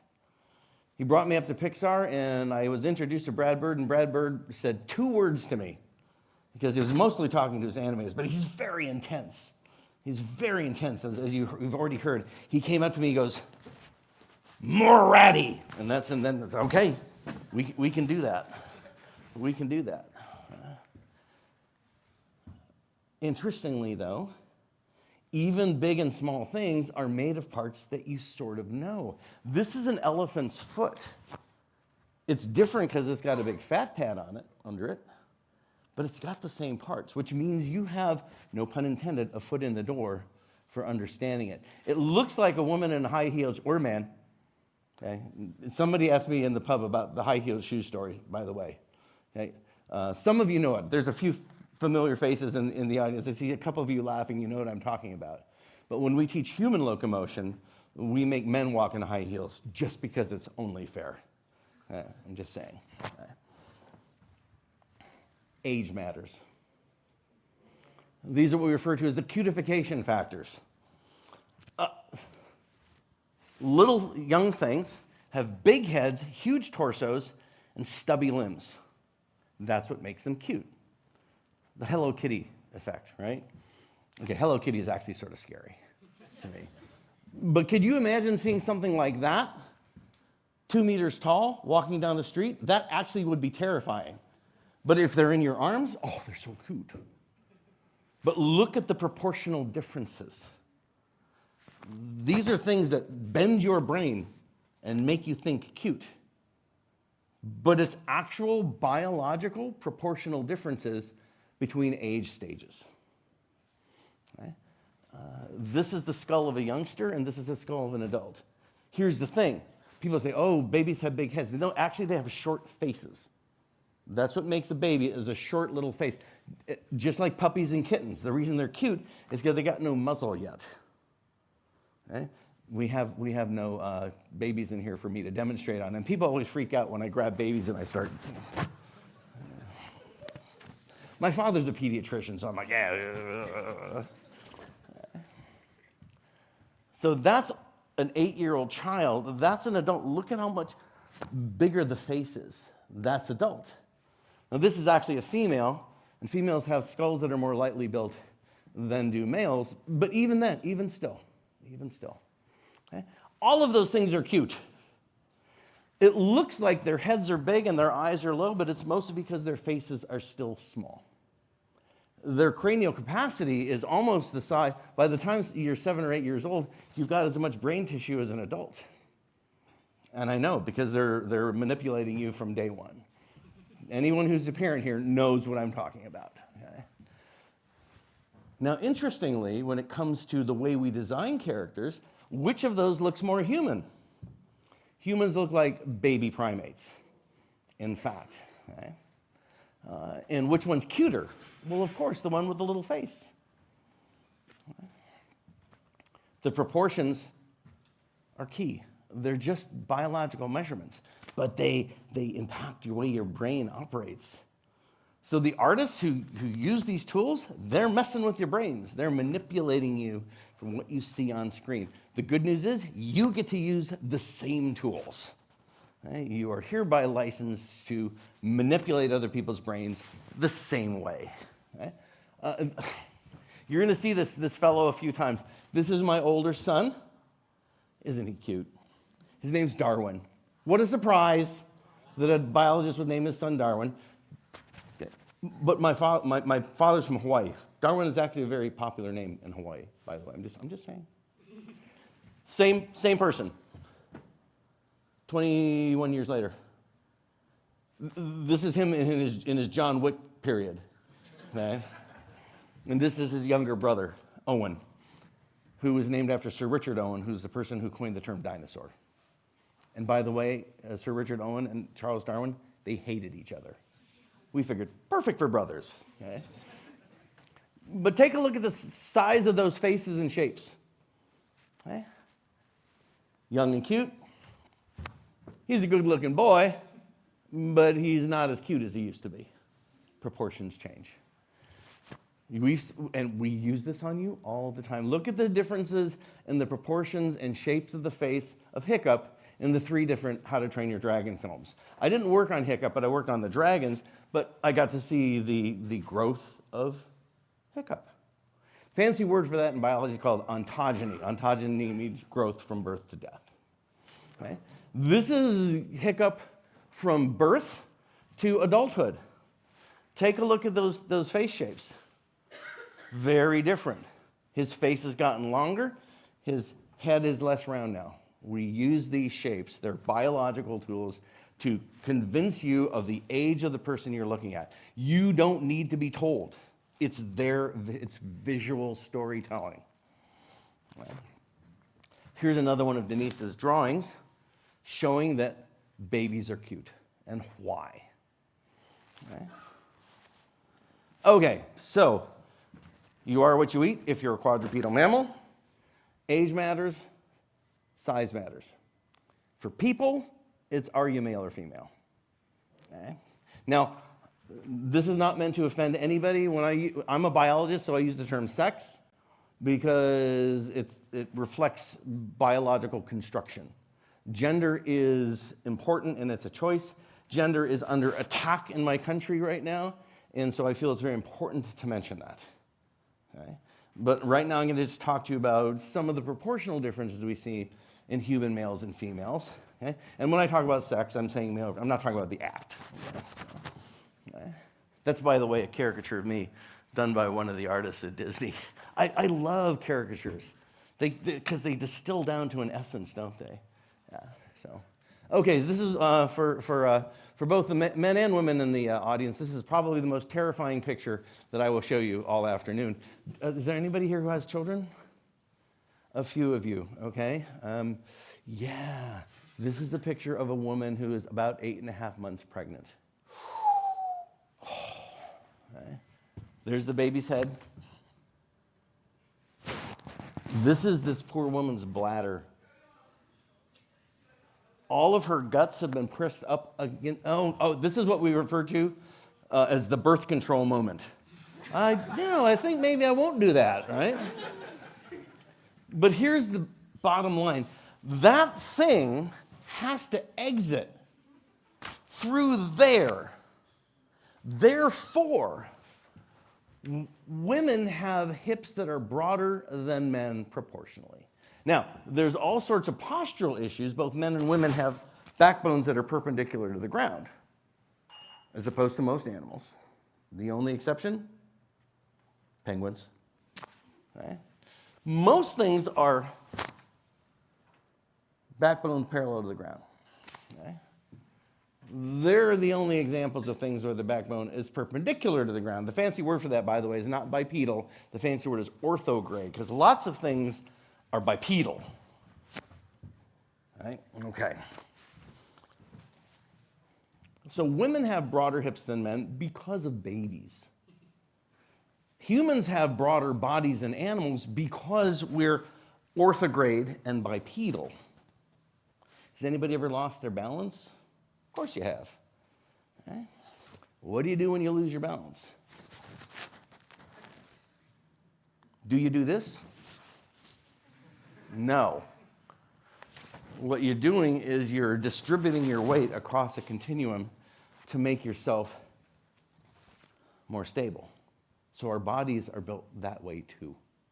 And so there's a slice through a human being wider from side to side than they are from back to belly. A little different from animals. Eh? One of the biggest problems we have with people who've done lots of life drawing but not lots of animal drawing is they build animal bodies like human bodies, and you have to be very careful about that. Okay? Okay. So there's a female hip. It's head-shaped. Okay? The male, it's just round. All a guy has to do is get a couple tubes through there, and he's not even using them all the time. Okay?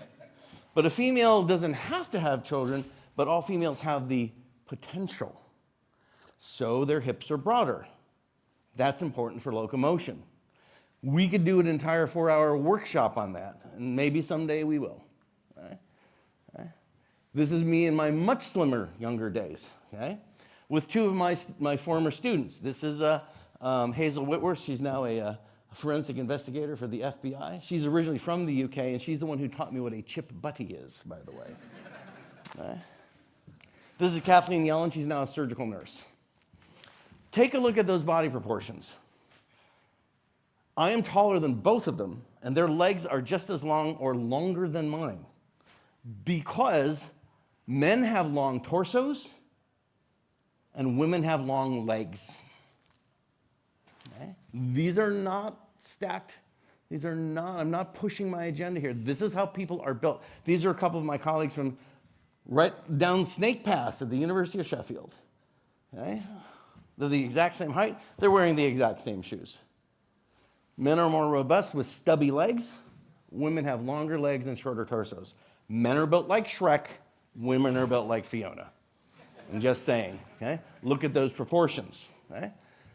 This is my karate instructor. He's just passed away. I miss him very much. You've seen him in movies. He doubled for all sorts of people. He's a stuntman. Okay? He doubled for the bad guy in Karate Kid, for example. Okay? Yeah. He's over 6 feet tall. Very unusual for an Asian man. This is my friend Doris. She's 5'5". They have the exact same length legs. Look at those proportional differences. They're both putting their hands right on their hips. When we're done today, stand next to somebody who's not your sex and see how long their legs are compared to yours. Okay. So there's some of Denise's drawings to show you that. Okay. Now, of course, when we have, and I'm sorry I'm going a few moments over time, we started is it all right if I keep going? All right, so here we have, of course, we have extreme examples in film, okay? But they are taking advantage of basic human variability. Okay? And there's some more of Denise's drawings. I love Denise. I'm one of her biggest fans. So some of you have probably seen these. I gotta say, not everything's perfect. Okay? Some of you may have spent a lot of money on these. I'm telling you, don't spend a lot of money on that one, because that's a man with breasts. Look at the length of that person's torso. No, that's not right. Okay? It's not how women are built. I just mentioned my first karate instructor. I got to say, he had a great line. He goes, if you're a man, punch him. If you're a woman, kick him. Makes sense. Makes sense. Okay? This may be familiar character to you. I had the very, very good fortune of being asked to go to Guerrilla Games to work on Horizon Zero Dawn as a paleontologist, because as you probably know, a lot of those characters are based on fossil animals, dinosaurs and so on and so forth. And the very first day I was there, being given a tour of the studio, how happy was I, right?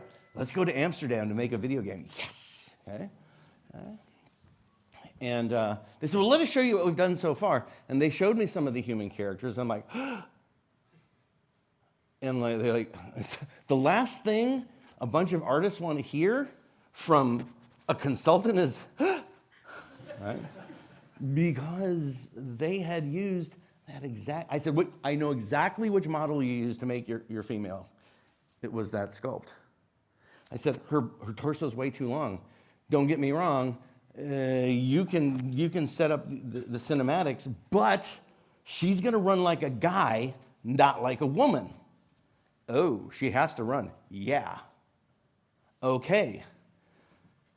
So Aloy was redesigned, and when they were done, she looked way better. And I gotta say, I was really, really happy to have a chance to comment on Aloy along with all the dinosaurs. Because I was, back in the day, I can't remember, Horizon Zero Dawn was like 2016 or 17, something like that. This was one of the first video games, big time video games, since Tomb Raider, where we had a female character that was powerful and exciting. I thought that was great. Okay? And it's an important theme for what we're doing here, right? When I look out at the room, we have, if I had done this 30 years ago, 20 years ago, there would have been precious few women in the audience. Now there are many more, and that's good. And you know what? The women were much better at animating this character, at least initially, because they had that feel, right? It's important for us to learn about those things that we are not, right? Now, sometimes we exaggerate, obviously. Okay? I've had the good fortune of getting to work with some other video game companies, and most of the time when I work with other video game companies, it's mostly artist development. Okay? Let's give ourselves some refreshers in human and animal anatomy. But that becomes very, very important when we do creatures. Now, of course, these are extremes. Those are inhumanly long legs, okay? Except for maybe the national volleyball team or something. Okay? But what they're doing is they're emphasizing some of the things that we already know about basic proportions. Okay? Okay. Very interesting. In this particular film, Valerian, they made sure that the two characters were about the same height. And for me, this was very, very useful because I can show different body proportions with it. But the other thing I'm doing is I'm showing you where the approximate center of mass is. Center of mass is really important, especially when you're doing fighting scenes, because the center of mass is where you curl around when you're doing a ragdoll effect. Very different between males and females. Okay. How great is it that, you know, we already had people talking to us about Guardians of the Galaxy. When I got to work on the first one and people said, oh, you're an animal now. You worked on Rocket, right? And actually, no. I just happened to be in London at the time, and NBC said, can you talk to us about male-female anatomy? Because we got a hyper male and a hyper female. And when we do digital modeling of some of the behaviors that are going to happen in this film, we have to know how they move. Cool.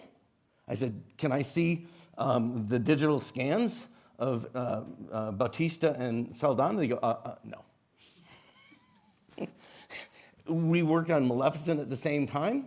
I said, can I see those digital scans? No. Oh, I tried. I said, it's professional curiosity. Come on. So you might think this is a little weird then. Her legs are sort of short. Well, it's a cartoon, right? But look at her, and Gazelle was Shakira, right? That was cool, right? Look at how long Shakira's legs are compared to all of these men who are taller than her. But if we go back to Judy Hopps and her buddy, because it's a buddy film, right? Even though she has stubby legs, her torso is proportionally well shorter than his. So we still see that male-female dichotomy. Okay, now, so if any of you are not sure if you're male or female, we'll check right now. You have to take your glasses off, though, if you're wearing glasses. If you are a male, okay, you will run your finger up your nose, and you'll run into this thing here, bump, bump, bump, which my female colleagues refer to as the retention of the primitive Neanderthal-like brow ridge in males. Okay? But if you're a female, it'll be very smooth, and it'll run right up your forehead. Because why? You actually all know the answer. I'm just going to tell you an answer you already know. Who tends to mature earlier? Females or males? We all know this. Females, right? The reason they do is because females are ready to reproduce earlier. Males stay stupid a lot longer. Okay?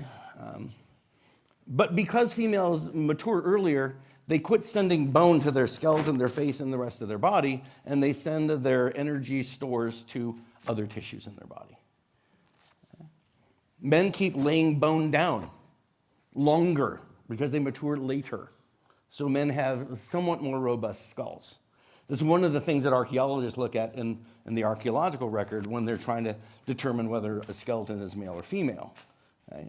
And in fact, between hips and skulls, you can usually figure it out. Okay? But there are other things as well. Look at how robust some of the bumps are on a male skull versus the female skull, because the female's not laying bone down quite so long. Okay? The male has a more robust jaw. The cranial capacity is the same, but the bone density is heavier in a male. And here's some more of Denise's drawings. Remember your maths? Remember complementary angles? Oh, no, math. Right? And when I tell students this, they're like, I need to know math to be an artist. I'm like, yeah. And obviously you need to learn to use the tools. Okay? And so you can take a look at the shape of those skulls, the robusticity of the skulls, the angles of the jaws, the lack of brow ridge whatsoever. Of course, extreme in a character like this. Nonetheless, they're riffing on something that's already a feature of biology. Okay? Skeletons matter. Well, I already showed you some skull things. Every character I've ever worked on, we build a skeleton. Now, it used to just be so we could get a feel for the construction. But now, for those of you who want to be technical animators or riggers, the skeleton is the best proxy for your pivots and joints inside of a rig. I could go on and on about that. I'm a paleontologist. I love bones. But we gotta let you all go to dinner soon, so I'll finish by telling you that we know that in video games, creatures are important. Most, not all, but most creatures are built out of pieces we already know. And if you know about the skeletons, it really helps. Okay? So here are some examples from How to Train Your Dragon and from some of the Star Wars films. Joints. These are just fancy joints. It's my favorite. This is what Darwin looked like as a newborn. There's an amazing and touching story about that picture that I'll tell later if we have time. Reference. You heard from Ron today. Reference. Reference is important. This is all reference. Okay? Reference. When I worked on this film, they said, so Stuart, do you know anything about the anatomy of dragons? I'm like, not really. Never dissected one. But here's the good news. They're mostly built out of things we know. Birds, bats, pterosaurs, bugs. We can study those things. And you know what? With all due respect to Avatar and Game of Thrones, the flight's okay, but they all take off wrong. Just saying. These animals all take off correctly. Because most of takeoff power in a flying thing is jumping. In movies, they all go, thump, and they take off. No. Jump first, flap next. Just saying. And if you know that, it looks good. We even looked at dinosaur tails to make sure that character walked correctly. Reference. Okay. Dinosaurs are fantastic reference for all sorts of creatures. This was a great project. Horizon was a great project because these were robotic skeletons. We didn't even have to put meat and fat on them. Okay. This is hard work. That's a skeleton. Now, don't get me wrong. They did great hard work. Don't get me wrong. But they didn't have to add meat or fat or skin. That was convenient.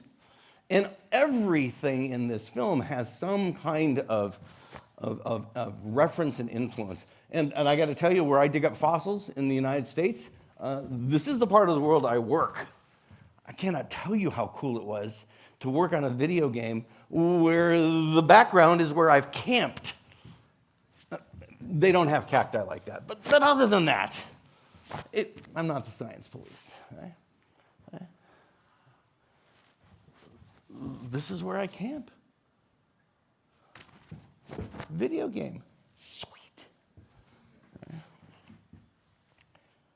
The references are clear. So if you know a little bit about animal movement and anatomy, very, very useful. Are we building a giraffe? No. Are we using it for inspiration? Yes. Okay? The searchers are essentially based on small theropod dinosaurs. Not everything's a dinosaur. Still biological reference. Okay? There's an animal that's essentially a saber-toothed cat. I mean, look, it's got sabers, for goodness sakes. By the way, the saber-toothed cat, Smilodon californicus, is the state fossil of the state of California where I work. And there is the inspiration. Carnivore, by the way, bendy skeleton. Just saying. Right? But when we do creatures, that looks crazy until we realize that each part is actually something we already know. Now, do I know what this character looks like? No, but I know what this part looks like. Okay, so I can study it. Okay? Do I know what the back end looks like? I can study parts of it. Okay? That's a little crazy. What do I use for that? Well, not everything's a backbone animal. Robots are mostly based on bugs, and lots of creatures are based on non-backbone animals, in this case a crab, at least for the sequence in which the limbs touch the ground. Reference. Okay? So why do I do this? Well, the political reference is clear. It's really nice to be here and not be subjected to the weirdness that is the United States for a few days. To not be in trouble for using the word diversity or even the word woman. I'm not joking. Our universities had to scrub the word woman from every one of its internet site references. How pathetic and sad is that? Okay. So I come here because it's fun, but I come here because it's important. Okay? As you've seen, I've got kids. Okay? 2 of them. Okay? This picture is a caricature of my older son, Darwin. It was done on September 12th, 2001, the day after 9/11. We were at the Disney Studios in Florida. The world changed. No one could go to the park. Everybody left who could drive. Those of us who'd flown, we were stuck there. And the children kept asking, why can't I go to Disney World? The park was closed. You know who saved the day? Yeah, the artists. The artists came in and started drawing for the kids. It does pay to draw, doesn't it? The artists saved the day. So I know you don't want crunch time if you don't have to, but it's going to happen. And when times get tough, you have a project that's due, you have a thesis film that's due, all those kinds of things, remember, these kids are waiting to consume what you build. My sons, there he is, about a year later. Aw. Both of my sons are inveterate gamers. Many of the games you've seen on screen today, my boys play. The people who are talking to you here now are building the world that my sons live in and grow up in. You will be building the world they continue to grow in. This is really important. It's not just important technologically. Right now, science is under fire, at least in my country. Diversity is under fire in my country, and it's unfortunately spreading. Okay? I can't go out and say certain words now in my own job. But here's the thing, that hasn't happened to you yet. You have an enormous amount of power, and you will for longer than me. So if I can help you build the world, there's his younger brother helping me dig up a dinosaur. No brushes, hammers. You're building their world, and you will build their world. I can't fix the problem my generation has built, but you can help. And that's why I'm willing to come to places like this. And that's why I want to share what I have to offer you as tools. There they are, a little older. Okay. I love these pictures. Okay. There he is in his John Wick phase, and this is what they look like now. That was this year's Christmas card. Those are my boys. I do this for them, but I do this with you because you are building the world that their generation is growing up in. And as Peter Parker's aunt and uncle said to him, with great power comes great responsibility. And those people who have been speaking to you today, Harvey, Ron, Z, and everybody else you've heard from today, and everyone you're going to hear from tomorrow, that's why we're here to help you, because we want you to do a good job at it. So thank you very, very much for your attention. I really appreciate it.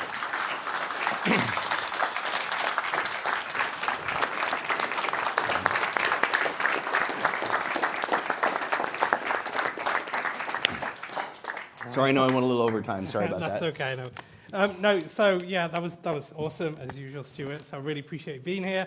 So it was a great way to end our first day of talks, and definitely a great kind of call to action to continue to celebrate diversity and to consider how we can Indeed. include different characters and different worlds within the media that we'll produce. So I know you're all probably eager to add on another 20 minutes of Q&A, but I also want to make sure you guys have enough time to grab some food, and hopefully you will all join us in the Grosvenor pub at, I think, 7 o'clock. Gameopolis are doing that. So if you've got questions for Stuart, any of our speakers, please come and join us at the Grosvenor pub. Yeah. Just, maybe buy them a drink. And if you've got portfolios, then, I'm sure they'll be happy to look at those as well. Okay? If you have some questions you absolutely need to ask now, please go ahead and come forward. I'd be happy to talk to you as well. So. Okay. Yeah. So we'll grab food in a little bit, and then we'll meet most of you at the Grosvenor pub. All right. Thank you, folks. Wait, one last thing. Oh yeah. Sorry, we have some swag. Right. Insomniac Games. I gave some talks at Insomniac Games the other day, and they gave me some things to give to you. Here we go. I can't. I got to throw these a little farther. There we go. So keep talking. Go ahead. So we were going to save these for the best questions. Maybe this is more egalitarian way of doing it.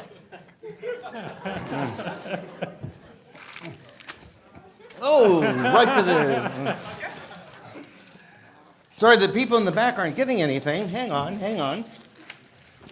And we were going to save this for the best question, but we haven't given you time for questions. Eh? I got one more thing. I'll let you decide who gets it. Oh, I couldn't Okay, this is a Guardians of the Galaxy 3 t-shirt. Who is a big fan of Guardians? Okay. People in the middle? So, whose birthday is closest to today? What's your birthday? Tomorrow? There you go. Awesome, thank you. Big warm welcome to Stuart Smeeder.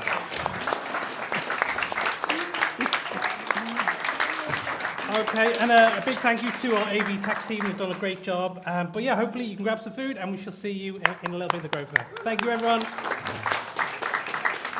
Almost forgot.